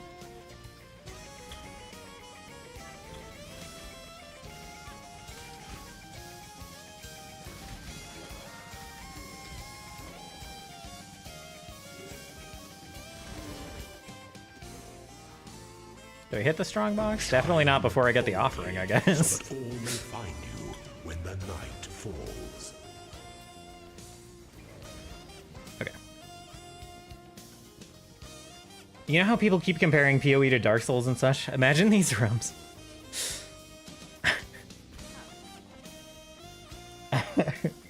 People, yeah, the people who have played PoE 2 are like, it's a bit more like Dark Souls. And then a bunch of other people are like, I hate Dark Souls, I'm not playing PoE 2. And then it's like, well, no, it's not dark. It's like, it is similar to, it is not precisely Dark Souls. That isn't exactly what people are saying. They're saying it has slower, more measured combat. They aren't saying it is literally Dark Souls. Chill out, man. You're being a bit much. Just a bit much. Ah, there it is. There's the portal sneaking on by, two of them sneaking on by my defenses. That's pretty annoying. Okay, well. Comparing anything to a Souls game is insane. Like, I get why they're doing it. The bosses have very, like, kind of slow, big telegraphed attacks that are very punishing. And you have, like, fairly slow, weighty attacks on a lot of classes. Like, it is several steps towards being a Souls-like game, but it still literally is not. You know, it's a valid comparison to kind of make a point about the changes in gameplay, but it isn't. You gotta stop. This is ridiculous, dog.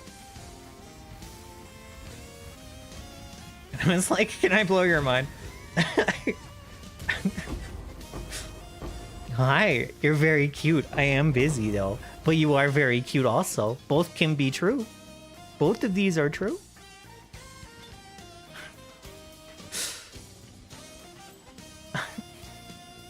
I don't want the two-toned ring. Why did I pick that up? It's fine. Maybe it'll be super pog. Maybe that's my endgame ring. It's not, but maybe. There's a 1 in 10,000 chance.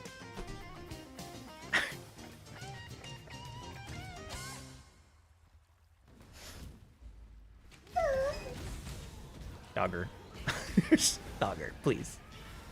After this map, I might see if he wants to, like, go outside or something. And chill for a minute. You won't get me to betray the Syndicate this time, exile. Yeah. It's hard, it's more strategic. Might as well be a clone. I bet it even has souls in it. Yeah, there are souls in this one.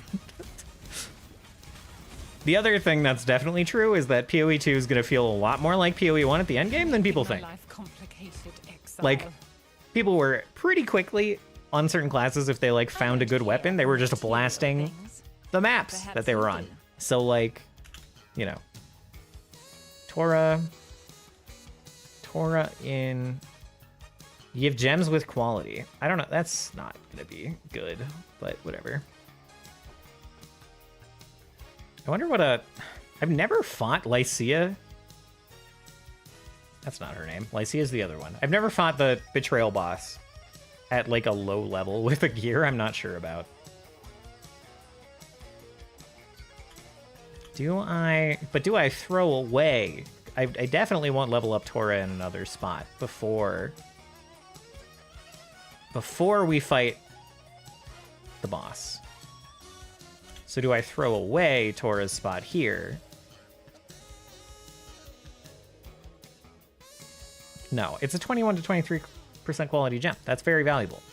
We leave her there. I don't care for material. We remove all rivalries. I appreciate it. Too much clutter. Too much clutter? Well, let's reveal the other one then first. Yeah, all garbage. Oops, all garbage. Hello. Also all garbage. Okay. Blessings. Well, that was a fun map. I think everything's done. Well, I think our new homework for tonight is to go get our last Ascendancy and like level our Wave of Conviction gem to 20%.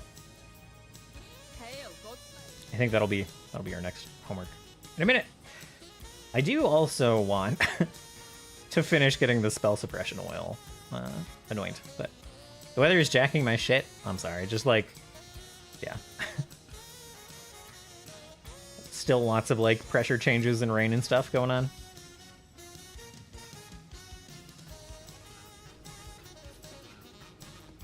Okay, I'm gonna like walk upstairs, see if Jozu follows me. Even though I was just upstairs. Each supported spell will trigger when its cooldown is over. That's neat. That's the new gem that they replaced auto left click skills with.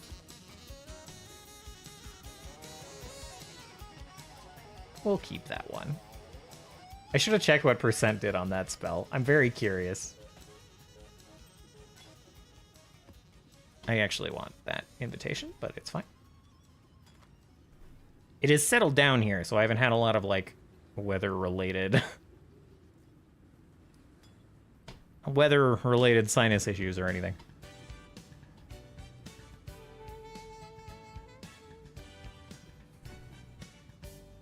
Dramatic boy has started to play with the toy on his own, so I will not interrupt him. I will not interrupt him at the moment. I will let him stay self-entertained before I try to solve a problem that has currently fixed itself. Okay, let's try the Eternal Labyrinth. Will prevail. That wasn't too bad. This is like four yellow maps in, and I've got my invitation. That's not bad. Yeah. I was not expecting the Saw Blade to turn around where it did.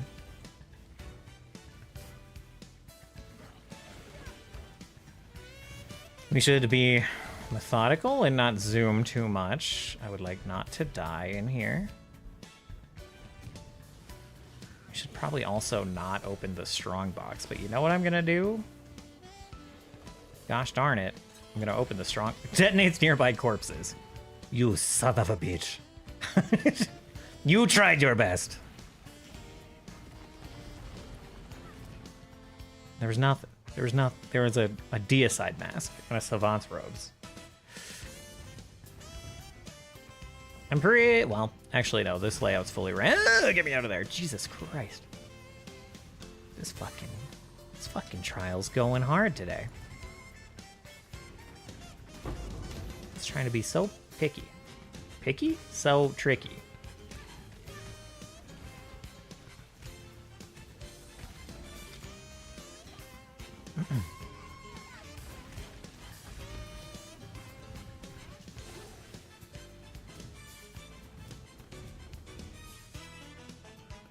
Sixth by Himiko and Herta. Damn. I guess my Herta is sixth as well.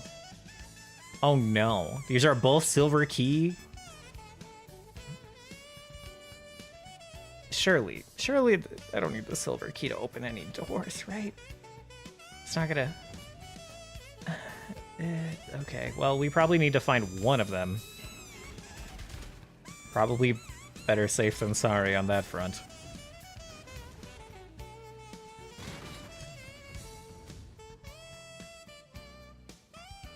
Gold strongbox? Not today, sir.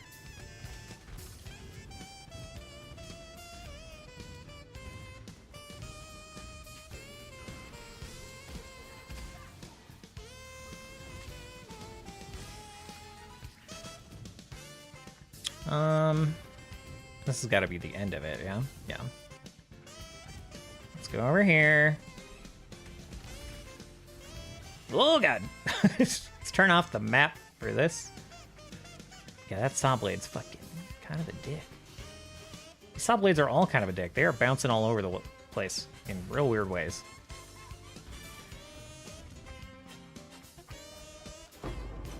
What? Excuse me? Okay, this is not the silver key, I guess. Gosh darn it.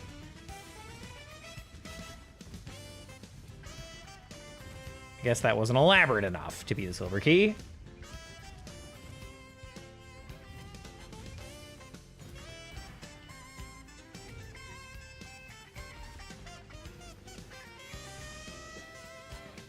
Neither is this, for sure.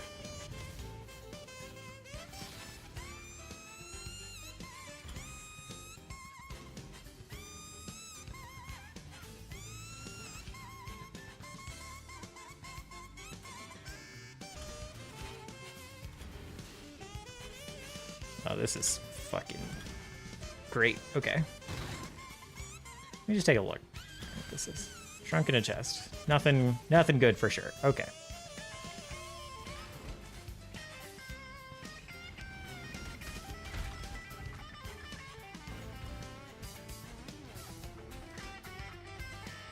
Ow.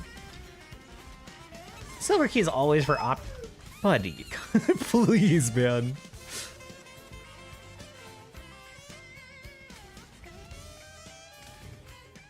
So dramatic. Out of nowhere. There's the key. I feel like the silver key is always for optional content, so this is probably a slightly silly waste of time. But it's not like I found the door anyway.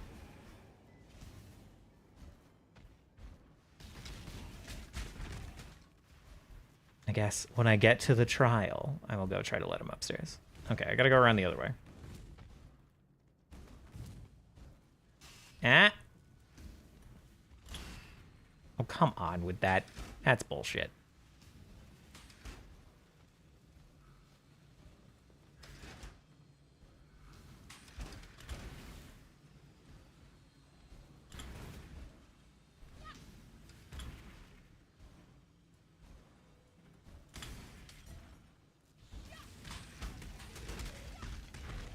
Where there's a silver key, there Oh, that's it for must be F-Zero, a huh?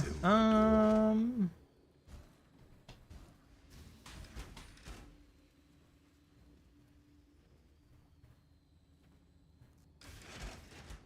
Link to the Past Enhanced. I think I was sort of bothered by this. This set of remixed songs, but we'll give it a listen.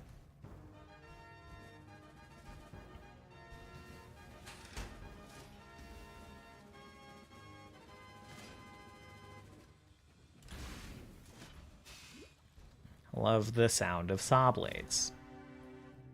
Oh, it's a fucking golden door. Okay. Are you using speed boots? Me? No. Aki. Never mind.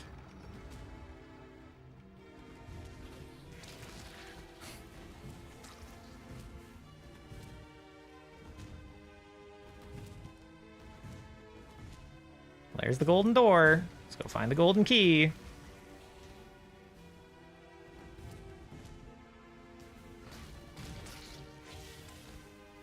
I like you better this way.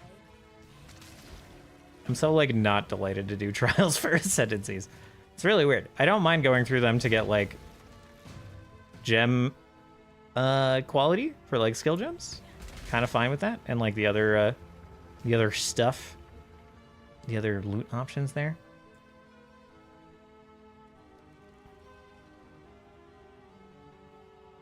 But, like, just am actually bothered to do them for the ascendancy. What is this shit? Some binary test stuff.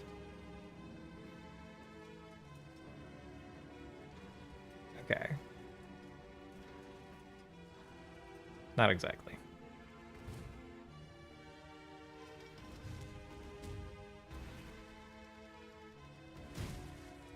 Oh my god.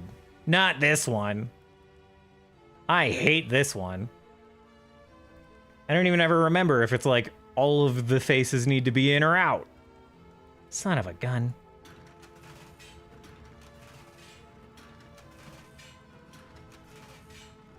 Oh, I did it. All right, never mind.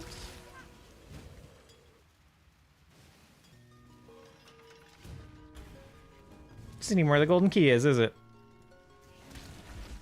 It's just gonna be random fucking treasure.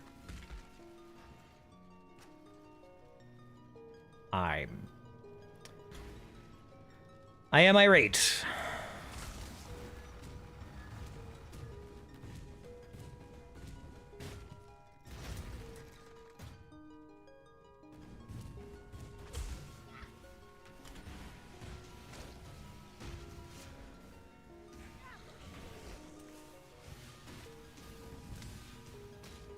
We'll say this labyrinth kind of shows me how much of the issues I've been having in maps have been from, like, just the League mods and not, like, the actual maps. Oh no, it's in the oh god. Fuck it. Alright, it's fine. The first 3 times I did the Ascendancy trials, I remember dying a lot. Super same. I, like, never die now, pretty much. Not never, but I mostly never die now. But the first few times I was, like, it was not okay. And I was not okay, and I was not happy.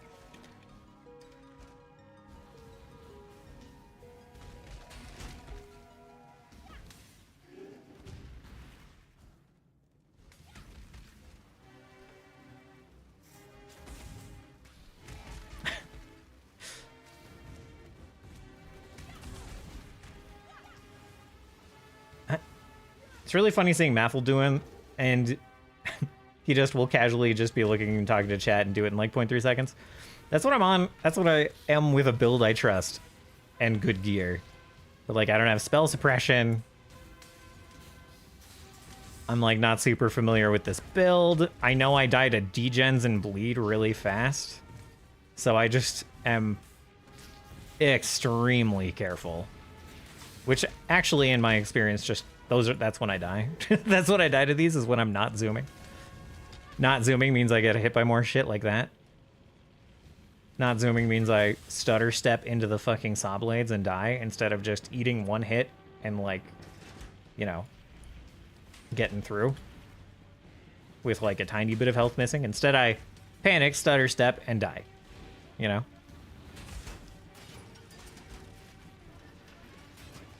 Okay. Kind of like that. I'm not dead, but kind of like that, you know? Oh, and now I don't have any fucking flask charges.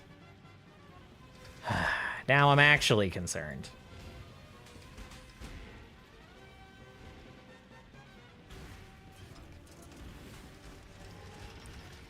Yeah, like, actually concerned now.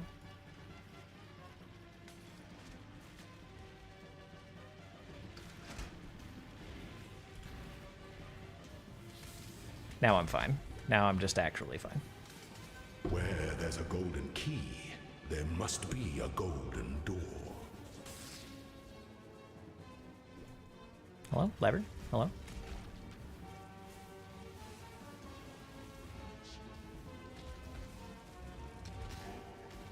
Not going fast equals standing in degen aura longer. Yeah, exactly.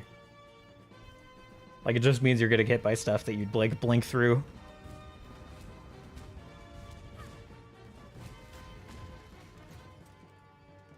How did that... Okay.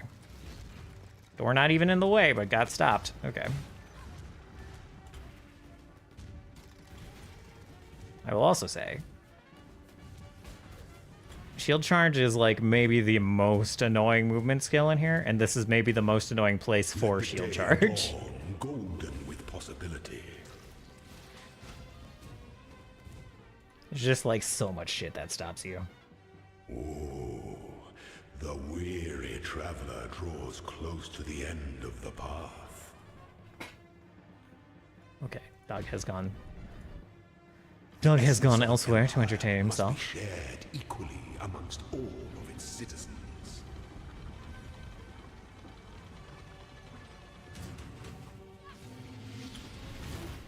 Oh no, I don't have a... Okay. I don't have a flame... Commit to your course. There we go.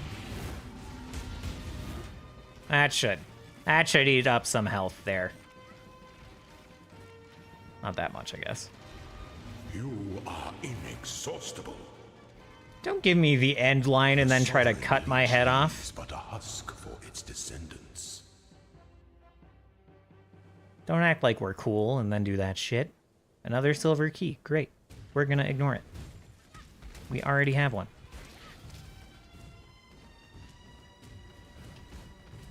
Oh my god. Oh my god.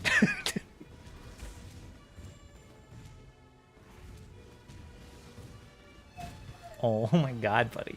I hear Doggo grumbling upstairs. As soon as I'm done with the safe room. As soon as I leave the safe room, he is... Oh my god, okay. Alright, I thought the floor was colder than that. That's my bad. That's my bad.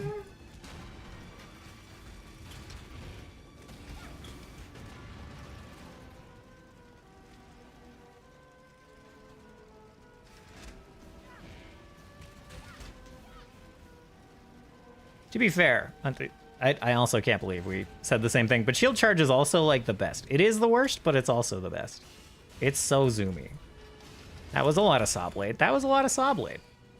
Oh my god, get out of my way, saws.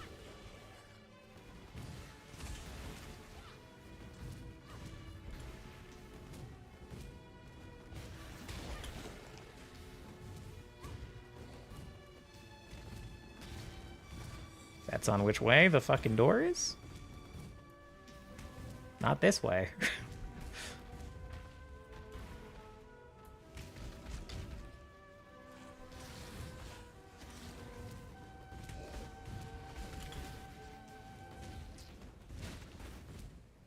Basilica. Oh, alright, that works. Didn't they add green shield charge? Maybe. That's entirely possible. Just like MTX, you mean? Oh, no, you mean like green gem shield charge? There's Whirling Blades, which is kind of the green version of shield charge, the zoomy, spinny one. There's one called Dash, but it's a bit shit.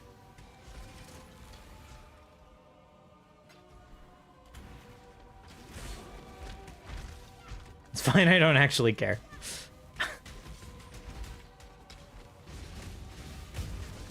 Oh, that's a lot of skellies. Oh my gosh. All right, get out of the way. Why is there a trap room here? It just doesn't go anywhere. It's like, do you want to walk through some saw blades to get to the middle of this room? And you're like, what's in the middle of the room? And the game's like, nothing. The middle of the room. I'm like, okay, no. No would be my answer then.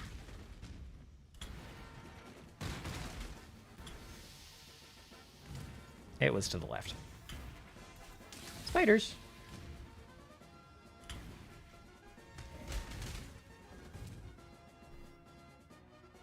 Not this way. How about this way?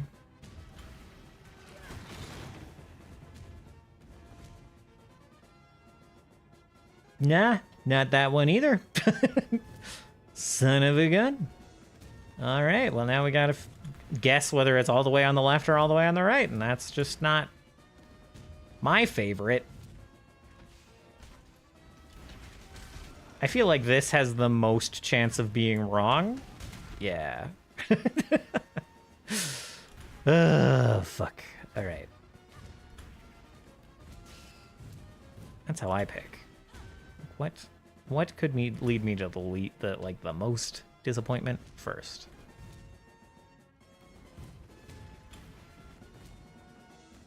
What even is the reward for going in this Basilica Annex? What even... Maybe an optional boss or something? Maybe I am supposed to know the name of the room. Maybe the Forgotten Reliquary is a thing.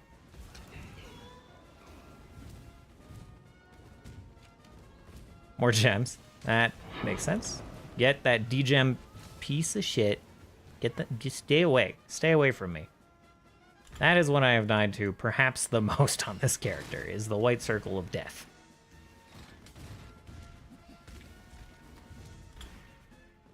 Aspirant's Trial. Sick. When the time comes to strike, an emperor strikes without hesitation.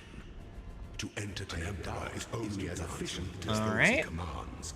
Not a lot of flame blast juice. But that's fine. Enjoy the reprisal. There's some flame. Oh, don't you dare. He tried to cut my head off. He done did. You were born for this. I have taken more damage from this fucking flame mob than anything else. I actually was using dash until I switched to faster attack sleep slam. That's not a bad solution. Everyone needs something to jump gaps, and sleep slam is a good one.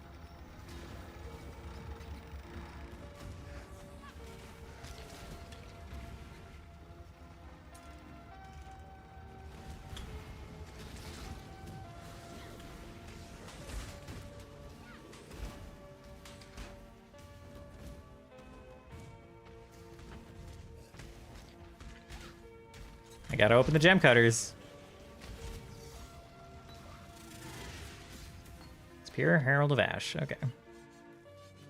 These stupid wiggly stabby doors are like just the worst.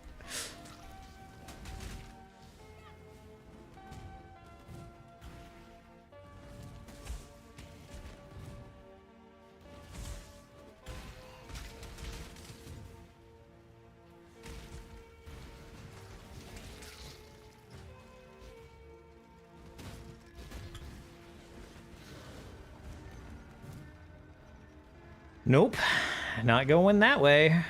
Oh, it's gonna be all the way to the left, isn't it? I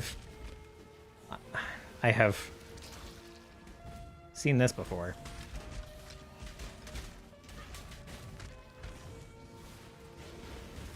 Oh, I don't really want... Oh, this isn't... Okay, we're fine. It's fine. That wasn't a long detour.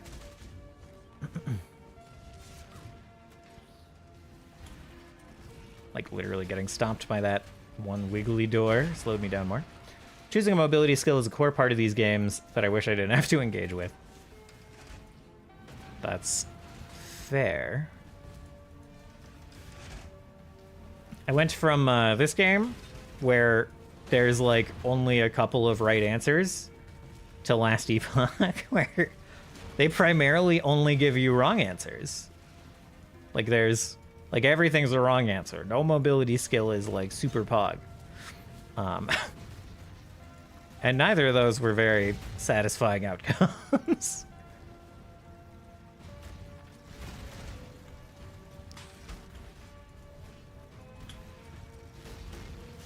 Okay, saw blade. All right, scared me a little. Not gonna lie. They're all pretty bad, yeah. The like most satisfying answer I came up with was IDK, turn my heal into a dash. I'm not gonna risk that. Torchlight was sick. Like Torchlight 1 or the recent free-to-play duder, Torchlight 3.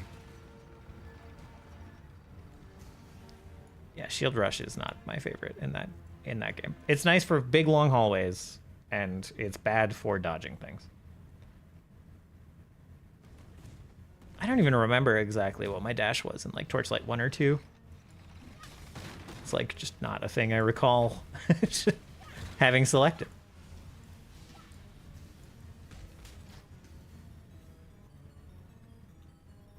I didn't feel forced to pick a mobility skill in TL1 or TL2. Yeah, for some reason I feel like I was able to kind of zoom like fine in the... Buddy, hold on.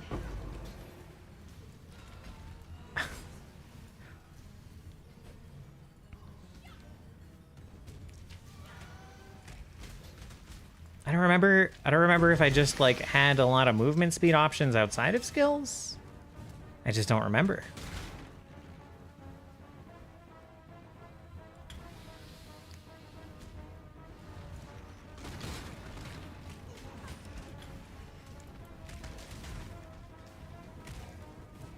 Where disco?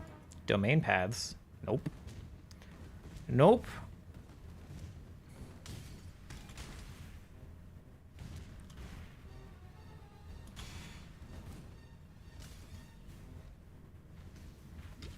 Yeah, most classes had like a few ways to get a lot of MS. That's kind of what I recall.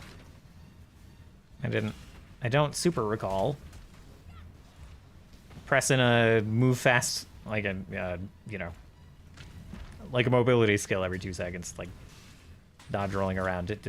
I don't recall doing that. Okay, no, we're still fine. No, we're not still fine. We're back at the fucking beginning. Okay. We'll check out this way. I don't know where I'm going, which is kind of scary on a spiked floor. Okay, we're fine. We're not fine. God damn it. Fucking dead end shit.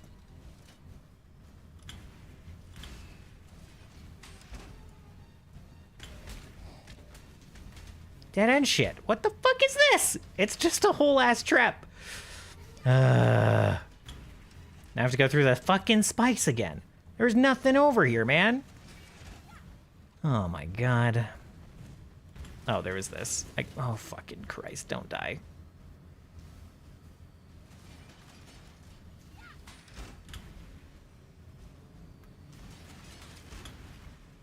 Uh-oh. Okay, all good. In fact, thank you for ambushing me and giving me flask charges.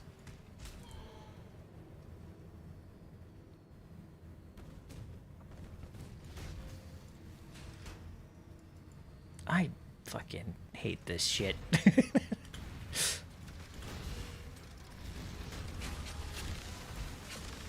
Huh? Don't like the explosions. Don't like that. Okay.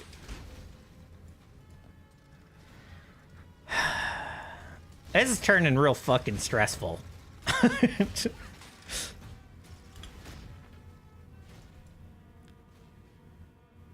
Okay. Great. Was the Elementalist because they had a fire and ice blink? I can't. Okay. I don't even think I ever played the Elementalist. I played like... I don't remember what I played. I played so many classes in Torchlight 1. Torchlight 2, my big class was like the kind of ranger character. I did like... I mean, I talked about it a bunch. I did the Throne Poison Glaive build.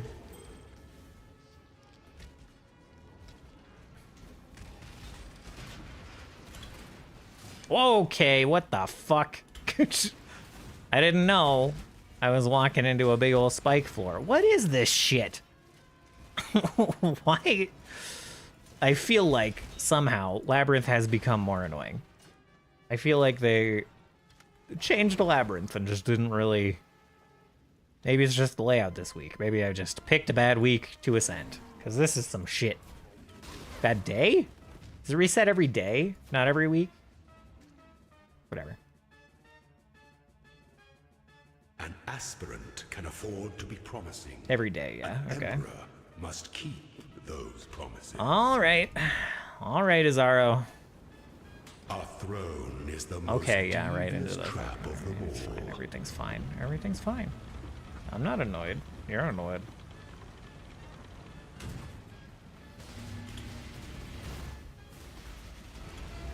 Stand your ground. No. No. I'm not a fucking melee build. Shut up. Oh! The trap of tyranny is inescapable. Been a while since I got caught by the teleporter circle. No. No, Lieutenant of Rage. Get away. Knock it off. Ow, what the fuck? Leave me alone, man. Knock it off.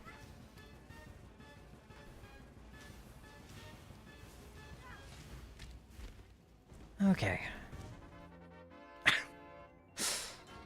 Rares are just so tanky. Yeah. Oh my god. Lots of uniques.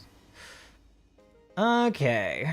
Oh, all right. It's down here when you're not in Path of Building. Haha. Let's get the Aegis. Let's get a little tankier. Can take 75 elemental damage per allocated notable passive skill. Ain't bad. I don't know how much that is. I don't want to count it up. It's probably a lot. Looks like a lot. I see many notables. So it's 75 times, I don't know, call it 15. Sounds good. Yeah, so with Ignite, I'm learning that I can run into things that like just take less fire damage, things that have higher fire res, right? I can run into things that resist ignites, or things that resist or are immune to ailments. I'm like, are you fucking kidding me? Why did I play this shit ass build this league where like there's a bunch of extra random modifiers getting thrown on all the fucking rares? It's so annoying. There is a thing to use a Faceter's Lens. There is a thing.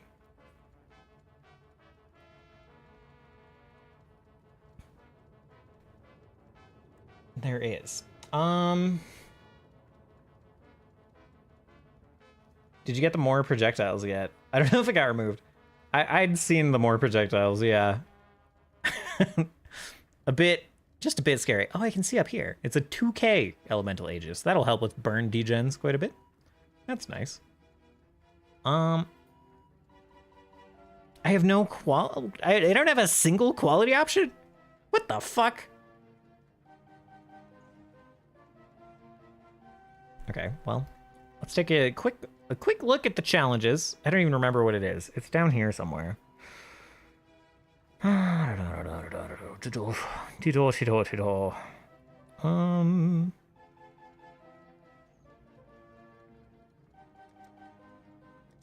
not gonna remember what it's called.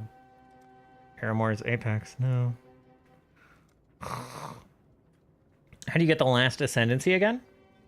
You get into yellow maps until you find a trial. You get an invitation to the goddess or something. And then you bring it here and socket it in. You only need the one. You used to need to attune to all 6 map trials, and then they changed it. Masterful monsters, generous gravesites, cross-contamination, vigorous virtue. Use a faceter's lens to add experience to a gem, so that's fine. I don't know what the lapidary lens is. Oh, the lapidary lens is the double corrupt gems thing, isn't it? Which should also lead to the other one. So some of these tasks are easy enough. So let's just, I don't know. Where am I in? Where are some gems? Collection, gems, by gem level. Sacrifice the level 20 Herald of Thunder. Let's do that. That sounds great. Stored as a faceter's lens. There we go. And then adds quality to a gem is probably what I'm going to do. Let's get this here gem to level 12 quality. What even is the quality do? What does the quality do on the Wave of Conviction?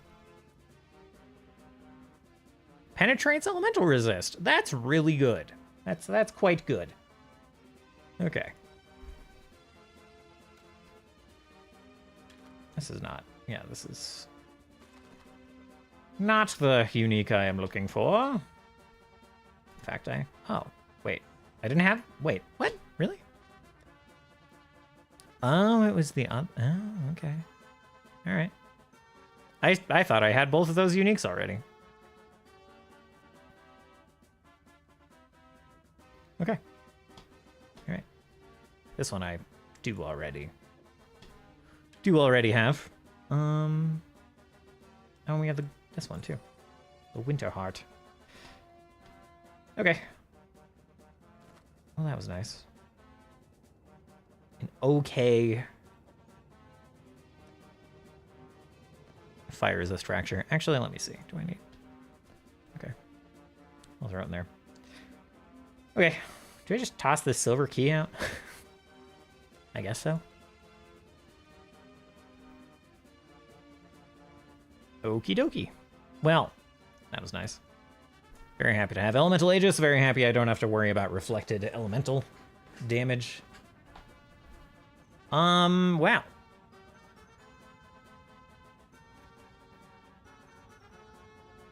Is this right? I'm only 20 minutes away from ending? Huh.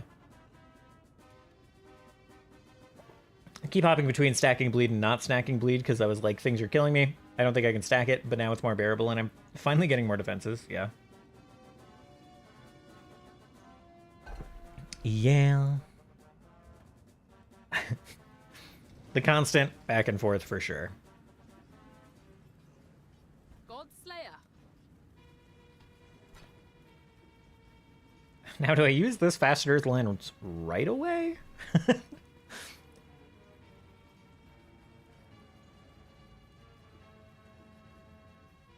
Like, part of me wants to just get the challenge done, but probably I should hold on to it. I don't know what for.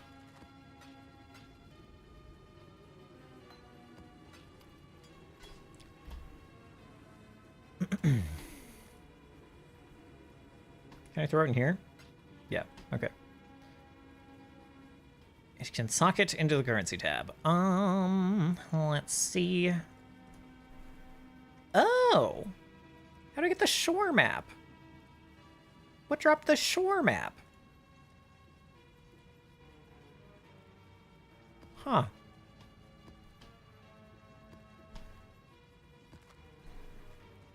Monster's poison on hit. Bunch of annoying stuff. Sounds good.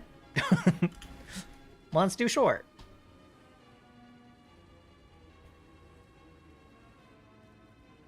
I think your first map today dropped shore. I remember because I was like, shore. Can... Hello, Evil Duo. Welcome. You guys might recall Evil Duo was the fellow we raided at the end of the last stream. Was it last stream? Sounds about right. We were doing a little bit of GM prep earlier. Now we're just winding down with a little bit of Path of Exile.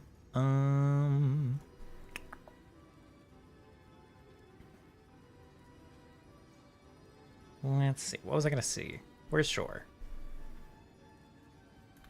Pressing all the wrong buttons. Shore is here. I guess that makes sense. So you can drop maps that are connected backwards. I just literally didn't know that. All right, that's cool. Yeah. Nice to see you as well. Thanks for stopping by and checking things out. We're doing a little bit of GM prep. I already said that. What I meant to say is, Evil Duo makes some very cool maps for the modules he runs. Does a very good job of like kind of adding a lot of depth and a lot of detail to the maps. I learned quite a bit just like sitting through the last session,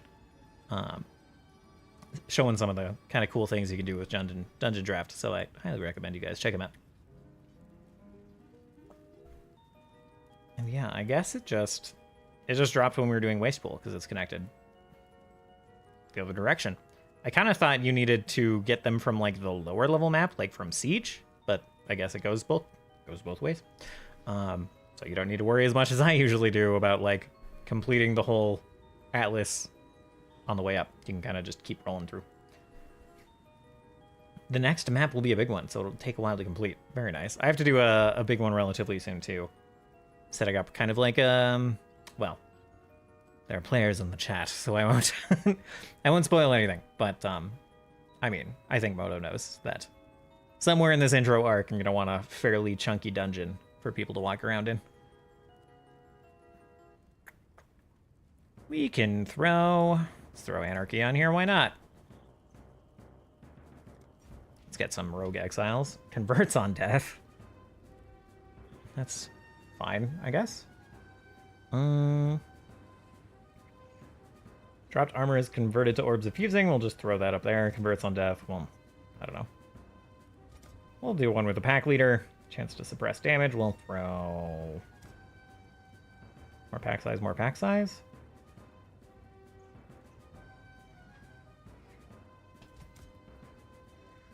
Yeah, something like this is fine.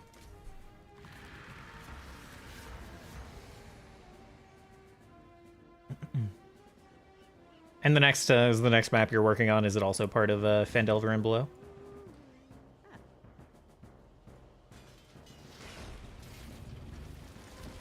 This might be a... Oh, yeah. It's splitting everywhere. Might be a pain in the butt. Blight to run. Excuse me. Let's just put up the Empower over here. Summoning Tower here. Stretch this to make to match.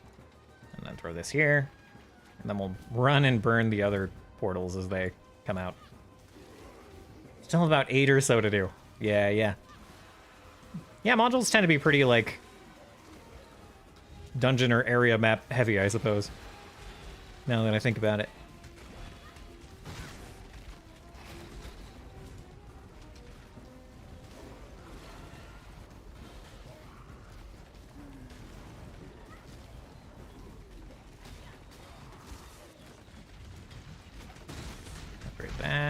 Upgrade that.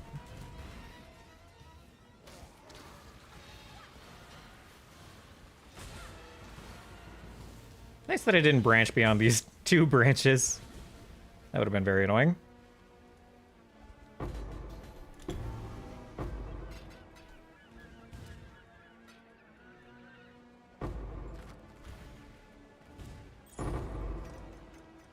Ooh, Azure Oil. Okay, I have enough to put in... No. What is it? Entrenched is what it's called. We can now anoint the neck piece. Okay.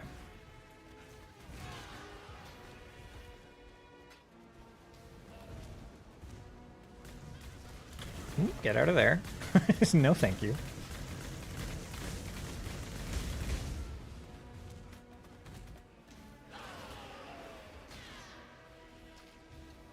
I thought the boss was supposed to be right on the road.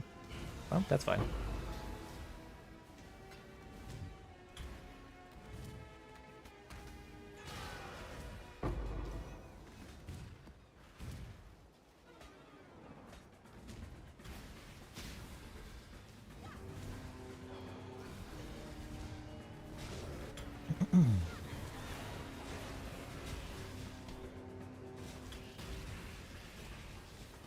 Something's slowing me. Hello again, local. Oh. I just kind of realized. Well, I guess I have 2 shore maps. It's fine. I realized shore might be one of the maps that can give the soul of the Brine King if I throw a divine thingamajig in the map. The map device. Immune to physical, immune to curses. Immune to curses. Not the worst. Inflict bleeding, additional essence. Alright with that. Monsters call immune to chaos. And none of these look like they give more logbooks, so I'm not too worried about. Alright. We'll just slap the bomb right in the middle. Call it good. Not today.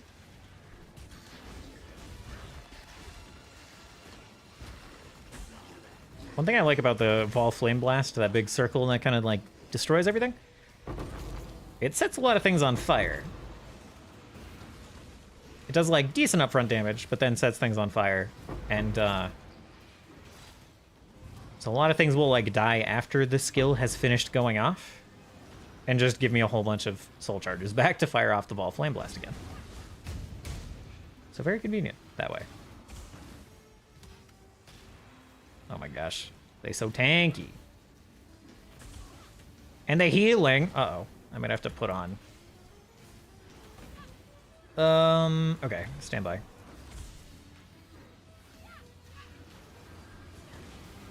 Like, the curses are nice, but let's throw Frost Bomb. Where is it? Throw Frost Bomb here. Okay. Gotta turn off their healing. When I'm ready, and not before. Which is specifically what Frost Bomb does.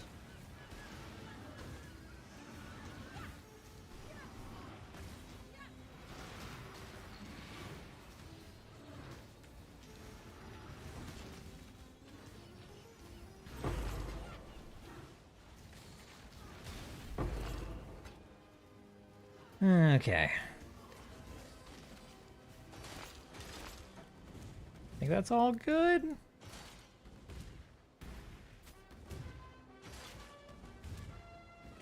Oops, do that.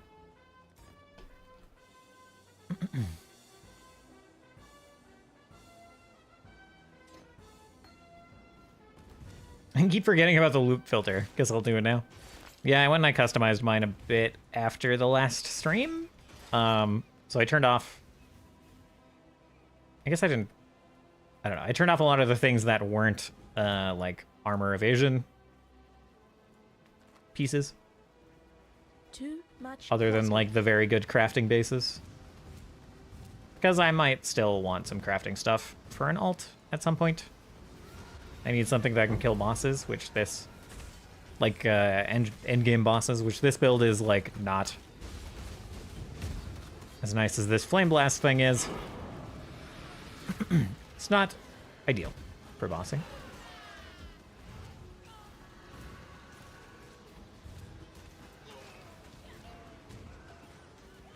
New map device. Didn't I already have Legion unlocked? I guess not.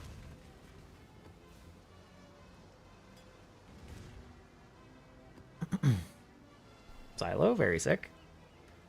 Let's check the amethyst ring. We'll pick up the rings, it's fine. Clutter. Okay. Have nothing else that I need to do there. We're good. We're good.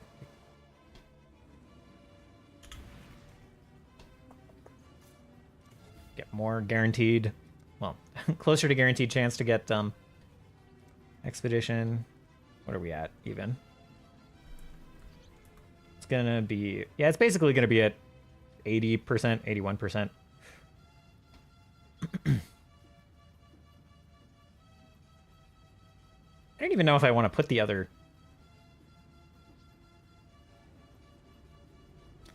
I don't really need to socket any of the other ones but Rog right now. I don't really care if Tujin comes up more than Gwenin at the moment.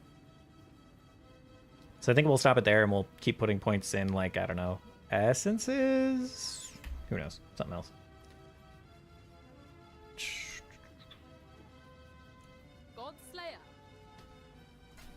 Not essences. Delve. Delve is what I need. I need a specific unique from Delve. And I need to stop forgetting that. Oh yeah, I can anoint my amulet now, even though my amulet is terrible. By the time I get another one, I should be able to anoint that one as well. And I think Silo is the next map I want to do, so that's sick.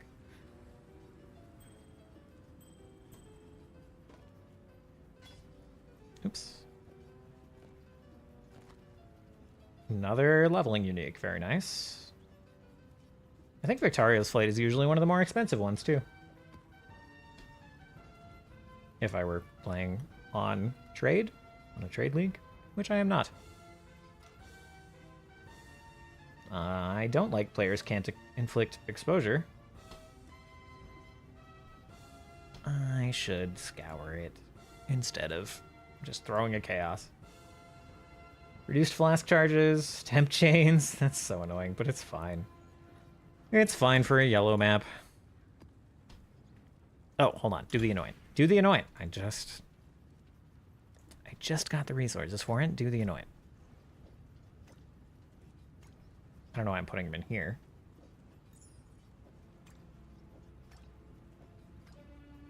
So, gives me Entrench. Gives 12% chance to suppress spell damage. And life charges when I suppress. So, that puts me at a still very pitiful amount of spell suppression. I'm only at 34%. But I have... my spell suppression chance is lucky, so, you know?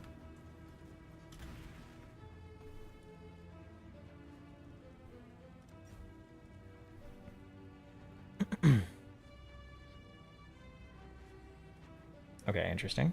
More pack size. Chance to drop an additional orb of fusing, that's fine. Spawns a lesser shrine on death. That's very funny. Chance to freeze, all damage can freeze. Chance to hinder enemies on hit with spells. We'll just, that's already on a low. Yeah, throw it on a low density melee unit, that's fine. And that's fine. That's all fine. Okay.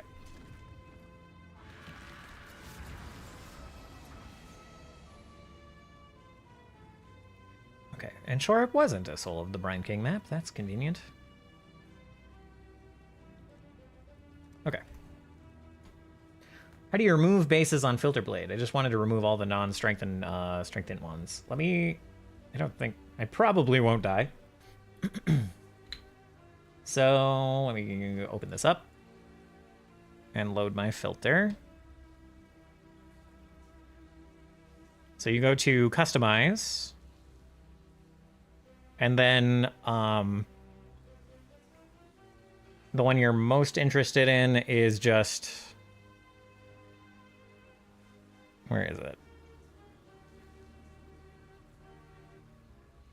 Just like weapons and armors. I have a lot more changes than that.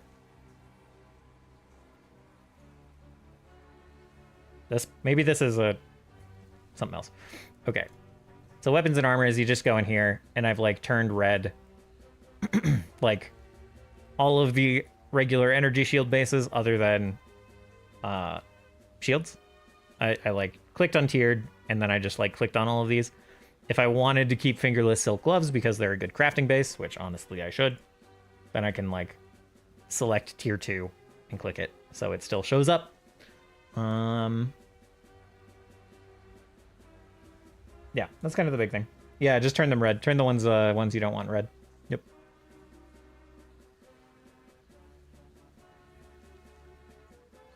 I don't care that much about fingerless silk gloves. Let's be real. Okay. You can adjust which ones are like tier 1 or whatever. I think it's mostly just like the level. I don't really. Haven't done any adjustments here, so I don't really know. On the tiering part, I'm not sure. But I mean, yeah, no problem. Life has been one long. Probably just gonna dip out of the delirium and just do the blight while I'm here. I'm not... what is it? Weapons? We'll clear like the next room or whatever. Wow. It actually is quite a bit more rewarding. This like chance to drop fusings thing. feels much better than it did. That was like 4 or 5 fusings right away. Let's get it to tier 3 weapons, so it unlocks the next reward, and go from all that good, probably. Oh.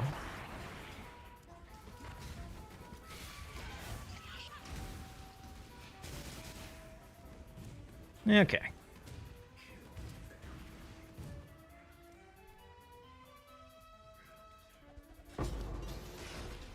Wow. that was pretty garbage. Oh my gosh.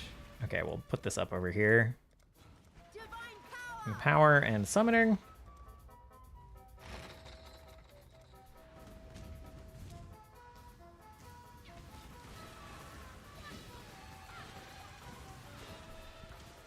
Oh no, I didn't put the...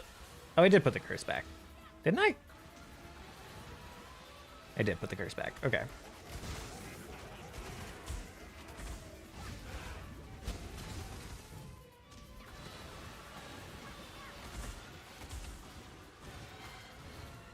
Ow! I'm slowing down so much. Okay.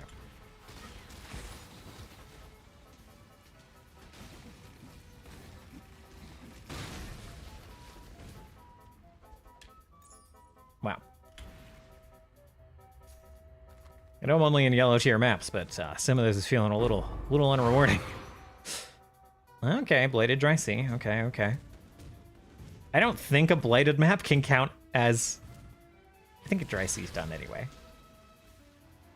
But I don't think a bladed map can count as, like, completing that map for Atlas completion purposes.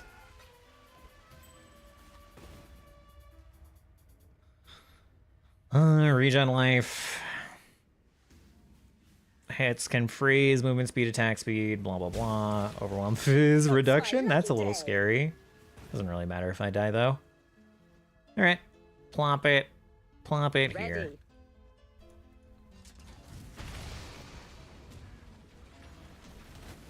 Ow, ow, ow. I lied. I changed my mind. Ow. Don't like being freezing, getting frozen and then having my physical defenses overwhelmed. Turns out that's pretty shit.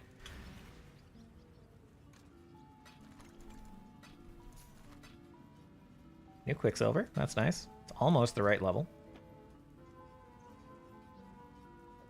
We're gonna hold on to that. We're gonna see. We're gonna see if a bladed map can count. Not that I'm gonna complete it. I'm gonna get absolutely wrecked. Okay. Here we go. God damn it.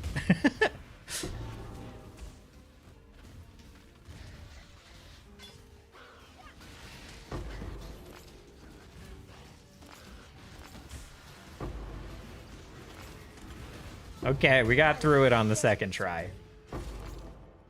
We did it. Don't need any of this.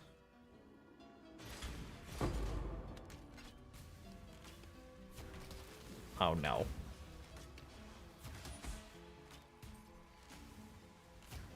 Not the permafreeze. Not the permafreeze. Please die. Fucking Christ.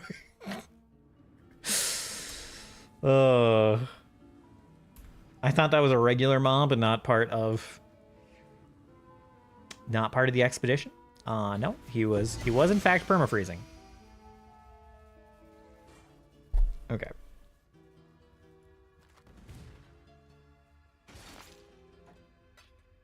That's how they get you. Not even wrong. I like a top roll void scepter. Why not? I should try to turn on highlighting for... I guess it must show up for... It must show up for like level 80 plus weapons, but like that max rolled scepter was not highlighted any differently. What is happening? Game hates me tonight, man. Okay, anyway. Is there a way to get chill immunity, not counting flasks? You can't get chill immune. You can get freeze immune. From the soul of the Brine King.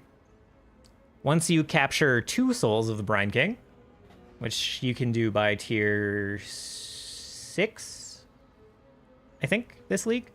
You have a 100% chance to avoid being frozen. Once you capture 3 souls, don't know when that happens, you have 50% reduced effective chill on you. Fine being frozen, I just hate being chilled. That's fair. There's probably something on the passive tree.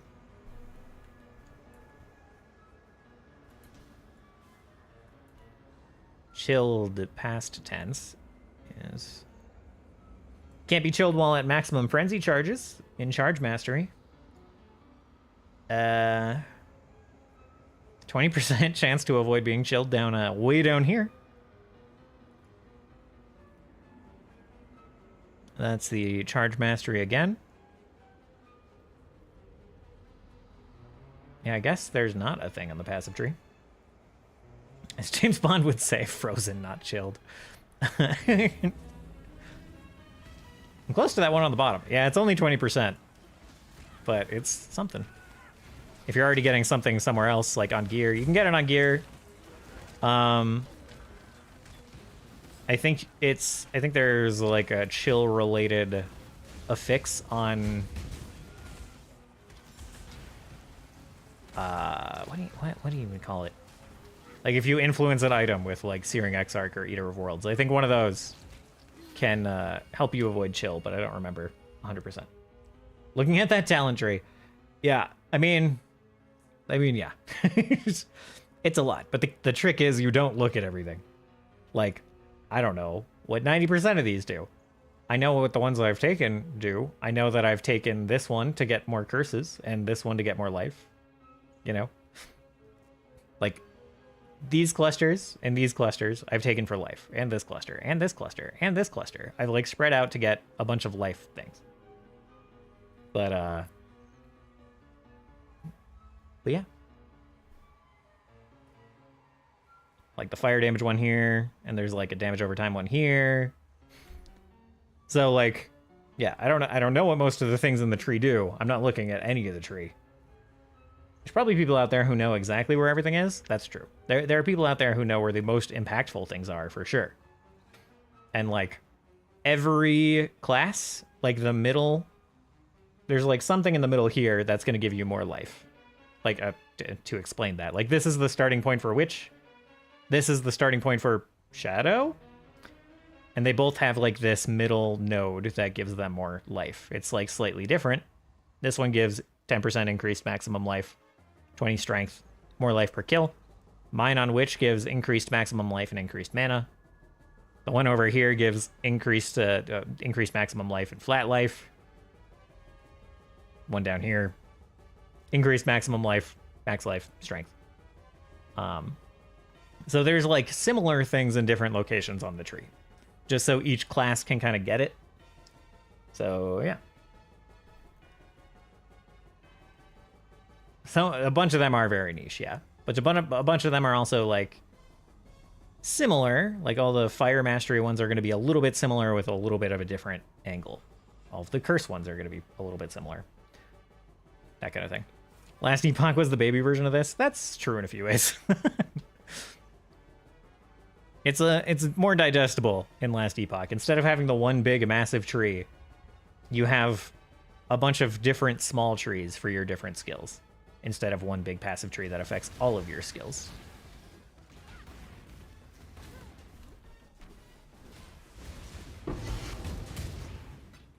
And yeah, a lot of this is why people recommend playing with a build your first time going through this game.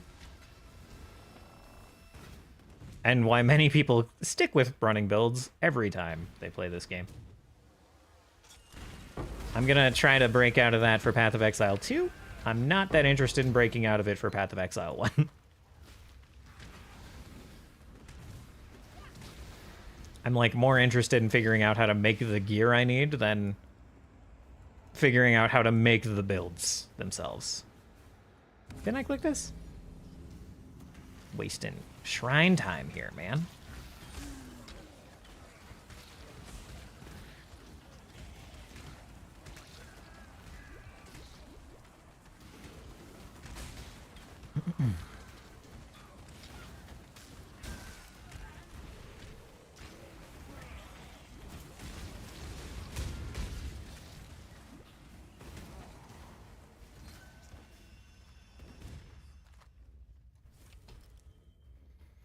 Oh, I'm out of that one too. We're just all right. Burning through music tonight.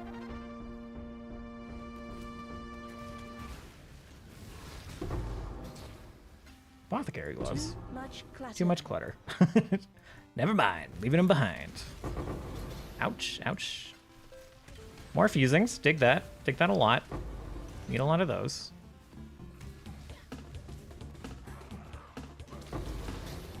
More orbs of fusing.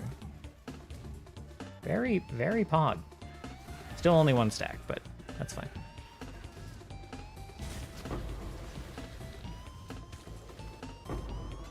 Uh-oh. Out of space. Good thing this is a bad energy shield. All right. Get a little more room. Someone had a puncture melee build, I wouldn't be having this issue. Yeah. Tend to pick the skill first. That's fair. There might be some puncture builds, like there's some build aggregators that you can kind of look at. It's not the same as a build guide. Well, I mean, some of them are the same. I don't know. Someone might have a decent puncture build on the forums that's decently popular, but who can say? It might be trash. It might be bait. Everyone is like bleed as shit. There is a bit of that right now. It is tough to make a good bleed build at the moment. At least a good bleed build that can like go through Ubers.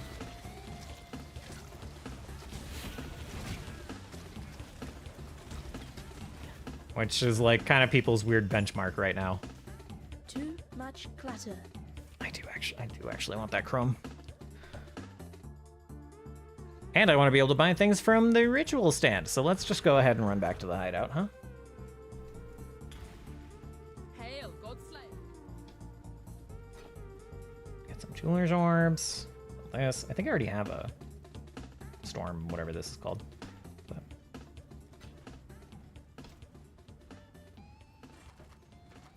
3 uniques, huh? Speaker's Reef, minion thing. This is like the lightning bow. Oh, I do already have one. Okay. And I don't have a skirmish. Never mind. It just lagged.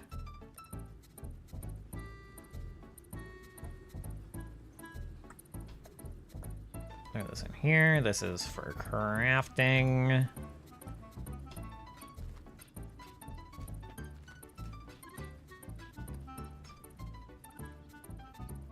Okay. Oh yeah, I had a bunch early in this map. I should probably finish this map before I leave the map again. This is no. Okay, well, one more portal.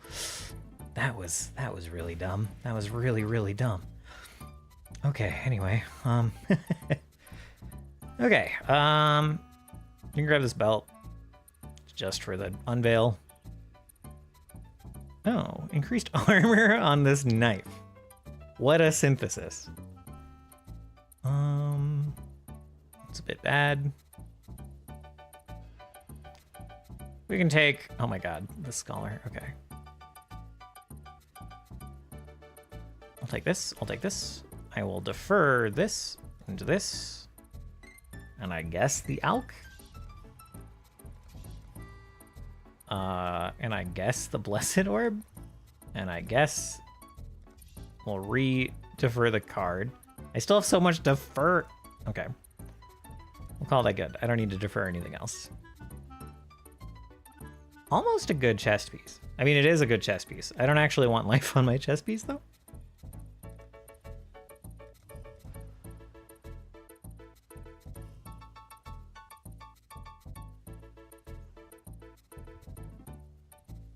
Technically, this amulet's an upgrade.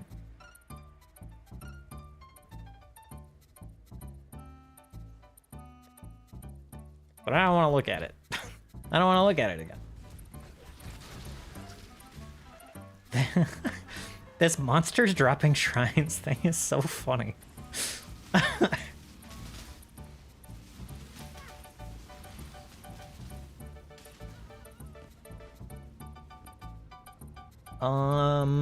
Okay, I can run this. This is not a problem.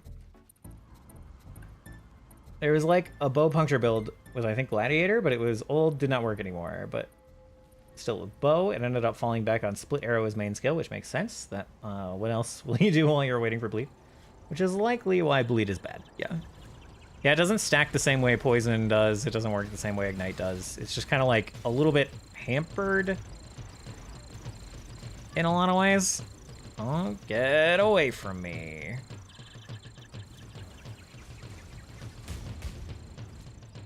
I don't know why those degen circles just like murder me way harder than anything else.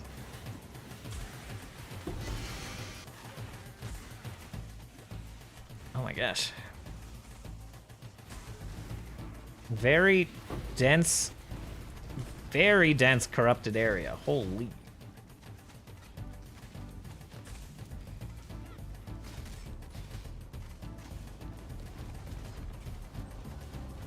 Might have been lying when I was like, I can run this no problem. I guess we're still fine though. Hold on. Do modifiers to the map apply in here? Because usually they like don't, but monsters are still dropping altars, which is definitely not typical.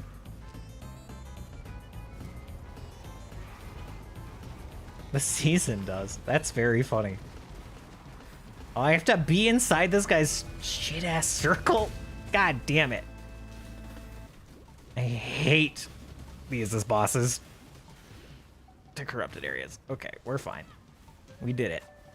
We did it. Okay. Ball arc, ball ground slam, ball lightning strike. Okay. Okay. Is there a way to reroll tiers? Got some perfect stat boots, but they are crap tiers. Not really. Not really. You can bounce around resist tiers with harvest, but it's very gamba and very expensive. And it's only resist tiers.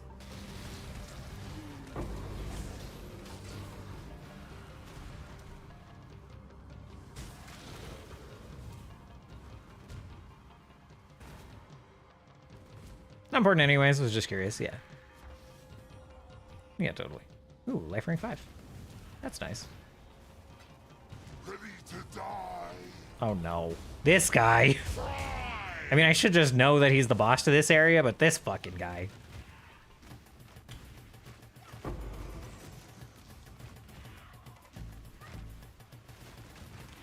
Gal, I guess, technically. Doesn't really sound like it, but I think technically.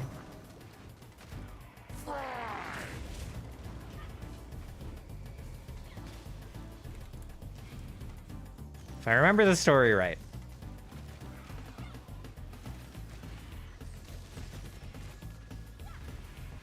What? Let's see.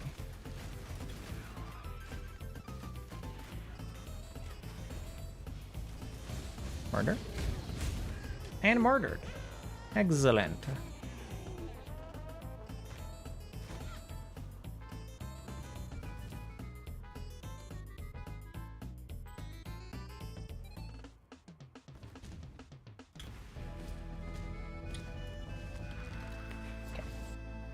All right.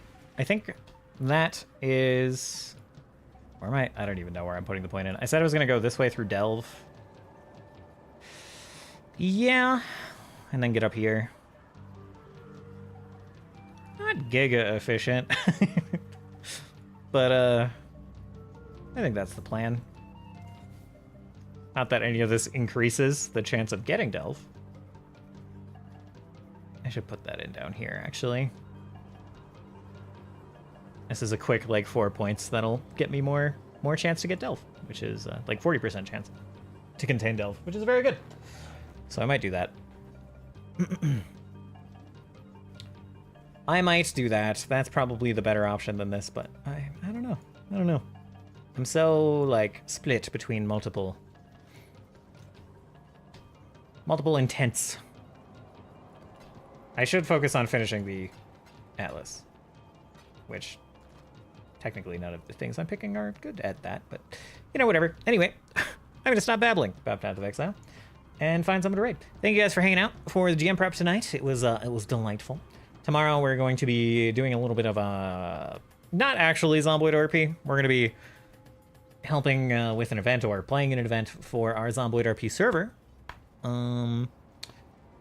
Setting up for the next Zomboid RP season, which will also be on Thursdays.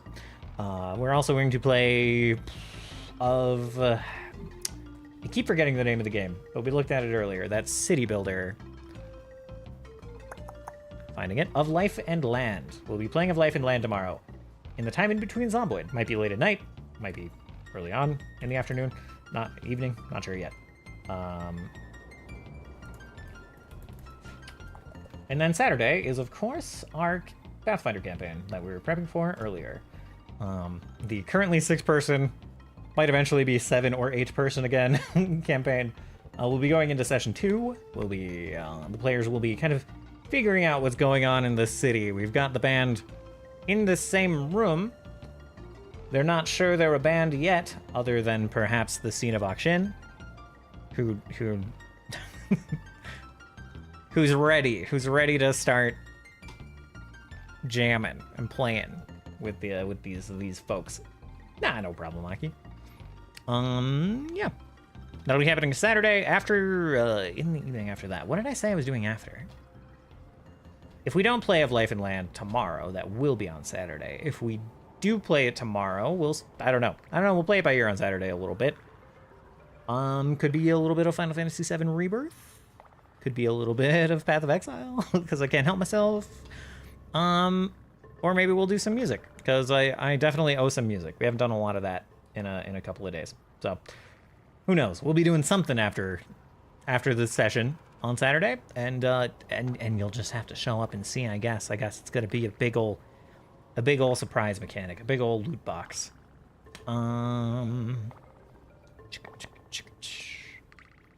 Need to automate vulnerability. It's so annoying. That's fair. Yeah, you'll need to automate it by casting another skill, but it might be a skill that's more pleasant to press. at least. Might be raiding Saf. It's kind of a quiet night. Varacti's off already. Saf is playing Persona 5, which we love. Trying to do some, it sounds like they're trying to rush through Palace in one day. And, you know, I can respect that. That is a thing that we used to do when we were going through Persona 5, trying to do it in one in one go per dungeon, as much as the game would possibly let us. So that might go hang out with Saf. Saf is great. Yeah, I think that's the plan. Usually I'm smart, and I start the raid before I start babbling about my coming streams. Let's try not to misspell this. While my keyboard is a piece of crap. That's the biggest update. The biggest update is that I'm going to rip apart my keyboard and replace all the key switches. Not by tomorrow, but by Saturday. Friday evening, this keyboard is coming apart. And there's going to be new switches, and I'm never going to complain about it again. Because the new switches are going to be perfect. And they're not going to die to dust within a week. They're not going to miss any inputs. They're not going to give me any guff. And that's where I'm going to end it tonight. Have a good night. Have a better night than these key switches will on Friday.